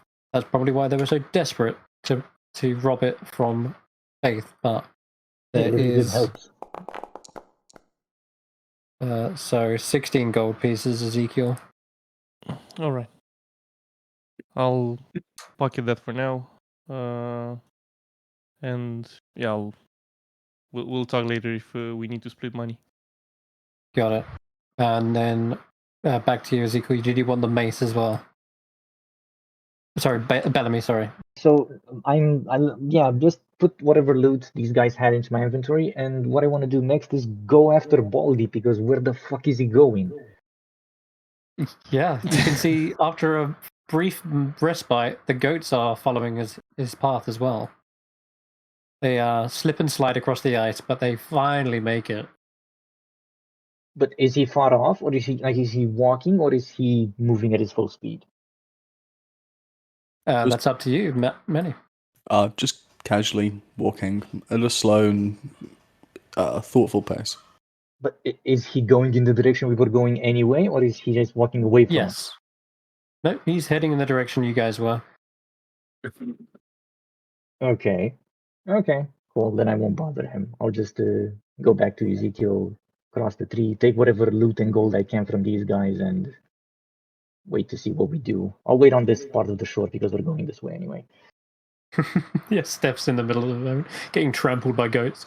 The rest of the bandits actually didn't have any gold on them. Looks like their boss keeps track of the finances. But if anyone else wants a mace or club or anything, you can add that So to it their was inventory. 16 in total. Did one of them maybe have a short sword? Yeah. No, they had clubs, maces, and scimitars. Scimitar is not a finesse weapon, right? It is. It is. It is. Oh, can I pick up the scimitar then? I don't know if you can drag it from my sheet to Steve's. That's all right. There's another one. The one that got withered from a nasty spell. He had one too. Bunch of loot Here you go. Because as I read that correct, that S-Talk you gave me is a two-handed weapon, which is weird for an It is, S-Talk. yeah. Well, it's a thrusting weapon. You need a long blade shoved with as much power as possible. Yeah. And right. as Ezekiel is approaching the tree, which I guess is the crossing point, I'll just quietly go and offer to help him across, like not make a big deal of it. He humbly accepts your help, and Yeah, walks I'll over. just give you a hand and walk you over. You got it. Yeah. All right. Meanwhile, Faith and Roki, she finally comes out of hiding. Is it over this time? Yeah, I was about to ask the checker what's his guy's being Luke Goblin. Oh, goodness. I was like, yeah, it's all fine. Problem dealt with, I guess. We're safe. Dealt with? You killed them. Yeah, Roki melted that guy. Oh, no. Don't say that. God. It was it's self-defense. They were going to harm all of us, including you. I know. This is what you paid us for. I just wish that there was like another way, just a non-violent solution. But you're right. You're right. I'm We had sorry. no choice. We tried to talk them out of it, and they decided to come back and cause problems. Yeah, they really hate jumping because when Z here was about to jump, that's when they jumped us. So I guess it was something they didn't like. It was me casting the spell, technically, I think. He was, yeah. The jump spell. What Yeah. are spells? He didn't like Is that. I know, She got like, she the looked jump away, on them. but I know I tried to get her to look away, but did she actually see what I did? She looked I'd back like after to- the sound of the withering had finished. They did look back and see it. Oh, okay. So since the fight is over... Oh, wait, are there still stuff happening? He was mentally affected, yeah. Can I, like, Um, try to comfort her and so she's not scared of me? It's between the roll yeah, for you that. know. Yeah, there's a persuasion check. Yeah. Definitely. She was just hiding. You know, when someone's hiding, you're not even sure where they're hiding from at this point. Could be from you, could be from them. Can I say, like, ahead. it's we're all safe. It's no one's gonna get harmed if we can avoid harming them. Thank fuck. She sees the logic and understands. She's a little bit quiet, reserved still, but she does seem to nod and get to her feet, and perhaps you help her up, and she takes your hand getting up, and she tries to avoid the scene, the blood spattered across the snow. Yeah, And I'll keeps her stand hood between down. her and that as we Yeah, she follows you right behind, like almost like putting her hand on your back and I'll makes her try- way. I'll try and bury this guy Fast. in the snow so she doesn't see him, but I'll probably do a very... I mean, I can roll survival if you want, but I'm trying to just conceal the body. Yeah, Bellamy, not too hard to like dig up a bit of snow and stuff them in. It's a shallow grave, and it's even in snow. It might be even more shallow. This Move ever along, miss. does- Nothing to see here. So it's because my character has a certain deficit that the DM is aware of, but the others are not. I'd like to take this moment to do a little RP with Ezekial, maybe. Absolutely, yeah. Ezekial, you raised your hand anyway. Is that what you? No, Yeah, one thing I'll do, I guess, is find everybody and distribute 3 gold from the 16 that I found, and I'll give Bellamy 4. And I'll just say Alright. to everybody, your cut. So you Yeah. all get 3 gold, Bellamy gets 4. So I'm I getting... just did that added that myself right on the sheet. Yeah, please add that yourself. It's going into the longbow fund. I don't need to like do any saving or whatever. I just increase the number, right? Yeah, it should be out there. Well, I'd like to pat Ezekiel on the shoulder. I felt like those guys were up to no good, and I thought you could use a helping hand. It was appreciated, but perhaps next time don't be as hasty. I had initially intended to try to trick them so I could get up there, but I guess that worked out as well. At least get Faith into a safe position next time before attempting something like that. I will keep that in mind. Good. Tom, you raised your hand. Indeed, I have. Where is Manny?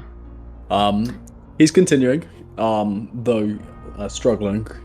He's pierced part of his lung with an arrow, and the path that leads to him is quite easy to follow because it is stained with splutterings and drippings of blood. Can Yeah, I anyone imagine that wound.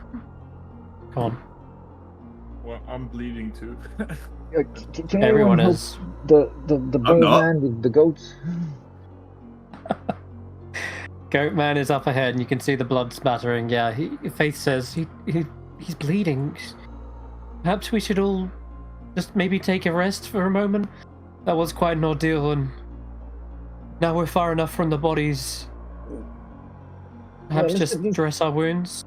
Yeah, because Probably a we're good gonna be idea. gone Manny. for a bit. Manny, hold up. Come back, or rather, actually, we'll come to you. Just wait a second. He's not very good at stopping. Manny sits. Oh, he stopped. He learned to stop. Okay, let's catch up to him and try to find some shelter. Okay, so on the road, we get to roll a little bit of random encounter here. But I Ah. think what we wanted to do was take a short rest before moving on, if you allow it.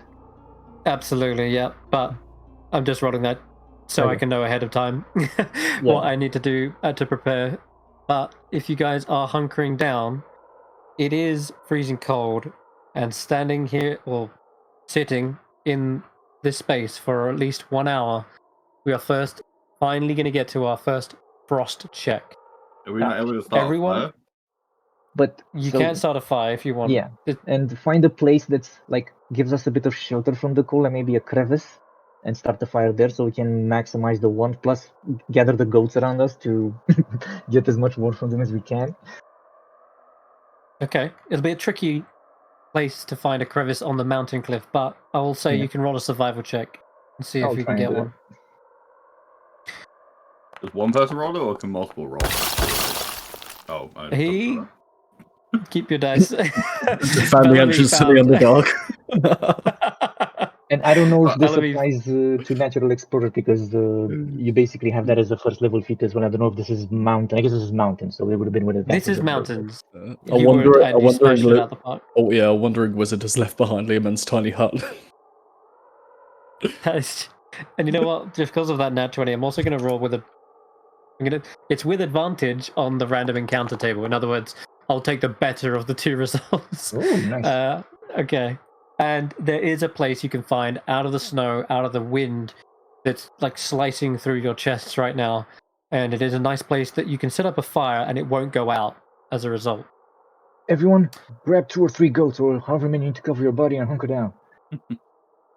Okay. I lead Faith over towards the place he told us about. Enough goat. I Yeah, put there's a 2 nice- goats next to Faith. It's a perfect shelter. It's like a shelf of ice above you. So And do there's we also still a need to- turn in it as well. Do we still need to Yeah, roll the you can. frost check? You will still need to roll the frost check, but Mhm. because you found really good shelter, I'm going to give everyone advantage, and the DC is really low. Is So that Constitution? go ahead. Oh, you It killed the is, foot on the thing. but you can also roll frost check, which should add your Constitution bonus, as well as any cold weather clothing you have. How do I specifically roll a frost check? Yeah, what is it? It's So, it's a feature on- inside your. Features. Frost check. And you roll it with Bellamy. advantage, I guess, right? So You are. Oh, roll it twice. Oh, and yeah, you pick can, the- you can the- roll it. Yeah, roll it twice. Better. No, not better. That is good. Better. Better. No, 11 is actually what you need. It's good. Wait, did I break mine? I don't see a number. That's weird. Try that again. Roll that again, Roki. Yep, you broke it. No, let me check.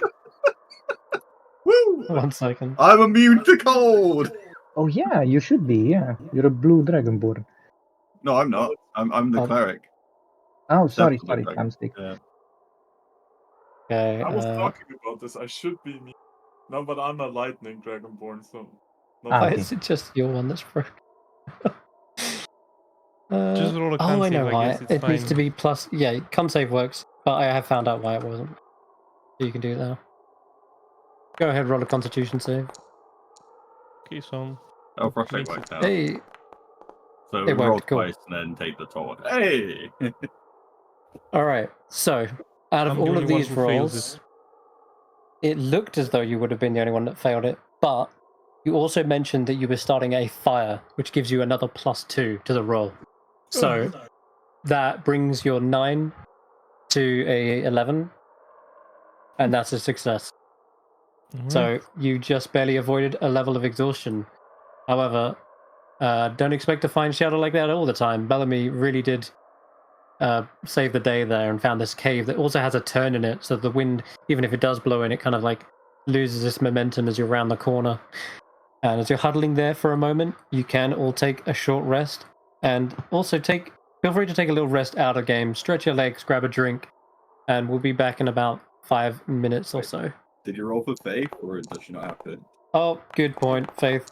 No, we do need to roll for her. Wait, where do I do a short rest? It's somewhere on my character sheet, right? Yeah, on Yep, the bottom it's left of your profile picture, there's a thing there. If you highlight it, it gives you 2 options. Which one is the short rest? The one on the left. When should we be back? Do Yeah, I give it have about to- 5 minutes.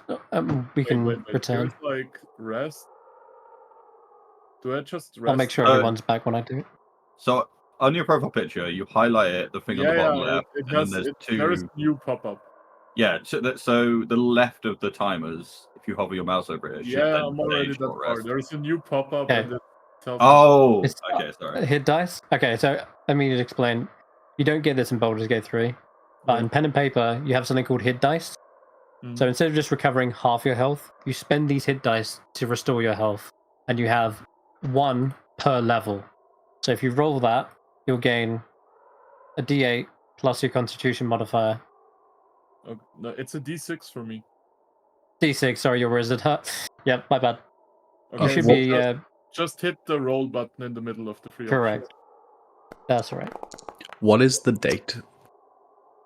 The date, it was actually mentioned earlier. He said that it was in the middle of I think with Python, a I K. think. Cathartic, Kilithos, Kimberly. Wait, my Kimberly. short rest didn't Yeah, even it's- do anything. I'm at full health. Okay, one second, because I have the calendar. One of these options. Normally you would regain Channel Divinity, but I guess you don't have it yet. So for you, you don't even need to take it if you don't want to. You can keep watch or whatever. Just a second. Talk to sheep. I hope I did that correctly, by the way. I also get 1 spell slot back on short rest, right? If you use Arcane Recovery. I did. Can I change Okay. prepared spells during a short rest? If you click the actual thing, Arcane Recovery, the feature, It like will actually, it'll actually pop up. Found it. It's Kythorn the 19th. Should be spring right now. 1495 DR. Okay, cool. Then I'm going to use the toilet for a second. Yep, be right back as well. And grab a drink, stretch your legs, whatever you need to do. Be right back in 5 minutes, okay, guys? Okay. Okay.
Alright. Now for the real reason I called a break. Rolling 87 frost checks for these goats. I mean, there are goats. Don't need a They're frost pretty check. freezing already. Yeah, they do. It's only fair. I'm One back too. goat freezes to death. Okay, I'm gonna have to keep track of this. Oh, you weren't kidding. 866. Wait, you weren't Two of them kidding? died. 2 of the shit rolled a natural 1, 1 rolled a natural 2. Yeah. Okay, safe Two to of them say, died. 2 of the goats. There's just not enough room in this cave, guys. 2 of them are outside, and they unfortunately freeze, and they fall down, unable to move on. But hey, at least you got some meat for the journey, perhaps. So we're down to 80. 3 of them ran away. So we're down to 69 goats left. Nice. That number Nice. must never change. I have a question. Are there gonna be any goats left when we're done with this? Well, let the dice decide that. But mathematically, very slim chance. Yeah. I mean, Let's also roll for that mule. it's a 50% chance. Mule's good. It is for now, but the DC doesn't always stay at 10. Oh no. Once you get into the midnight hours, it gets colder and colder. And the question- further you are away. Sorry? I would think that goats have naturally an advantage against the cold. Normal goats, no. Mountain goats, yes. Didn't you say a couple of them are mountain goats? No, they're not. They're regular goats. We're backtracking on that, okay. So on the on the bodies that we like, let's say flash back a bit, was there any scale mail or studded leather armor or anything like that? Like, what kind of armor were they wearing? They were not wearing very good armor, as you could tell by everything hit. They were wearing just your bog standard leather, Okay. and of most of those, they were like ripped to shreds or shot through. Oh, what armor was the leader wearing? He was wearing also just leather armor. Okay. Although I described them as having like black scaly pauldrons. Looks like they were probably just damaged bits scraped together from a Baldur's Gate, from a Flaming Fist soldier perhaps, but he didn't have the full set. And I don't think even armor would have protected him from what Ezekial did to the poor guy. Hey, I also did like 18 damage to him or something. I don't remember. Oh yeah, that was a lot. So when you clicked Arcane Recovery, did it pop up and say which spell slots you want to restore? Yeah, it did. Yeah. Oh, Nice. also, was I during a short rest? Can I change my prepared spells? No, only during a long rest. Oh, okay. Depends on the class, right? Or no, that's a Baldur's Gate 3 thing. It is. No, for Baldur's Gate, anyone except for the Warlock, the Sorcerer, the Bard, and the Ranger, anyone can just change. Yeah. Prepared casters can change anytime. Or you're a paladin and you just have all of them all the time. Well, no, you still have prepared spells. No, a paladin has all the spells all the time. No, they have very few spell slots anyway. So. Yeah. Paladin doesn't need to prepare shit in Baldur's Gate 3. They just have everything all the time. DM, I updated my AC to 15, like using custom formula. If there's a smarter method to do it, feel free, but just so we don't lose track of that. Yeah, because there is. That's good. Yeah. Okay. Yeah, that works for now. Okay. You can actually, rather than doing a custom method, you just edit the studded leather and change its AC to 11. That'll do the job. And then we'll also name it sundered or damaged. We'll call it damaged studded leather. Okay. Now, if you gain the tools to repair this later on, if you find a blacksmith, then shouldn't be too much of an issue to pop that back up. But for now, huddled in the middle of a cave. You do? Yeah, cantrip for mending. Is that good enough? We can try. For damaged? What did you get shot by? A single bolt, right? No, it was the mace. It was the mace. Yeah, it was a pretty gnarly hit. Yeah, there's a tear all the way through, but I think with the mending spell, it says you can repair. Repair a Yeah, single yeah. break or a tear in an object of your touch. There it is. Well, there you go. I'll take Roki. the studded little more. I'll bring it to Roki and I'll just look at him with puppy eyes. Mean man cracked my arm when it's expensive. Well, I think we'd have to like find a way for you to realize that I can do this. So I'd approach you, or you'd be like, "Hey, do you know any mending?" Like, I don't think you True. just know automatically. Yeah, no, you're right. No. You could just complain about your armor being broken at the bonfire, and then Yeah, like you would see Yeah. him pouting, and he's really like he doesn't have the most expensive gear, but he is really proud of what he has, and he'll just look at that tear and curse the guy who broke it, and he'll just do this audibly at the campfire. Okay, I come over like I know some mending if that will work. We can try because this costs a lot of money, and you know, money stuff to come by in the freezing mountain. But how does the mending spell work? So if you target him, I do have to target. and yeah, and then click it. So it was Bellamy, right? Yeah. There we go. It did a little tiny animation. That was cool. Well, I imagine your magic just sort of stitches it back together, or how would you describe it? I'd say like so. It says how long is the tear? It goes from the chest down to the sternum. it's all fucked up.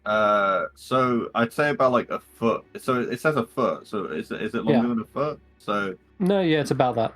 so you just see from like my hands, both my hands are on either end of the tear, and you just see going from one hand to the other like a yellow purple glow as it's like kind of like comes back together, and it doesn't look like perfect and new like it did before, but it all looks like a single material now instead of being torn into two. Bellamy's eyes widen. He looks at you and he just says, "Wait, shouldn't you be stinking rich if you can do this? Because, like, couldn't people just bring you stuff and you just repair them? Can you do that? How many times a day can you do that?" It's as often as I need. I don't really charge. I just kind of help people out. That's incredible. Faith says, "You got to show me how to do that." Yeah, of course. When we find the time, when we get where we're going, we'll find a little moment to show you a bit of mending. Yeah, and she can be your apprentice, and I can be your business manager. Oh yeah, we're doing this. We just need to reach your town. I'm not one for business. I help out. That's beautiful. Okay. And what's Manny doing during this short rest as well? Sat around the fire. Sat around the fire, listening in. Turn to Faith and ask her, do you think it wise to hide the truth of why these men gave their life? The truth? Common brigands. They were desperate, I suppose. They really wanted my gold, but I don't think there would have been any other outcome. She almost like doesn't answer your question and still kind of answering her own grievances about the way it played out. And then she shakes her head, and I'm sorry. I'm not sure what you mean. I don't trust her. You say that aloud? I say that out loud. Yeah, like, are we all having this conversation, or did Manny pull Faith Well, This is aside? between Like, we're all sitting around the bonfire, I guess. I'm just Yeah, but you can. you are. that I don't trust her. I imagine Faith and Manny are sort of sat beside Yeah, each no. other. Roki and Bellamy are having this talk about the mending. Anyone else can either be listening in or just listening to Roki and Bellamy. But Faith turns to you and Manny and says, I suppose everyone is keeping secrets, but So, I would like to do a thing, because she's, like, cluttered in, like, religious symbols and stuff, right? She is, yeah. Can I try to decipher and like maybe narrow it down if there's something suspicious about all of them with a religion check? Okay, yeah. Roll a religion. Well, So you like God? Name every god. There is God. from. No, there because are definitely. I'm also from like a temple monastic background as a wizard. Of course. Yeah, that's an I interesting feel little like there's twist just that no one. something suspicious about this girl and her religious stuff because she also didn't know who the Lord of the Morning Sun is, right? Earlier. She did know who the Morning Lord was. Oh, he was. She has a symbol for one. She just didn't know who Roki's god was when he produced his holy symbol. But Okay. as you're looking over them, Steph, you can actually tell all of these holy symbols, they do look like they are their proper shape and size to be legitimate symbols. They do look like they are straight from a temple. But they couldn't have all been from one, that's for sure. They would have been from various temples across the lands. It's almost like she's got a stamp book and she's collected one from everyone. Now, she does seem sincere and a little bit shy, but with a 20 on the religion side of things, she definitely seems unsure of herself, and she's not really displayed any particular following of any one god, right? It's like you can't pin her down as to who she actually worships, because she's got so many, but it's almost like she doesn't have one. It's almost like she hasn't decided who to worship. Maybe that's the reason why she has so many. I'm thinking if we can like look deeper into that, maybe. Yeah, you can feel free to ask her questions. Manny's talking with her at the moment, but was there anything else you wanted to add to that as well, Manny? Or Yeah, Manny leans in and whispers to her, a monk goes to a sandwich shop, and the sandwich shop man says, "What would you like?" And he replied, "Make me one with everything." I see. He I think- glances at all of her holy symbols, and then looks back to the fire. He rolls an insight. See if she's kind of figuring out what you're saying. She's actually proficient in that. Not bad, an 18. I think I know what you're saying, and you're right to point it out.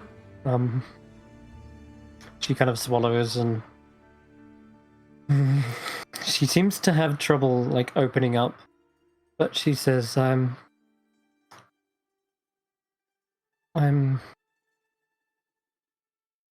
sorry. I feel like I've only just met all of you, and maybe once I've come to trust you all, I can tell you why. For now, though, I don't mean anyone harm. I am simply just trying to get to the north to discover something. I'm looking for someone. She says. That's what I'll say for now. But Well, Manny. I'm feeling.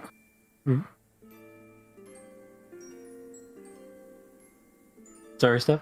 No, no, go ahead. Go ahead. Sorry. Says, I will say this. All my life, I've been alone. My sister, she stops and shakes her head. She took a different path from me. I grew up on the streets, and my bed was a warm pile of garbage, and that was if I was lucky. The only place I found solace was in the temples. Many of them would take in like an orphan child for one night at least. And I quickly learned which temples would take me. So and I worked out a rotation so that I wouldn't get chased out too often. I suppose it's natural that I learned about the gods. I was fascinated. Even several times, temples offered to take me in permanently, make me an acolyte, but I ran away. I ran again and again and again. Instead, I collected tokens from them all. She looks over them and kind of fumbles with one in her hand, thinking somehow that would be enough. I always dreamed the day that might come when I could find the god that was right for me, devote myself to the service, but I never had the courage. And she hangs her head. Well, that's no reason to be ashamed. We're all just looking for what we want to do. For example, I want to start a shop with Roki and you if you learn that mending trick. But, a question for you, miss. You have, without thinking, just answer whatever comes to mind. You got any favorite among all of those? More pleasant memories than the others, perhaps? Of the gods, you mean? The temples? Just don't think. When I ask you favorite and point to those trinkets, which one comes to mind? Everyone can roll an insight because she visibly looks towards it, but there are so many. It'll take a keen eye to realize which one. I have That's the keenest eye. Yeah. Next campaign. When I say a keen one, I meant not a natural one. That doesn't look I'm good. easily distracted. There are a Okay. lot of goats. There is one, but she looks at it and then quickly covers it up, almost as if she doesn't want you to perhaps see it. And there's like a jingling of other trinkets and holy symbols, and says, one in particular, I'm not sure. Perhaps. But you're not really able to tell her if she's telling the truth or not at this point, because everyone rolls so bad. You just feel like she's just kind of shy, and she kind of closes up again and doesn't have the courage to talk about it anymore. And she kind of brushes it off and says, I don't know about the rest of you, but I'm feeling ready to move on now as well. I'm quite well rested. Should we get up before nightfall? Maybe make a bit more progress, or... Okay, can I stand up and be like, yeah, that sounds good. Let's move on from the conversation and let's focus on safety before anything else right now, especially Faith. Thank yeah, you. well, that's exactly what I was thinking. So Faith can lead the way. Lead the way? Perhaps yeah, you should lead the way, Bell. You seem to Oh. have... So maybe I'm overly paranoid here, but I still don't really trust her. Seems You Oh, say I this totally out get loud, or that. are you thinking this? no, I'm thinking this to the party. Like, so Can I? as we get up and I'm kind of like walking behind her, I would like to try Slate of Hand for one of her insignias, tokens, or whatever. You can. It won't be the one that she looked at earlier because you didn't get high enough to know which one that was. But if you do want to steal one, any one, like a random one, then you random can. one It'll be that a I sleight of hand. Grab without much trouble. Maybe Yeah, one it'd that's be like dangling from the back. Yeah, absolutely.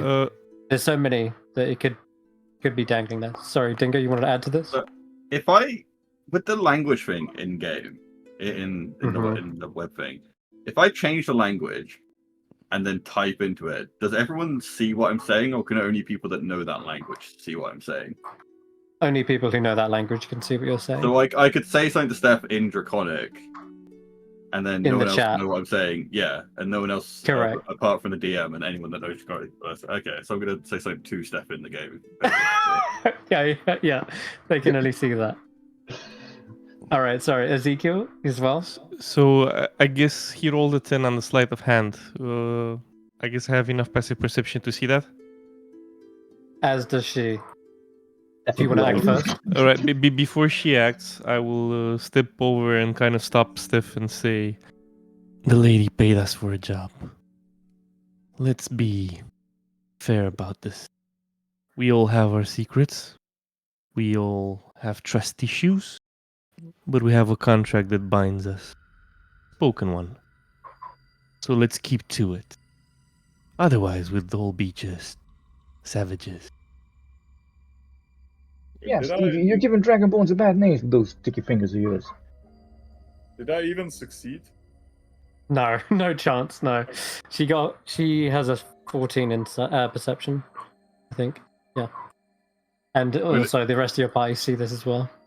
I'm gonna say any typos I make are canonical towards just misspeaking. You got it. Sounds thing. Okay. Well, Roki and me share a language, apparently. Yeah. So seems as though everyone is ready to get back onto the road, and Yeah, I'll lead the way. Now none of us know the area, right? We're new to this. Oh. correct.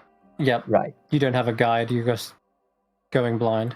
So I'll just try and follow the path that would make sense. Like we've seen it from up above, which we're now going down into the river where you told us. So I'm trying to remember what we saw when I was helping Stef find a safe path, and try and keep us on that safe path that we found earlier. That's what I'm trying to do. Yeah, there was a towpath. Perhaps there is something of a trail up here that you might be able to follow. If you want, give me a survival check with advantage, because this is a mountainous region. What's the advantage? Is it Alt or Control? Yeah, try Alt. If that doesn't Yep. work, it's probably Shift. Oh, cool. Alt. Okay, 9? That ain't good. Alright, guess we're rolling on the wild encounter again. Oh, Oops. yeah. I did roll earlier, and you were lucky. It wasn't anything bad. It was In goats. fact, yeah, it just goes. Okay. Okay. Alright. The weather is also something I should roll for as well. That'll be 2d6. I've got so many little things. Okay, 7. So the weather picks up. It was light snow now, before.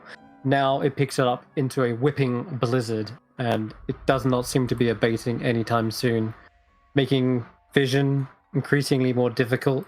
You also feel like you're not just fighting against the elevation of the mountain, but it also feels like the mountain is forcefully pushing you back down, kicking you out the door.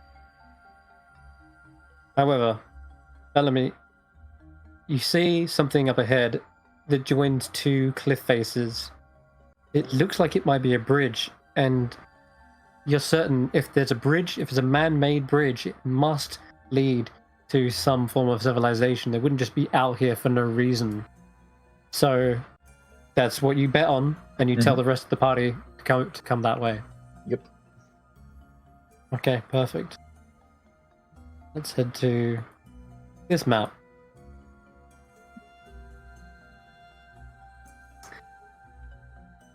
And Why is it grey? Because we have...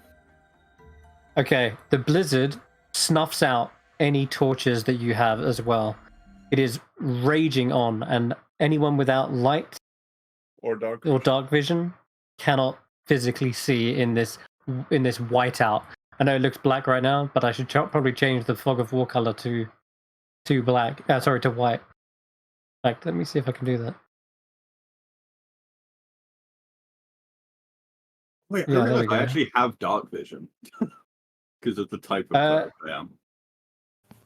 Yes, you do. Okay, perfect. No, you picked that one. That one, yeah. Wow. I told him in character creation he might get some shtick for this, but It's yeah, fine. It's a funny. really cool class. So It's my first time, okay. it's really cool. Like I love the choice. Faith shouts out over the blizzard. Are we lost? Bellamy? Now we found a bridge. Now we just have to cross it. Pun Oh, intended. okay. Can we all cross before any of the goats do? Can You we can. One at a check- time. Can we check if the bridge is even safe for crossing? Yeah, I'll take a look. That sounds like a very anti-Bellamy thing. I think he'd just go. Yeah, no. So I want to at least take a look at the bridge because I'm not suicidal. I'm carefree, but not. So. It's a disadvantage with perception check. Yep. It's control for disadvantage, right? Should be. Okay. What do That's we not got? bad, actually. Damn. Okay, Bellamy's eyes and ears are working pretty well, even despite the roaring blizzard and the whiteout from it. You can see the bridge fairly clearly. The stream's And- entirely white, by the way. We need the dog. Thanks. No, the dog doesn't have dark vision. Yeah, I'm gonna have to fix this and get. Oh, I know. There's an easier way. All right, Bellamy. Can't you just right click on it and then change it? No, I've got it even better. Bellamy, I'm gonna make sure that the observer has permission of your character. Mm-hmm. No one log in as the observer. There we go. That should fix it. That's cool. Perfect. Okay, so Bellamy, over the roaring blizzard, you can actually hear something on the other side, and it sounds almost like bickering, but you can't see that far. You can only see the bridge in front of you, which the one you're inspecting does actually appear to be in a working condition. There's not really any missing slats either, and the ropes don't look frayed. Your best guess is this will hold, so long as no big force jumps on it or anything like that. So dragon goes last. I'll tell the others. All right, I'm going for it. Wish me luck, and I'll just run as fast as I can across the bridge. Oh lord. Okay, that ignoring the part I said earlier about the bickering, you immediately bump into some very scaly, stout-looking, like short little creatures, and they're startled as much as you are by them. Do you speak Draconic? No, I only speak common Oh. because I didn't take the language option. I have the natural. Okay, that's right. Yeah. But as a note, so if I see them, like if I'm going here and I see them, I wouldn't bump into them, if that makes sense, if you'll allow it. If not, we can just play it out like that. You know what? You could see enough of the bridge, so that there's about like 20 foot of vision. So it's about here when you spot them, and you can hear the bickering of Draconic. Whatever they're saying makes no sound to you. It's gibberish. Well, then I would maybe. Do you think my character could already hear that it's? We can't hear shit. But so hold on. Do they see me? They all turn. They look like they've got some sort of contraption in their hand made of metal, and another one has a pair of shears as well. He's standing closest to the rope. The others all have daggers and javelins ready. Oh, no. And I think we roll for initiative because they do see you at the same point. Oh, jeez. So we never Love how got you a just- chance to hear what they were Okay. talking about, I guess. Well, you might still. Before we Maybe carry I'll on, get high initiative. yeah, before we carry on, Tom, I think it was Tom was saying that you can't see the map. You fixed that? That would be because you are blind as a human. So You he's might not be able to supposed to. So, okay, as long as that's fine. Ezekial is in a similar situation. You can't really see anything. You're going to need to figure that one out on yourselves, I'm afraid. Torches get instantly snuffed out in a blizzard, and it's not actually that dark. I'll tell you what I'm going to do. I'm going to give you 20 foot of vision, because that's the same that Bellamy had in here. Let's change this up. 20 foot.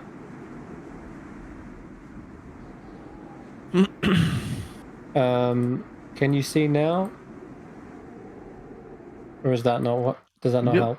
20. Nope. Yep, that's great. Okay, that's perfect. Double right click config. Basic configuration vision. Yeah, basic vision. Cool. All right. So you guys are pretty blinded by the whiteout. It's not actually pitch black yet, so it only makes sense to restrict you to that. Okay, if you want to roll for initiative as well, Manny Manny? and Roki still have to roll. Yes. and Roki. Oh, fuck. Bellamy, you are so lucky that you go first, because I mentioned the kobold with the shears. He turns startledly and shouts something, and I think that's loud enough that Stef understands it and hears it.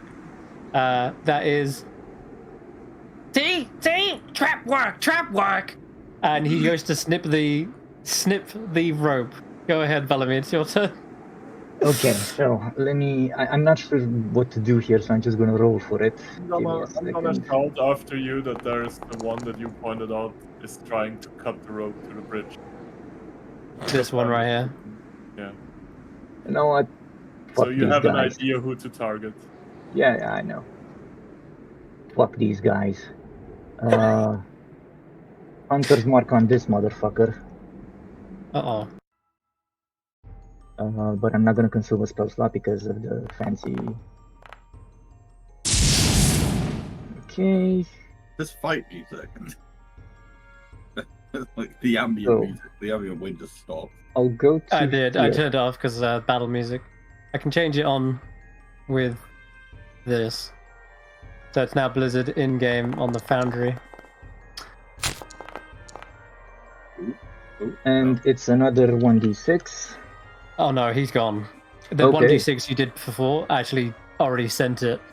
This kobold, he is jubilant whilst also terrified the fact that you just rushed across and got to kill him before he had a chance to cut the rope. He was the one with And the he- shears, right? He is. But he Okay. looks like he dies with a smile on his face, knowing that he was right all along, that his trap Okay. was working. Can I, as a free action, kick the shears into the ravine? Yes. They go Oh. tumbling down with a clang, clang, clang. Then I'm going to risk an attack of opportunity from this guy and go and attack this guy. So you can take your attack of opportunity if you want. Yep, sure.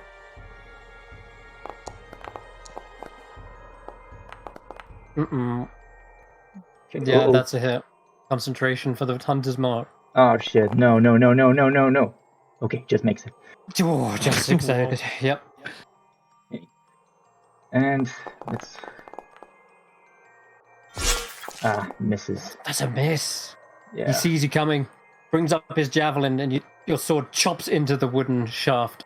And now I'll yell out. We got 4 hostiles over here. Help me out. And that's my turn. Okay. Can we hear him very well, or can only me and I'll Stef yell hear as him? loud as I can. I don't know if that's a check. You hear a muffled yell, something about for something. Yeah, roughly hear him. Yeah, that. I just like to point something out, and you're gonna hate me for saying this, but you didn't roll initiative for the goats. God damn it. The goats are unaware of what's happening right now. Also, Sure, it's they're still on- 5 goats instead of 16. How dare they? Where did you get more goats from? Let's knock that down. Alright, that's better. Okay, so Faith, not really sure what's going on here. Just following along with you, Roki. Did he sound panicked, or is that just Bellamy normal, like most of the time? I don't know. I tell her it's dangerous. Step back. Don't cross. Okay, she looks across and just hides behind you for now, Roki. I'm just gonna give him some half cover there. Okay, it is actually your turn, Roki. Okay, so God, that kobold. Sorry, I've missed a kobold. Yeah, we had a kobold. I was gonna say. Yeah, sorry. Apologies. There was also going to be the one with the shears. Can you imagine Bellamy just getting chopped? I can on the only bridge. move to here. Do I Wait, have it's to the roll kobold's anything for turn crossing before the you. bridge? Sorry, yeah, one sec. Let me just stab. Let me just stab Bellamy real quick with my javelin, Can you please miss? and then you can. Well, he's not just going to stab. He's also going to position himself. Kobolds, they know how to use pack Oh tactics. shit! I forgot. Well, I would Yep. know anyway. So rather than the +2, they can have advantage on this. And I keep rolling shift. It should be alt. Okay, it's going to be. I'm going to roll again. Oh yeah, that's a hit. I'm afraid you're taking 1d6 of piercing damage. I don't know why it hasn't done the damage, but did it come up with something? for you to roll? Is it concentration? No, but you can just roll it in chat. I'll apply the damage, and that'll prompt the concentration check. So you can just roll the 1d6 in chat, and I'll click on it. Yeah, sure thing. Okay. And apply damage. +2. That should be 6. Constitution. Okay, maintains. Yeah, you should be on 3 health because he's got +2 to that. Sorry, don't roll that on. Yeah. You can just close that. Okay. Oh god. All right. The kobolds immediately pounce on you with their tiny spears, jabbing you, filling you with holes. Roki, you rush across the bridge, and you can see Bellamy already in a very bad state. Okay. Go This might ahead. be a bit of a cheeky ask, but this is 30 as well as this. Like, would I be able to That's- when I get to here, kind of like try and get to there? Yeah, you could like, Yeah, yeah. You will be right on the edge, just so you know. yeah. Maybe I should go here, so I'm not like right next to him instead. Well, there's plenty more kobolds in the turn order, but Is that safest spot then?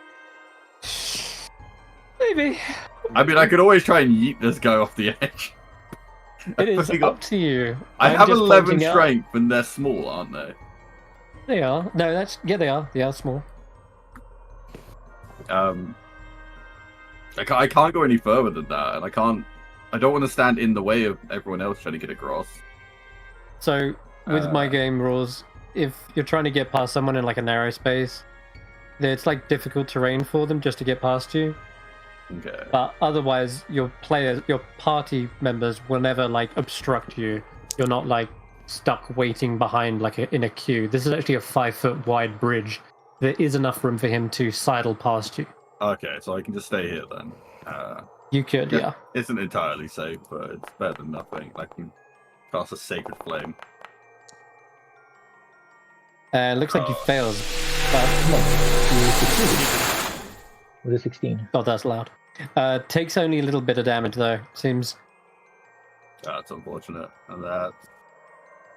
Actually, I'm questioning. How did he take damage? Was that not a success?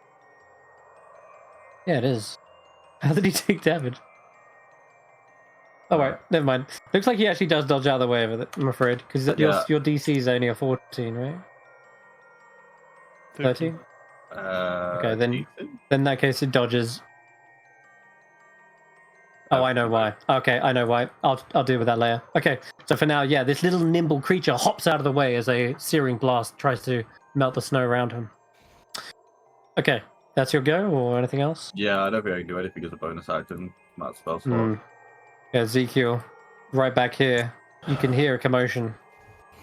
I'll slowly begin walking towards the commotion to try to figure out what's going on, and I guess as I reach here, I'll ask, What's happening? Where's Bellamy? I think Bellamy ran into a couple of kobolds over there. I could hear some muffled draconic words. Interesting. I'll yell out across the ravine. Bellamy! Prove yourself! And I'll end my turn. You got I'm it. not gonna run down that bridge, are you Yeah. kidding me? Did you dash out of curiosity, or you're just holding an action? No. I'll just sit there and where I am, and I guess I'll dodge just to do something. Dodge it is. Okay. What is the dodge? All right. Not stupefied. I'll find No, I don't think. I'll have to add dodge later. Yeah, that reminds me of. Okay, Icewind, kobold. Not just any kobolds. Icewind kobolds. Snowballs! This one rushes towards you, Bellamy. This might be death by 1,000 cuts. One of them pulls out a shank and tries to go for you. Wait. I don't really get flanking here. Yeah, partial flanking there.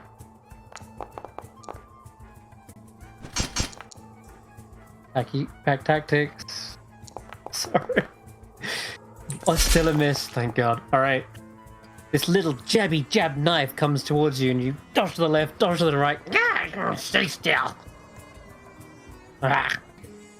Okay. This other kobold rushes up behind you. He's got little icicles hanging from his chin. God knows how long they've been waiting to spring this trap. Finally! jab, jabs with his knife. Oh yeah, that's gonna hit. But minimal damage. Oh, it's still enough though. Okay. This is Death's Door. Bellamy, you fall prone from these kobolds jumping on your back, stabbing you in the back of the neck, falling down onto the ground on one knee.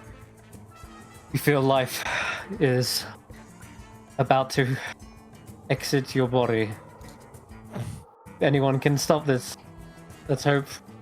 Let's hope it's your allies, or even the goats. The goats are up. Yeah, they follow along. Oh yeah, Okay. the cleric didn't heal him last turn. You didn't have spell slots either. Oh. Oh. Oh, Yeah, Lord. I used healing trying to stop him dying last combat. Or any other short It is rest rough. then. They see, however, there is another target here. You know what? It's gonna. Oh, another one! Wait, what happened to Shears? No! I shout in Draconic, you can try. This one just moves straight through there. Okay. He looks around for them just momentarily before he pulls out a dagger. Looks at the rope. Probably gonna take a while to cut that. So he tries to first stab you with it. Watch him get 4. 2. Close enough. No good. And it kind of like, his dagger is so shoddy, you can hear the blade tink and snap as it tries to stab into your armor. Yeah! Throws it away and then pulls out his javelin instead. There's another one. Jesus. Okay. This one actually will go for the rope. Whilst you're occupied with this guy, the little dagger begins to nick at the rope. And you hear a snapping sound as one side of the bridge starts to wobble. There goes. Okay, man with many goats. Cool. I'm gonna move 10 feet.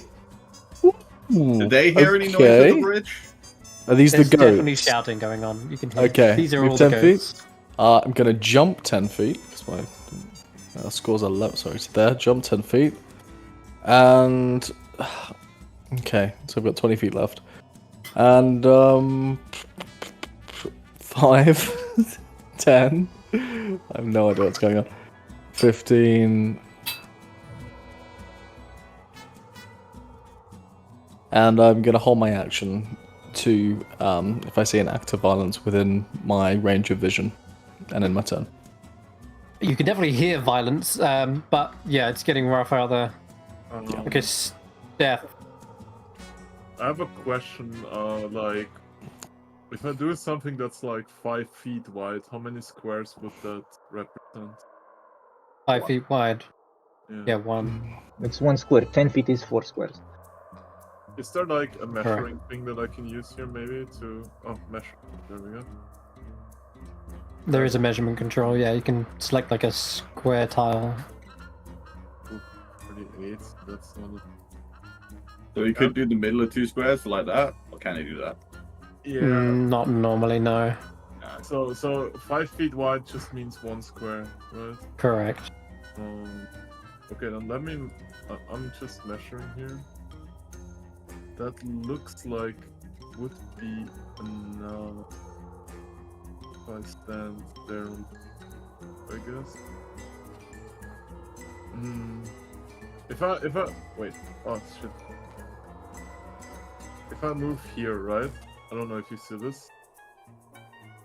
Off the edge. No, there is still like a little bit of edge left in the bottom right. You Fuck can off. get Over to- there, yes. Yeah. No. You're not hanging on the edge of a cliff by the tip. No. You can I stand I here, can't or you move can stand anymore. here. I can't move anymore. Something. Okay. Oh. Yeah, just click off of it. Oh, you know why? It's because you've got the measurement controls active. You need to go back to clicking token controls. No, I don't. It looks like you're using the ruler. Hold that, press control maybe. And now try and move. Because you might have got sticky keys on or something. think I have sticky keys on or whatever. Oh, Yeah, it looks like you're like planning it, doing that thing where like you press a Mhm. button and it'll move you to the I'm next trying. one. I did use the measuring tool to see if I can hit this kobold up here with if I stand here. If that's 30 feet, right? Oh, if you're Yeah. 30 feet away? Yeah, that is 30 feet. You could hit one of them. No, if I could hit both, that's my. Oh, both? No, if you're hitting with a 5-foot square, you'd be hitting one square, one kobold. Because I want to do something risky, I guess. Okay, what do you try and... yeah, can you tell me? Here on the bridge. Oh, but I was here, right? So sorry about that. Move here. That would be 20 feet of movement. Would be like 25 because I go here first and then Mm-hmm. 20. Let's go all the way up here, I guess. And then I would like to... I hope I'll do this correctly. I'm sorry that you were in the way, Roki. I wish you would have moved to the side.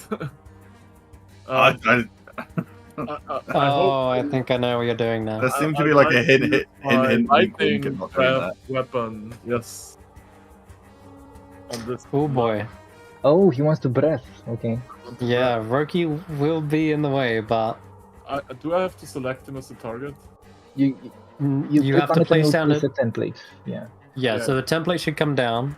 Now, it comes from you. If it's 15 foot, which means 3 squares, you can hit like 2 kobolds, I believe. No. It's because I'm a chromatic dragonborn. It's like 5 feet It's a wide lo- and 30 feet Oh. long. It's Fantastic. Well, then, Don't yes. kill you can Bellamy. hit 2. it's a laser. No, I'm not hitting Bellamy. That's why I Okay. asked how wide a square is. It's just one It line. is 5 so- feet. Yeah. It's going to be one line. You're going to hit Bellamy and 2 kobolds if you do that. No, I'm hitting Roki and 2 kobolds. Roki. Sorry, Roki. Oh, you go Apologies. straight through me. Roki is fine, right? I'm sure he's gonna be fine. Can you I shout have something? no idea what's going on. It sounds Can great. are you shouting something before you do that so I can at least try Okay. to look down?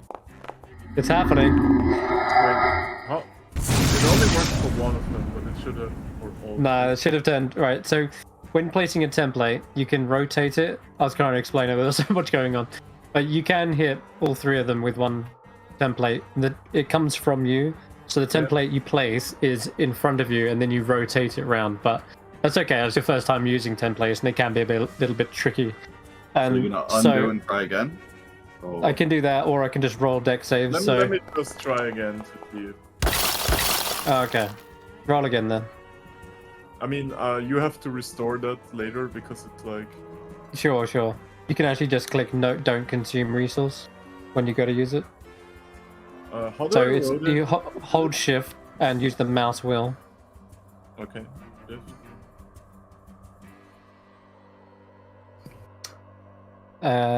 And make sure the little icon is is like here. In any case, that triggers my reaction, so I'm going to use it to It move would. across the It's bridge. super weird because if I rotate the template, it only has 1 square, but it should have. That's like, all. Whoa! Okay. This does not look good. No, it doesn't. Okay, don't worry about it for now, Steph. I'll teach you that in out of game. For now, let's get this moving. I'm going to roll another deck save for the kobold. Well, I did. It's a 20. He Yeah. succeeds. Roki, roll a deck save. Oh, so Trying to just find where dexterity is, where it says Dex 12, there's a little Yeah. +1. Click that, or you can click Dex and it will pop up and say, "Do you want to roll a check or a save?" Oh, okay. you say- That's a success, right? Yeah, Okay. it's on so base you- with Dragon Ball. Wait, let me see. So, here. so do I manage to duck underneath it as he shoots the kobold? The DC for it is 12. It says on my. Okay, perfect. So you do duck underneath, but it does still kind of graze you slightly for half that damage. No, I'll be nice. Yeah, it always Just does take the half 1. damage if you save it. I forgot to mention that. So How much do I take? Yeah. D10. I've just given you a little 1, but Okay. because you did roll the d10 and got a 3. The other kobolds, they succeeded, took some damage, but Not a lot. They It's kind of just got D10. grazed as well. It's D10 for each of them, right? Do we not just roll for the damage? It rolls. You roll all one. You don't roll separately for each kobold. So I'm afraid, yeah, it does little graze. They're nimble as well, so they Where did I roll the damage for it? I'm confused. scroll up. You'll see under It's where it 1d10 says lightning roll. breath weapon. Then I rolled the 3. Okay. Okay, now I got it. So, anything else as a bonus action? Do I have a bonus action? Don't think so. I do not. Just double checking. Okay, man with many goats. Take the That is when your bridge. reaction pops. And is that enough movement, or do you have any movement left over? That's Keep it. going. That's Okay, it. perfect. Yep. Top of the You, round, could, you, Bellamy. you can't use movement as a reaction. I had to take the dash action as the reaction. Yeah, true. Yep. Okay, then Bellamy, you're prone on the ground, and you've taken a level of exhaustion, which I'll mark for you once you're back up. But you're in a dire strain. Everyone around you is trying to stab you and fill you with holes. What do you do? So do I have what do I have access to? Because I can't remember the exact rules right now. Okay, I'll tell you the exact rules now because it's important. When you go to death's door, all that happens is you fall prone and take a level of exhaustion. Whilst on death's door, you deal half damage, and any damage that you would take could be fatal. If you take damage, you roll a Constitution saving throw. DC 10. Succeed that, and you gain another 2 levels of exhaustion. Fail it, and you die. That's But it. I have access to both my bonus action and my action. Yep. Okay. Yep. You don't have. If there was no access to that, I would say, that's literally all that happens. Is you're fallen Okay. on the floor. You can still move. You just have half damage. I can still move. Any amount of healing will get you off of death's door.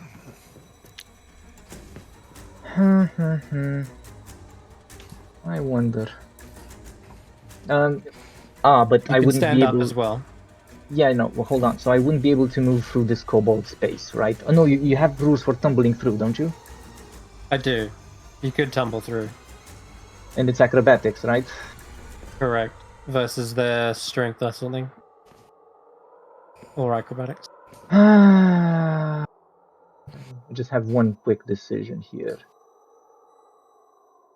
Well, anyway, whatever happens, I'm gonna use half my movement to get up. You got it. Okay. So I have, let's say I have 20 feet left. Wait, doesn't moving cause a reaction? Do you really want to do No. that? Nope. No? No, this Okay. isn't It does not. Pathfinder. Some Moving out of people the use that. range. Yeah. Yeah, some people use those rules, but no, I don't. You can stand up. Okay. Can I just clarify something? Yep.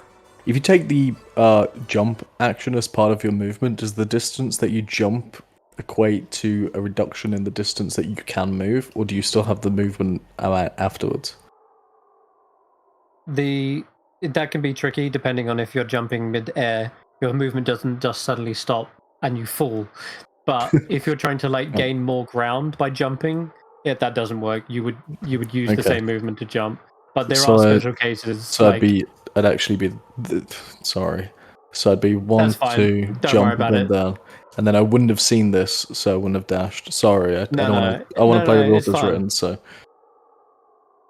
Okay, all right. If I respect that, then if you're down there, you're down there. But I did say I don't want to be here, um, but rules are rules for a reason. okay. So let me just measure something. 5 In that feet case, here. sorry, Bellamy. You can try to overrun, or you can try to tumble through. What would you like to do? Is it acrobat? So, Oh yeah, what I'm you asking want to is, look it up. I have a level of exhaustion right now, right? Yes. So if I do that acrobatics check, it'll be a disadvantage. No, it's No. different rules for exhaustion here. It just reduces your movement speed. Yeah. So exhaustion, for every level you have, it minuses 1 from every D20 roll. So whether it be a saving throw, an ability check. In this current situation, I you have my only full lose, movement. it's only -1. So minus 5 Also, feet. yep. Also, you do lose movement for every other level. So at the moment, you've actually got 15 foot of movement left. Yes. I think Okay. that should be enough. Fuck it, let's try it. So, I'm going to again cast Zephyr Strike. My movement now doesn't provoke attacks of opportunity, so he's moving really fast. He's like thrown on his haunches and trying to burst forward. And I'm going to try to tumble through this guy and then dash to the other side of the bridge. So I'm going to use my movement and my dash action to get to the other side of the bridge. But first is going to be a Okay. tumble through that guy. So it's acrobatics, right? Yep. You get Correct. basically two dashes, so your total movement is 75, but you got up, so it's... It's a contested check. Yeah. So I've got to roll this kobold. Wait, can't I give him guidance on that? Yeah, you have You to be can. touching me. No, guidance in Oh. my rules is 10 foot. Okay. So I'll roll a 1d4. Oh wait, I have to target him first, don't I? Yeah, I'll just or roll a just roll a 1d4. d4, either works. Yeah. Okay, 14. so 14. Okay. Let me go ahead and roll that kobold. He is actually... It does say the tumbler makes the dex acrobatics contested by the hostile creature's acrobatics as well. So they do use acrobatics. He quickly tries to hop where you're going left, you're going right. He helps left, he helps right. And that guidance made the difference. Congratulations, you managed to tumble through. Whew. But I can't do it on saves, can I? But I can do it on just regular. No, that, Yeah. if you want saves, that's resistance. Bellamy sprints across the bridge over the snow, and you see tumbles into the goats. Oh my god, he's out of there. He's out of danger. Okay. And I'll Faith looks just- at you and says, "Oh, you okay?" She's gonna attempt to stabilize you. Yes, that's a Now- medicine check. It is a medicine check. Does he notice I cast guidance on him, or does he just think that he did that himself? That's up to you. How subtle or overt your spell looks. Tell me, what does your guidance appear as? I think with guidance, it's a subtle one. It's a kind of like a wave of the hand. So I guess it depends if someone's looking or not. All right, Faith immediately tries to apply pressure to all the wounds, and she is actually going to bring you back to 1 hit point. You're no longer on death's door, Bellamy. Yeah, I'm just That's- hanging on to Faith. Yeah. Oh, I missed clicking.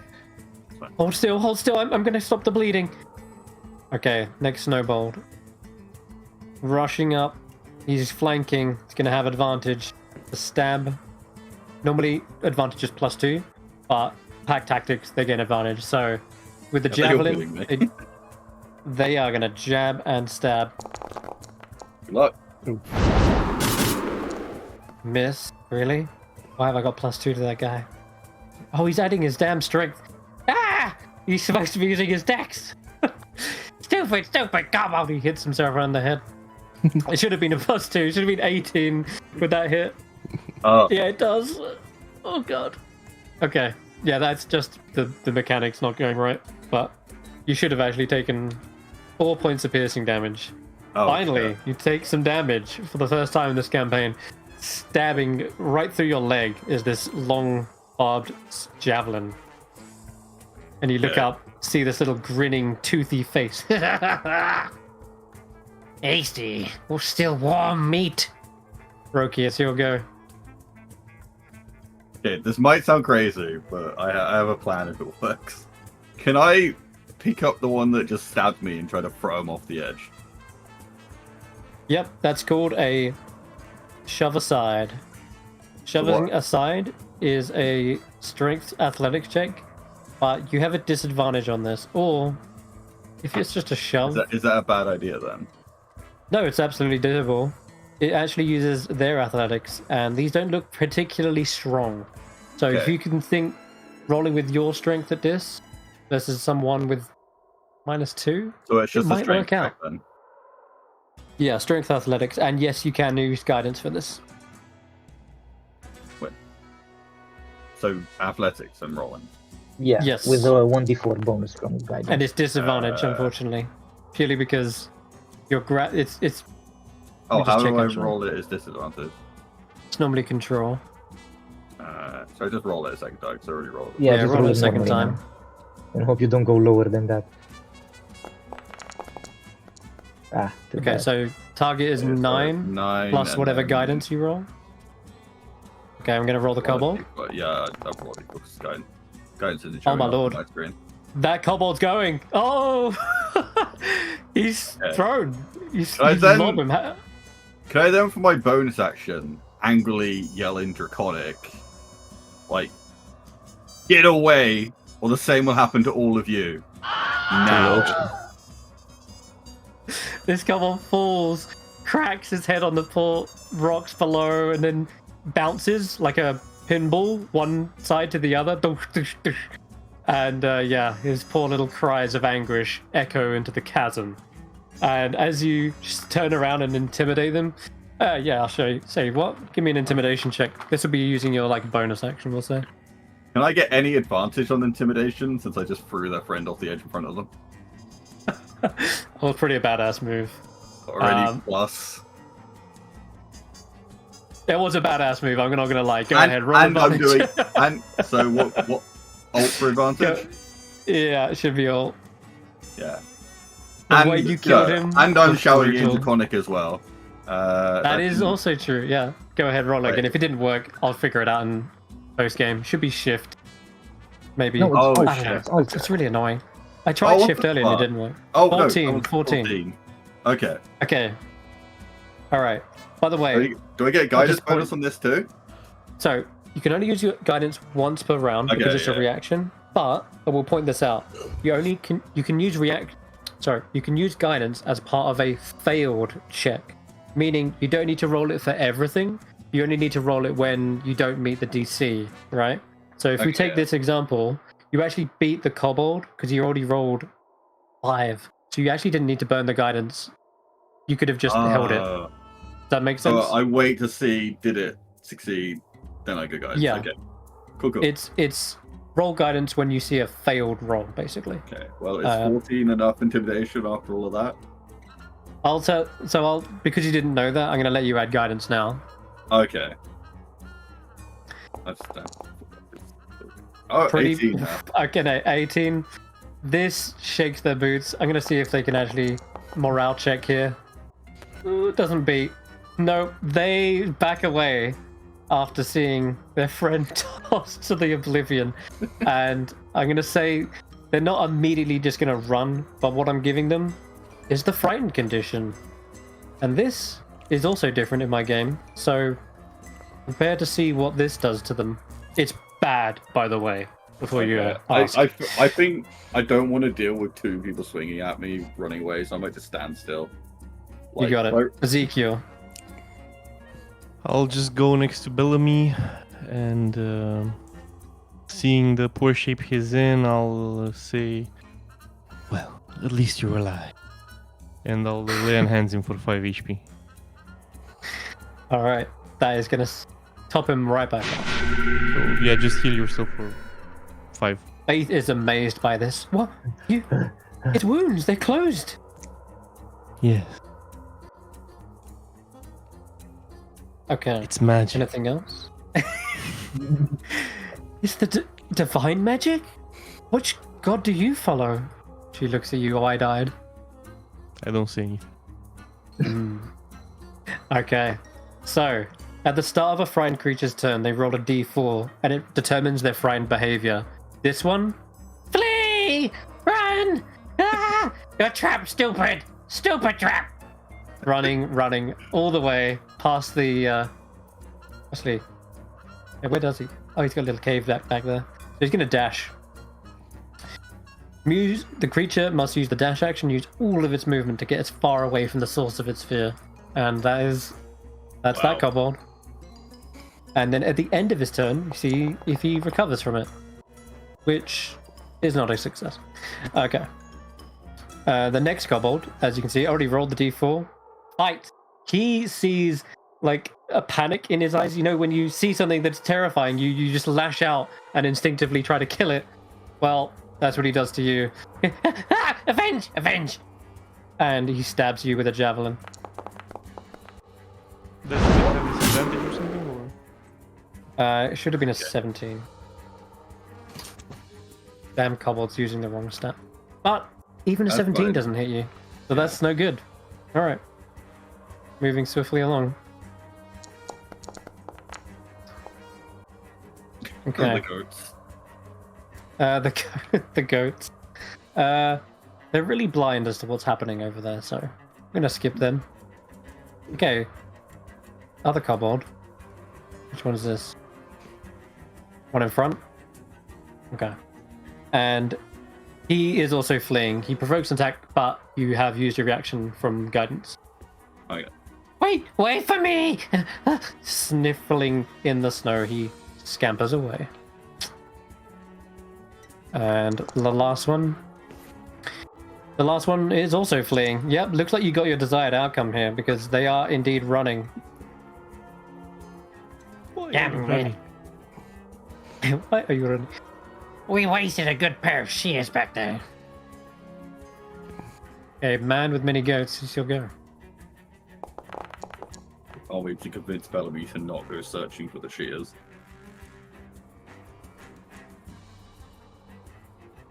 The shears got kicked down into the. Find a way. I use the final solution. What? Well, you know. Excuse me? Sorry, yeah, Tom, is your go? Yeah, that's a Okay. hold Alright then. action, etc. Yeah. You got it. Steph, you're up. There's one kobold left, shivering in his boots, but... What do you do? I mean, I'll start this off. I'll just cast Ray of Frost on him, I guess. What? Yep. That's not going to hit me as well, is it? In front of me, No, or- No, it it's won't. targeting the Okay. thing. Really no, not. Ray of Frost does not hit you. Okay. Sword Burst would hit you. Yeah, I like to not be attacked by my teammates. Obvious. That's a bit. Well, He ducks down underneath. He's very small, so you're trying to like aim around the bridge. Just isn't the angle you need. but I will like position myself. Wait, can I move like You can move through Roki, it'd just be difficult terrain. so? So that'd be an extra 5 foot of movement, that's all. that I'm would 100% be- yelling There. idiot at you. So you That- get close to the combat as a wizard. I say, That- idiot, what are just you so you know. doing? You could move that way to avoid the attack of opportunity, rather than that way, but Yeah, I'll let you off for this. It's fine. I- I will assume that you take the like optimal path through. Okay, man with goats rushes up, and Bellamy, it's your go. I'm just going to draw. Like he's not talking anymore. He's grown deathly silent. He's eyeing that one last kobold. Let me see something. God. Let me go to here, I guess. Yeah, that should be enough. Okay, and I'll end my turn there. I'll take the dodge action. Is it one of those macro things? It isn't, but we'll Yeah, just anyway, make if you attack no. me, disadvantage or whatever. I'm just You got holding it. the bridge and eyeing that last kobold. I'll skip Faith. The kobold who's fallen down, fallen all that way down, is dead. So let's skip. And Roki, back to you. Before I'm- Roki takes his turn, I'm going to take a free action to say to Roki, this is a thinking creature. He's alone. His death may not be his path. He may have greater use. I'm gonna say convince Steph, not me. I'm backing out of here as I make my way across the bridge, getting back He onto safe ground. He understands you, man with goats, Manny, and he actually replies in common. Yes, great use, great use. Many regret. And it is Ezekiel's go. Ezekiel will just watch things unfold as far as he can see and sit tight. Okay, you got it. The others, I'm going to say, they're probably fled back into their little cave by this point. So we'll skip ahead to the actual kobold left standing. But you skipped past them. But Did I? Well, that's fine. Yeah. He kn- it's only the goats between them anyway. Yeah. He is fearful. Which means he has disadvantage on any attack. This this is the normal frightened condition, what everyone is used to. Can't approach, has dis. He understands what's going on. It wasn't my idea. That one. He points to it, and the guy who had the shears. My idea was catch cat with trap. See? And he has like this little man catcher trap, sort of like a bear trap, but for a smaller animal, or a rabbit or something. His idea. And he's actually gonna just back away. No, For he's now. not. He's not.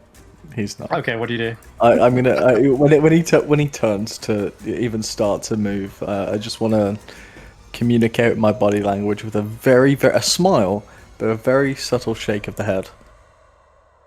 That would not be a good idea. Oh shit. Okay. Okay. He Good. he's Okay. gonna just grovel then. In that case, Okay. falls to his knees and asks you to spare his life. Please. I gently and calmly put a hand on his shoulder, kneel down to him, eye to eye, and say, "You have a part to play in this. Join us. We're going for a walk." Roll persuasion check. And because he is frightened, you have advantage. Cool. It's like the compounding, intimidating presence. Now we have the good cop. That is a resounding success. Yes. Snowball joined. Snowball had no use for cowards anyway. And he turns back to see these others that have left him, abandoned him. He takes one gulp and looks back at the rest of the angry adventurers. So, you spare Snowball? Yes. For now. Hey. You have a part to play. Thank you. He gets to his feet. Yes, play. Just playing, that's all. And that will end combat. The negotiator, everyone.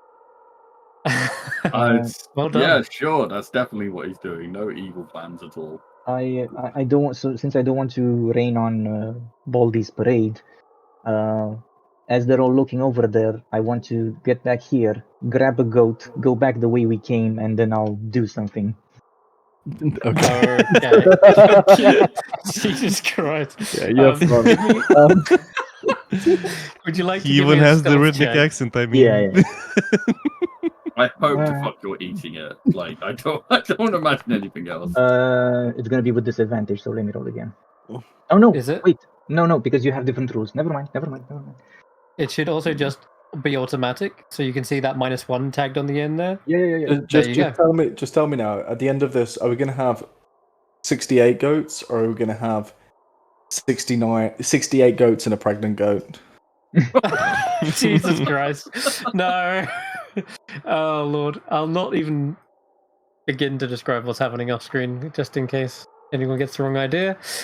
So, Bellamy, everyone looks around, doesn't see them. Just Okay. a bunch of grazing goats and yeah. What I'm going to do is, you already know, but I'm going to try and recover some life from this poor creature. I'll hold it down, and I don't know if you want me to actually roll for him. No, don't bother rolling. This goat doesn't even see it coming. Okay, so let me just roll to see how much I get. This is the first one. Max. So, Nice. that brings me to max HP. I don't know if it kills it, but you know, How much damage do you deal? 7. Never mind. That's it. Yeah, that kills it. Okay. Okay, 68 goats. And as I'm doing this, I'm going to try, like, fearful as this whole gruesome ordeal is done. I'm going to try and, like, keep blood splatter to a minimum and not get any on me on my face and clean myself as much as possible. I don't know if there's a check for that, but that's what I'm trying to do. It's a clean kill. There's not much splatter. It's no struggle, so it doesn't like smear anywhere either. Then I'll You just get back. drink deeply and return to the party, looking much better, healthier. I love how I'm the only person in the party so far that has saved the life of a sentient being, and I'm still presumed to be evil. I don't think you're evil. I don't know what your deal is, but I was planning on leaving. I was expecting Stef to kill the last one. Why me? Because you've wandered towards the combat as a wizard for some reason. You also even blasted your own ally, so... I do have a predisposition for melee combat. Apparently. Might come into play after we get a level up. Yeah. Guys, I don't think I can stay any longer. Can we end the session? Or... Yeah, that looks like a good time to wrap it up anyway. So, yeah, you realize this was all just an elaborate trap set by the kobolds. Bellamy, that you might have accidentally taken them off the path onto a fake path constructed by these kobolds. So you take the path back down, you're having to figure out where to go from here, and during that brief hesitation, you're looking around, guessing where to go. We're going to end the session with one last frost check to see how you guys truly resist the cold, and then you're free to go. I'll just tell them, shit, I thought this was a shortcut. Sorry.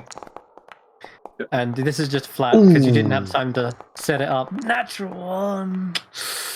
Oh dear. Can I just say to Bellamy. Bellamy, I know you're a big fan of your friend here, but you don't need to lose a limb as well. Lord. Okay, so it does appear as though Bellamy, the cold, has crept in. What was that? Natural 20 from who? Yeah. That was Oh, nice. Stuff. I Bellamy, also it's fail, your... so... Okay, so a level of exhaustion for the two who fail. Does the snowball need to make a frost check, or are they? No, resistant? he's quite resistant, and he's also bundled up in these thick furs. In fact, never actually gave you an image of these guys because I completely forgot. But well, here's an image of what they would look like if they were three kobolds in a trench coat. But yeah, they're all bundled up. Okay, so awesome, guys. The creeping cold does get a couple of you off guard as you've gone the wrong way. You have to backtrack. That time is when your blood begins to feel like it's freezing. Oof. But I'll just huddle up next to Ezekiel, seeing that he's trembling as well. And maybe if we tremble together, it won't feel as bad. You all survived your first session out here. So thank you very much, guys, for coming and playing. And I hope you enjoyed. Next week, we'll continue. See where you get to. All right. Everyone have fun? Was it good? Yeah. Looking forward to having long and insightful conversations about moral philosophy with a kobold. I love it. Yeah. I think we got very lucky. This went pretty easy. We're not leveling up, by the way, right? Not yet, no. Okay. Gonna keep you on the one for now. Do we get any loot from the one kobold we killed? You want a stick? You can have stick. Wait, do they have... Maybe he has like 3 gold coins on him. No, but do they have furs on them? That's the question. Yeah. Anyway, guys, I gotta go, so talk to you. No worries. Bye-bye. Take care. So, Bye. their hide armor is not really fitted for you guys. It's a very small hide armor. Because in the picture they had that fur coat, and I was wondering, you know. Yeah, no, that's for when they're like trying to blend in town. No, these guys just have little tiny furs. I mean, what if Probably Bellamy from like wanted a skinned cat. Yeah, what if Bellamy wanted to skin this kobold in front of his friend? Good lord. I didn't want to skin him. But I would have killed him, but you did such a cool thing that I thought. No, skin the dead guy. Can we cut open a goat and sleep inside of it, like do the Star Wars thing? Like a tauntaun. You know, a goat. How big do you think the goats are? I don't know, man. There's many goats. I suppose if you got 2 goats, yeah, either side, no. However many goats. What if like a sleeve. What if I just want to make, like slippers or something, you know? Lord. Well, like one limb in each go, and then Yeah. like one for your head. Yeah. I would What if probably we- drop your alignment. That's what I'd do. Yeah, what No. if we don't kill stuff that we don't need to kill? Hmm. Yeah. Yet. Okay. I can live with I'll that. say this: you can pull together some scraps from that one kobold, but you would need to kill many, many more to fully stitch together a big set of like furs. Fair enough. I feel That like was. But what if I really, really want the stick? You can have the stick. Yes, a javelin. Yeah. I felt like I both tried to finish give you that. combat without killing and killed the most at the same time. I'll take the stick if nobody else wants the stick. I'm a trash Yep. holder. You don't know me. I've added a javelin to your sheet. Like, I gotta go. I gotta go too, guys. So same time next week. Yeah. Yes, same time. Okay. Same time. Okay. See you then. Nice meeting all of you. Bye. Bye. Bye bye. Can I Like- just try with the fucking template now? Because that did not look like it worked Oh yeah. Okay. All right. So since we're done. let's get back actually. Yeah, Okay. I So feel when like... you're Carry on, sorry. when you place a template, you'll have the little symbol which tells you like the origin of that. Then, with that template, you want to place it next to you because it's coming from you, and then you'd rotate it. I'm just going to check that the actual breath itself has the correct template as well, because sometimes. Yeah. I feel like I understood the instructions, but there was definitely something off there about how the sure. template worked. Yep. Let me just double check it. It's called lightning breath weapon, right? It's lightning breath weapon, but it's a chromatic one, so. Yep, that's wrong. It is the template that's wrong, and you did nothing wrong. It's 30 feet, right? It's 5 feet wide and 30 feet long. Yes. Yep, they got it wrong. They've put a 5 foot wide, the wrong way around, so it's actually 5 foot long. Regular breath weapon, but I'm a special Yep. one, right? So mine Okay. is like long instead of. Give wide. it a shot now. Sorry for that. It might have just been wrong on the import or something, but give it a go now. Let's see here. How do I consume available usage? Consume resource. Also ticked off. Ability. Yeah, tick those off. Yes, now it works. Now I have a big meaty bar. Medium. Yep. Yeah, look, Okay, go ahead. Try and hit 3 kobolds in one. Oh, you saw it though, right? Yeah, look. Now there it looks is. okay. It does look correct. Go ahead and do on 3 kobolds. I want to see the damage. Tell me if I got hit by that. Do you really think that's gonna ever hit? Because it's like it's a dex save. So it would be in front of me or on top of me. So then position it on top of this kobold, right? Because this is a square around you, and then rotate it to try and hit all 3. There you go. That's what I wanted to do. I could have done that earlier. If You this could happened. have. Okay. Sorry for that, but there you go. It's all sorted now. Yeah. Now it works properly. Nice. So Cool. if that one kobold didn't hit me, you would have been the only thing dealing damage to me this session. Yeah. I think the luckiest roll of today's session was Bellamy's initiative roll. Because if he had have gone just even 2 turns later, I was cutting that bridge. Ooh. Yeah, I was like, I wanted to say something at the start because to me it felt like we should have maybe walked this way to the left. It was hasty, and yeah, I think this hopefully serves as a little lesson to maybe be a bit more cautious or prepared. But anyway, it is what it is. It was still a bunch of fun. It won't. No. Yeah. All right. How many kobolds? I think I've come across a lot more murderous than my character was supposed to be. It's just kind of, it's been a bit necessary. I don't even get why, because you were just killing enemies. Well, if they're sentient, they don't have to be enemies. True. What? It's not that I'm just killing; it's that I'm one-shotting everything. Like, And it's not like you. but It's what not if like it- you get more. You get more XP from killing things. But That's not the here's case. the moral question: what if it's a black dragon who is fundamentally evil and an enemy? Well, it's whether or not a creature is evil and whether or not a creature will align with you are two different things. A creature can be evil and align with you if it believes that its own intention. It's narcissistic if it's evil, right? So if it believes its own intentions align with yours, someone who's lawful good and someone who's chaotic evil can align. Can move along the same path. Perhaps not forever, you know. They will diverge eventually, but there's certainly the when there's a shared interest. You know, it's about the character's intentions or the creature's intentions rather than on the outcome. One person I'm gonna kill. Okay. Say all that, and I cast. Not the bug. After you finish saying that, I cast inflict wounds on you. Kidding. Oh my god. Why do you think I'm evil? I'm genuinely. You can see my character sheet if you'd like. I'm just making a joke about you saying all this peaceful stuff, and then someone just go die. Oh. It's like concerning Have I been challenged to a duel? Oh no! No. He took an aggressive action within 5 feet of me. Watch out!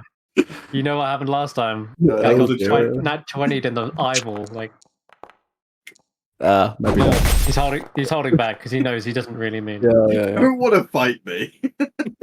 If you see what I've done this session, I don't think Are you a wanna do cleric? that. Do you have smites? What are you? You're a paladin. No. I'm a cleric, but I don't have to tell you what I can do. Ezekial is. I presume you can do most of the things a level 1 cleric can do. Yeah, but he's out of spell slots, so really. Oh yeah. Oh, shit. He's probably got pretty high AC though. Yeah. That's why you resort to shoving a kobold off the edge instead. Which, by the way, love you for using those rules because shove aside is not an option normally people use, but and you even gambled because it was a disadvantage and still got it through. So good job with that. That was awesome. It seemed like a way to end the combat as opposed to just trying to fight everything because they've just nearly killed somebody. Yeah. And I feel like I couldn't move without being hit by all of them at the same time. So Right. Yeah. Yeah, you know what?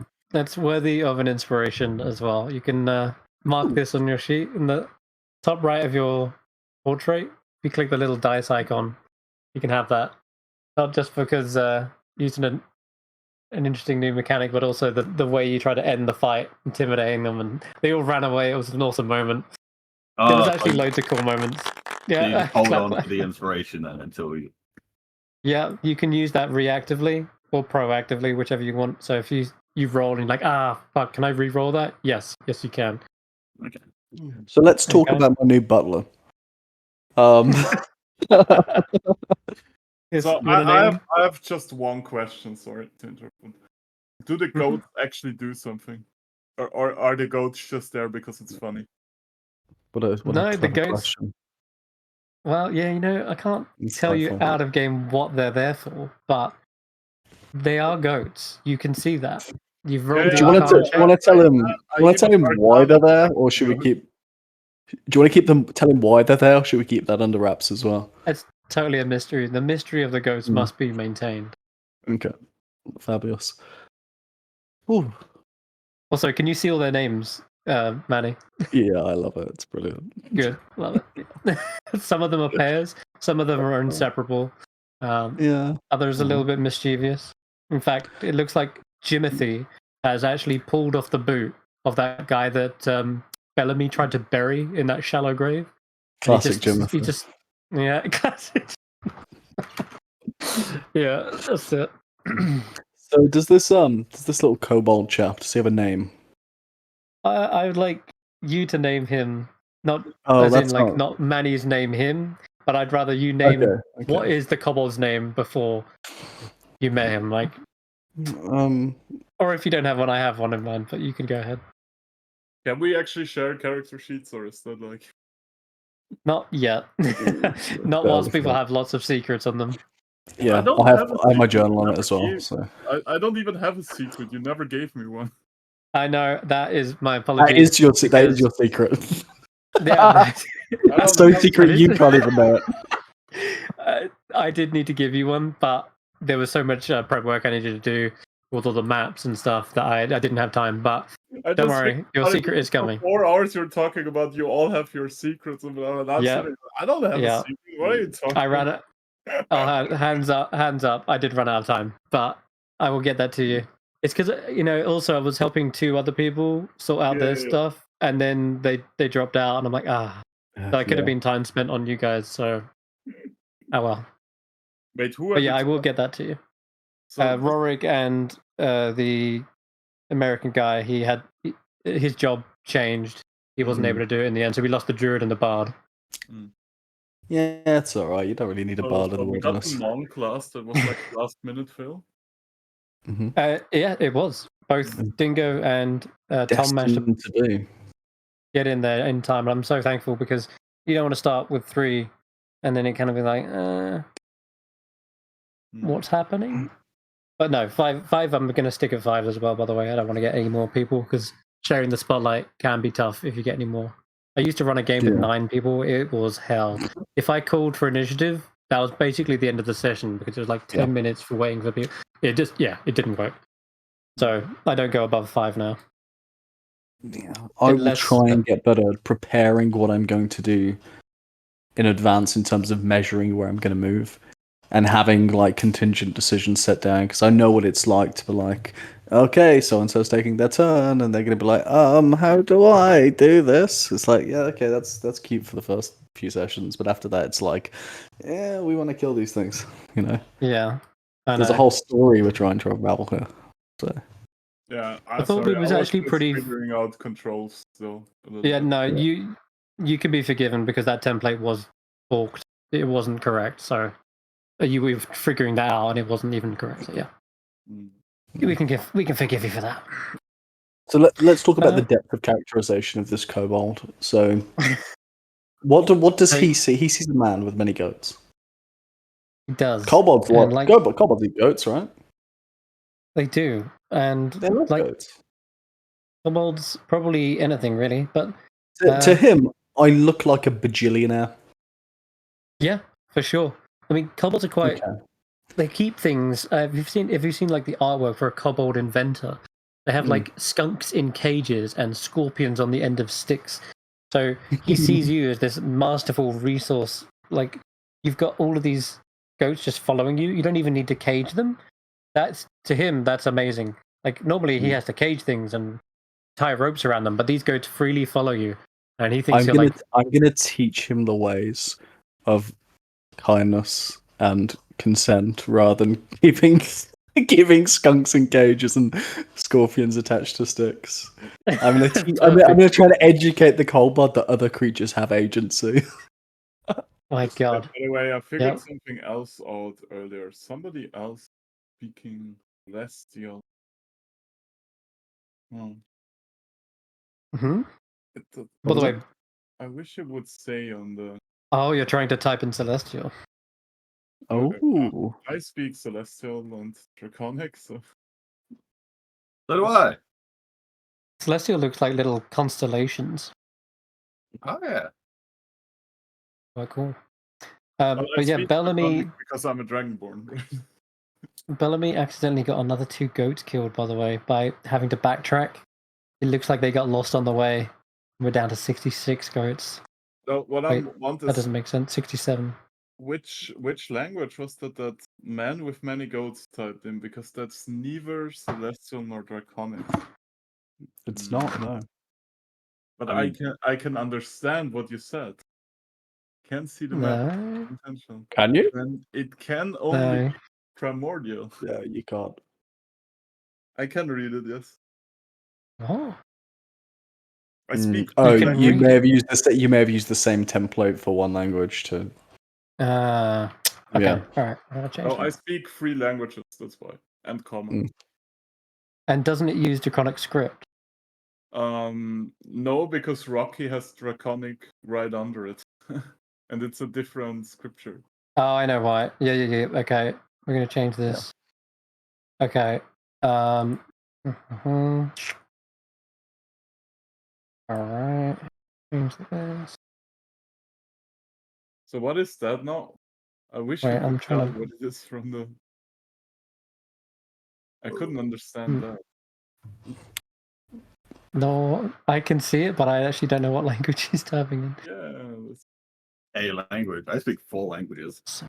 Okay, so it was not this one.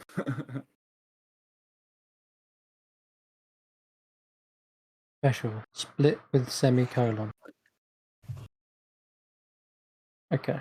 I gotta just double check. I think. Give it a go now, Manny. See what happens. Do what? Type in.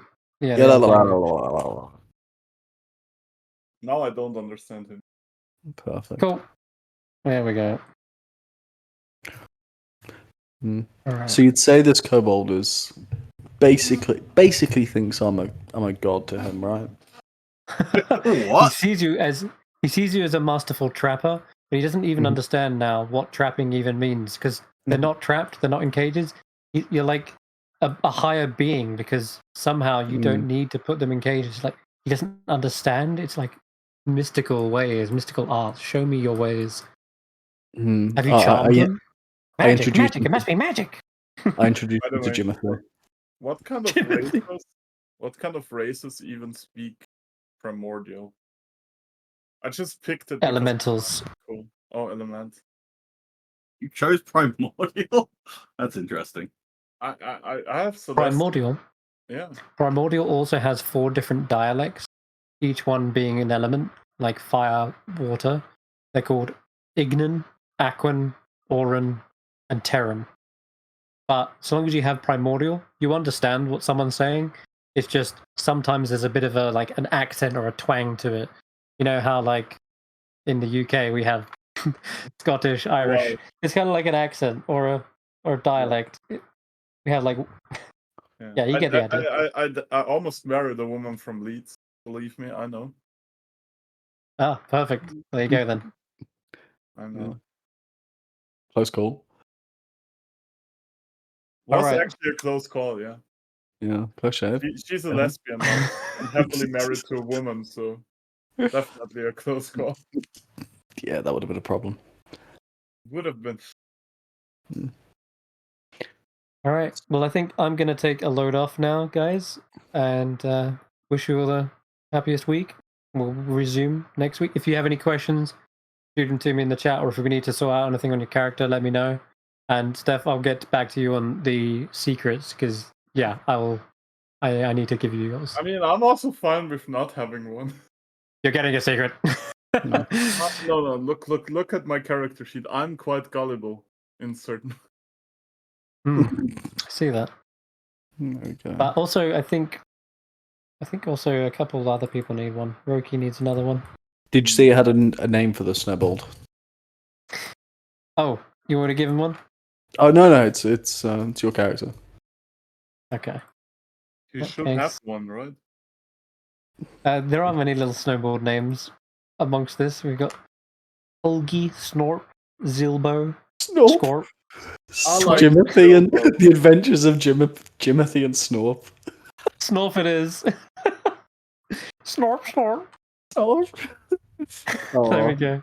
I'm gonna during downtime. I'm gonna teach Jimothy. I'm gonna teach Snorf the secrets of trapping and not trapping, but the secrets of in his own language of friendship and companionship with Jimothy, with the hope that one day I can teach him to ride Jimothy as a mount into combat.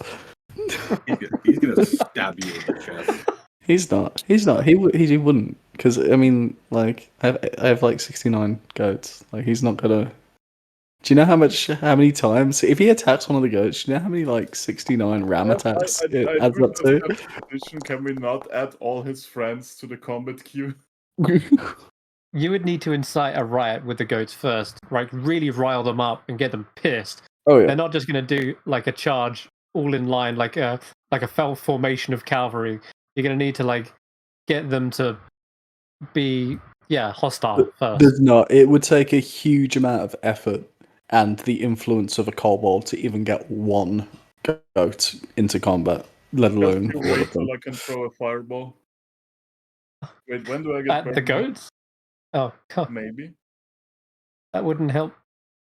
They'll just charge at you. I'm not afraid of 60 goats. That's brave fighting man words right there. All right, simulation time. Your mouth's writing Also, checks that your level can't cash. Why is there suddenly? Oh, that's a goat. Looked like a bird. Yeah, Jimothy's great. How many goats can I kill with sword burst? Do you think? 8. Hmm. Because that's the max they can fit around you. What about if they all stand next to a cliff and I cast Thunder Wave?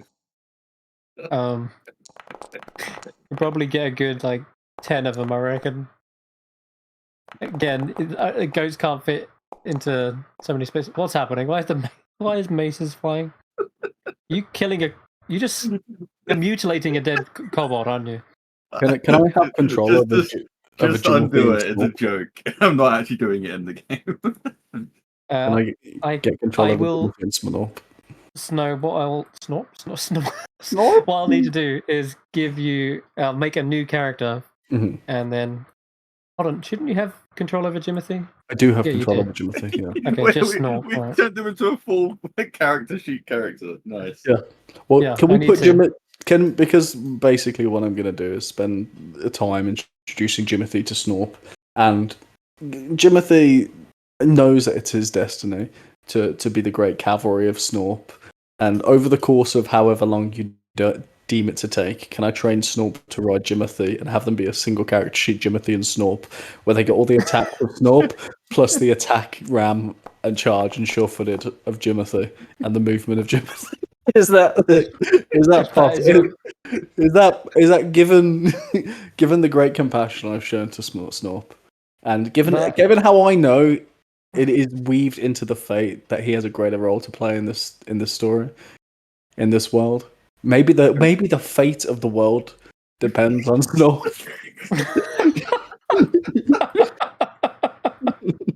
If that is truly your desire in this game, I will meet you halfway, and we will try to make this happen.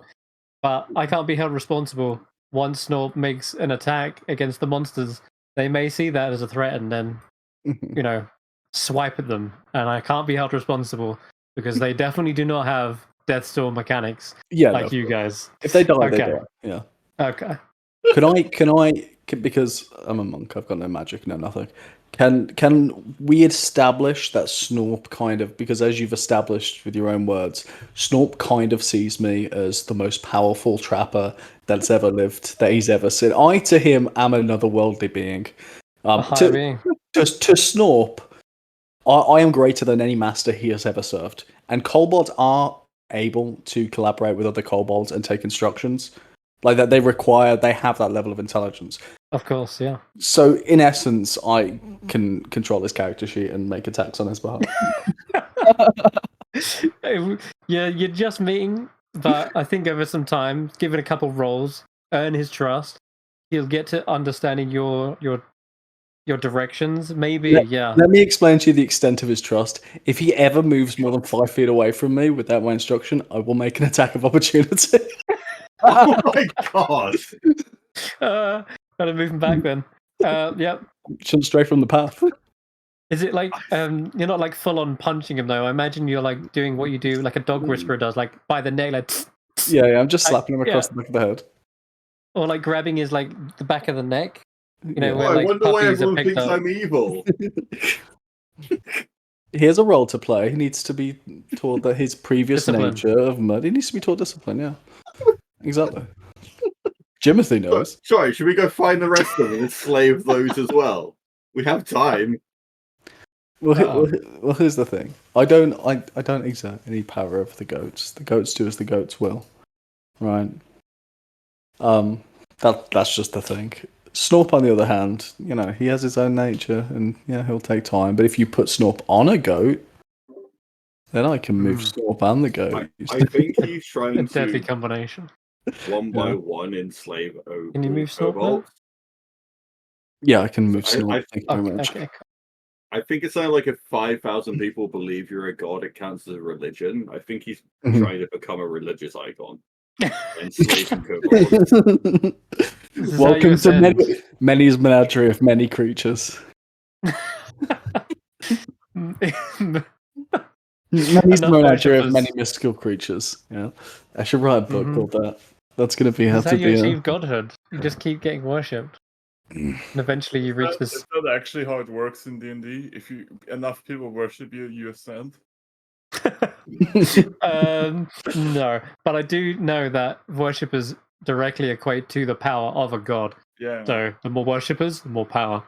So that's a good base jump. How do people ascend to godhood then? Because it happens That- to mortals, right? Like It can happen. we used to be mortals. I know that for a Mhm. fact. There are plots within entire campaigns that actually explore that notion of ascending. So, and I've even run one, but yeah, it is possible. But really, there's a Okay, number of different what's the methods. difference between a god and a level 20 wizard? There isn't a lot of difference anymore power-wise, as I understand it. The line does become blurred. Because Yeah, I know there is some spells that are just like, yeah, I'd like to unmake this plane of existence. Maybe in like beyond 9th levels. 9th level, you could try to wish it, but your wish would maybe twist. It might place you in a plane of existence that doesn't exist. Oh, is Wish actually a spell you can learn? I thought Wish is like a thing that the DM has to give out because it's No, it's a because 9th level spell that bards and wizards and sorcerers can. No, not wizards. Sorcerers, bards. I mean, a wizard could learn it if he found a scroll of Wish, right? No, wish is a spell as well. I find but someone yeah, wishing to be a god and say, "You're a god. You have 0 followers, so you suck." yeah. Unfortunately, though, wish is a little bit of a monkey's paw. Sometimes the DM might just twist that entirely. You could wish to see your loved one again, and then the wish gives you a portrait of your loved one. There you go. You can see them now. It could be if you wish to go back in time to a place. It might not reverse time, but rather just transport you there. Actually, it could also do the reverse of that. Yeah, in fact, if you ask for like, I want to be the king of an empire or something, you might be given I wish for fork. a what? Fork. A fork, like an eating utensil. Yes. It's like I want my weight in gold, but it calculates it without wind resistance in a vacuum. Yeah, exactly. Yeah, it might give you a pitchfork instead of an eating fork. There you go. It's a minor risk, minor reward, right? But yeah, you could ask for a shit ton of gold, and all you would be given is the location of a shit ton of gold. Yes, you own it, but you've still got to go on an adventure to go get that gold. Yeah, it just gives you an LF2. Yeah. A promise of gold. Oops. Have you ever DM'd the campaign to level 20? Yes, I have. And they went into Mount Celestia, ascended the 7 layers of heaven, and killed a god who went completely corrupt and evil. So, yeah. I just like a question about it is like, how hard does DMing actually come once you get like past level? Spell slinging becomes utterly broken. Marshals are left in the dirt. That's how it is, brutally honest. But if you give the marshals some good magic weapons, they still deliver the damage, but you gotta give them some juice to make up for it. If it was just, if everyone was just base level and no one had magic items, the casters would outshine. But fighters with something, then you're talking. You know, in fact, you play MTG, right? Yeah. The actual 20th level campaign, even before they got to gods, they were fighting Eldrazi, and they were killing titans like Ulamog, and in fact, the last god quotation marks turned out to actually be Emrakul, and so that was the thing. I mean, I saw a joke about like someone's like, "Oh, I've spent 60 years studying magic," and it's like, I've just been fighting people for a couple of weeks. I'm stronger than you. I mean, as far as I understand it, it's just the problem is not that like a fighter technically still does like the most damage in the game, right? Level 20. But if you're like damage though is Yeah. But if Damage you're- is so secondary at later levels. Like once you reach like level 14, damage is so secondary. You can banish someone and be like, well, fight's over. You could force cage someone and be like, oh, they're trapped now. I guess, again, fight over.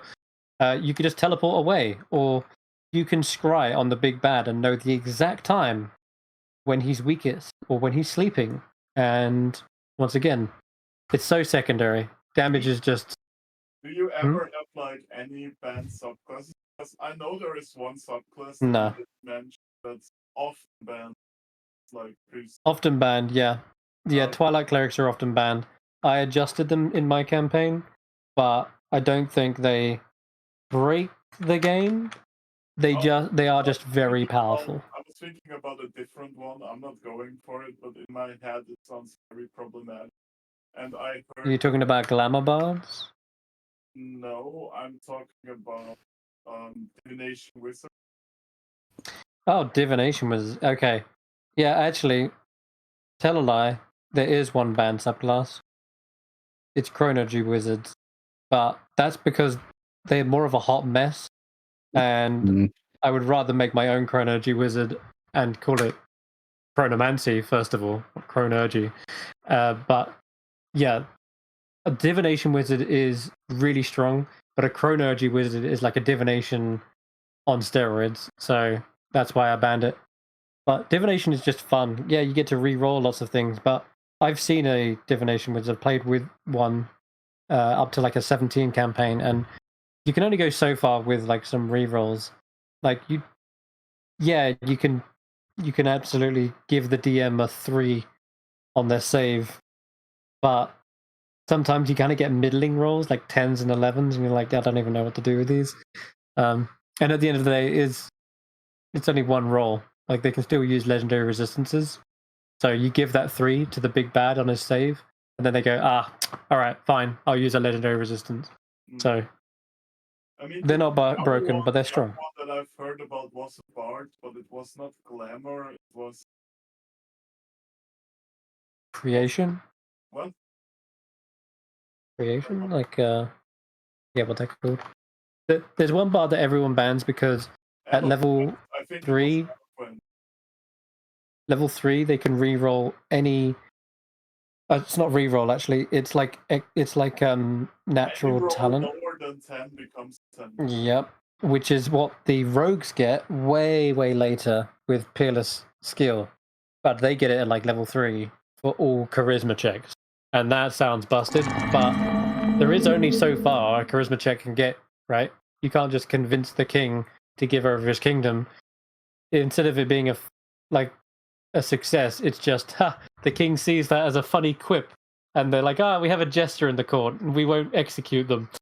Tell us, have you got any more jokes? Exactly, so... What about the spell suggestion? Because I've also heard fun. Suggestion is a lot of fun, but people will also disagree. Some people think it's the worst, most useless spell. We have a guy in the Discord, he used it plenty of times, and it never worked. Because they just succeeded, and that's it. So it's a save or suck spell. Yeah. So it's balanced in that regard. If I read it right, like 12 says, one of the like rolling aside suggestion is that the suggestion has reasonable at the time of speaking. Mm-hmm. So like I'm just thinking, what if I told one of the kobolds, right? You will follow your friend over there anywhere he goes. And then then he'll probably follow for 8 hours, yeah. And then he gets shoved off the cliff, he would have to follow. Sure. Because it was reasonable at the time, right? And they still do it even if it becomes unreasonable. Also, you got to remember not to give them something that can be easily completed. Because as soon as they finish your suggestion, spell ends. So if you said, like, follow this person, as soon as they take one step... Yeah. Follow this person while infinitely reciting the digits of pi. There you go. Yeah. All right. I got a dip. Really great game. See you next week. A lot of fun. Awesome. I look forward to hearing more about Jimothy's and Snorp's adventures. I'm gonna have to write an entire kind of side fiction for that. No, Look forward to it. be a lot of fun. All right. See you around, guys. Take care, Tom. Bye. Take care. I just want to know what's up with the fucking. What's that? What? I just want to know what's up with the goats. The goats. The goats, man. Like, without That's- trying to like sound condescending, right? The goats are like the most interesting thing of this game so far.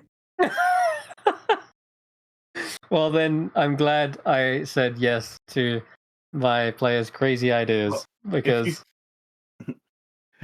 at the end of the day, it's you guys telling the story, and that's the biggest part of the entertainment is you guys getting to do your crazy things and experiment and have fun. So I just didn't say no. That's why this goes because I didn't say Wait. no. That's If you think about it, how else do you introduce a monk in the mountains?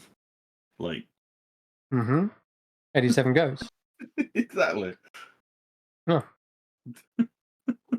Oh Jesus! All right, I am also going to head off and unwind for a bit. See you Well, next week. thanks again, guys, and see you next week.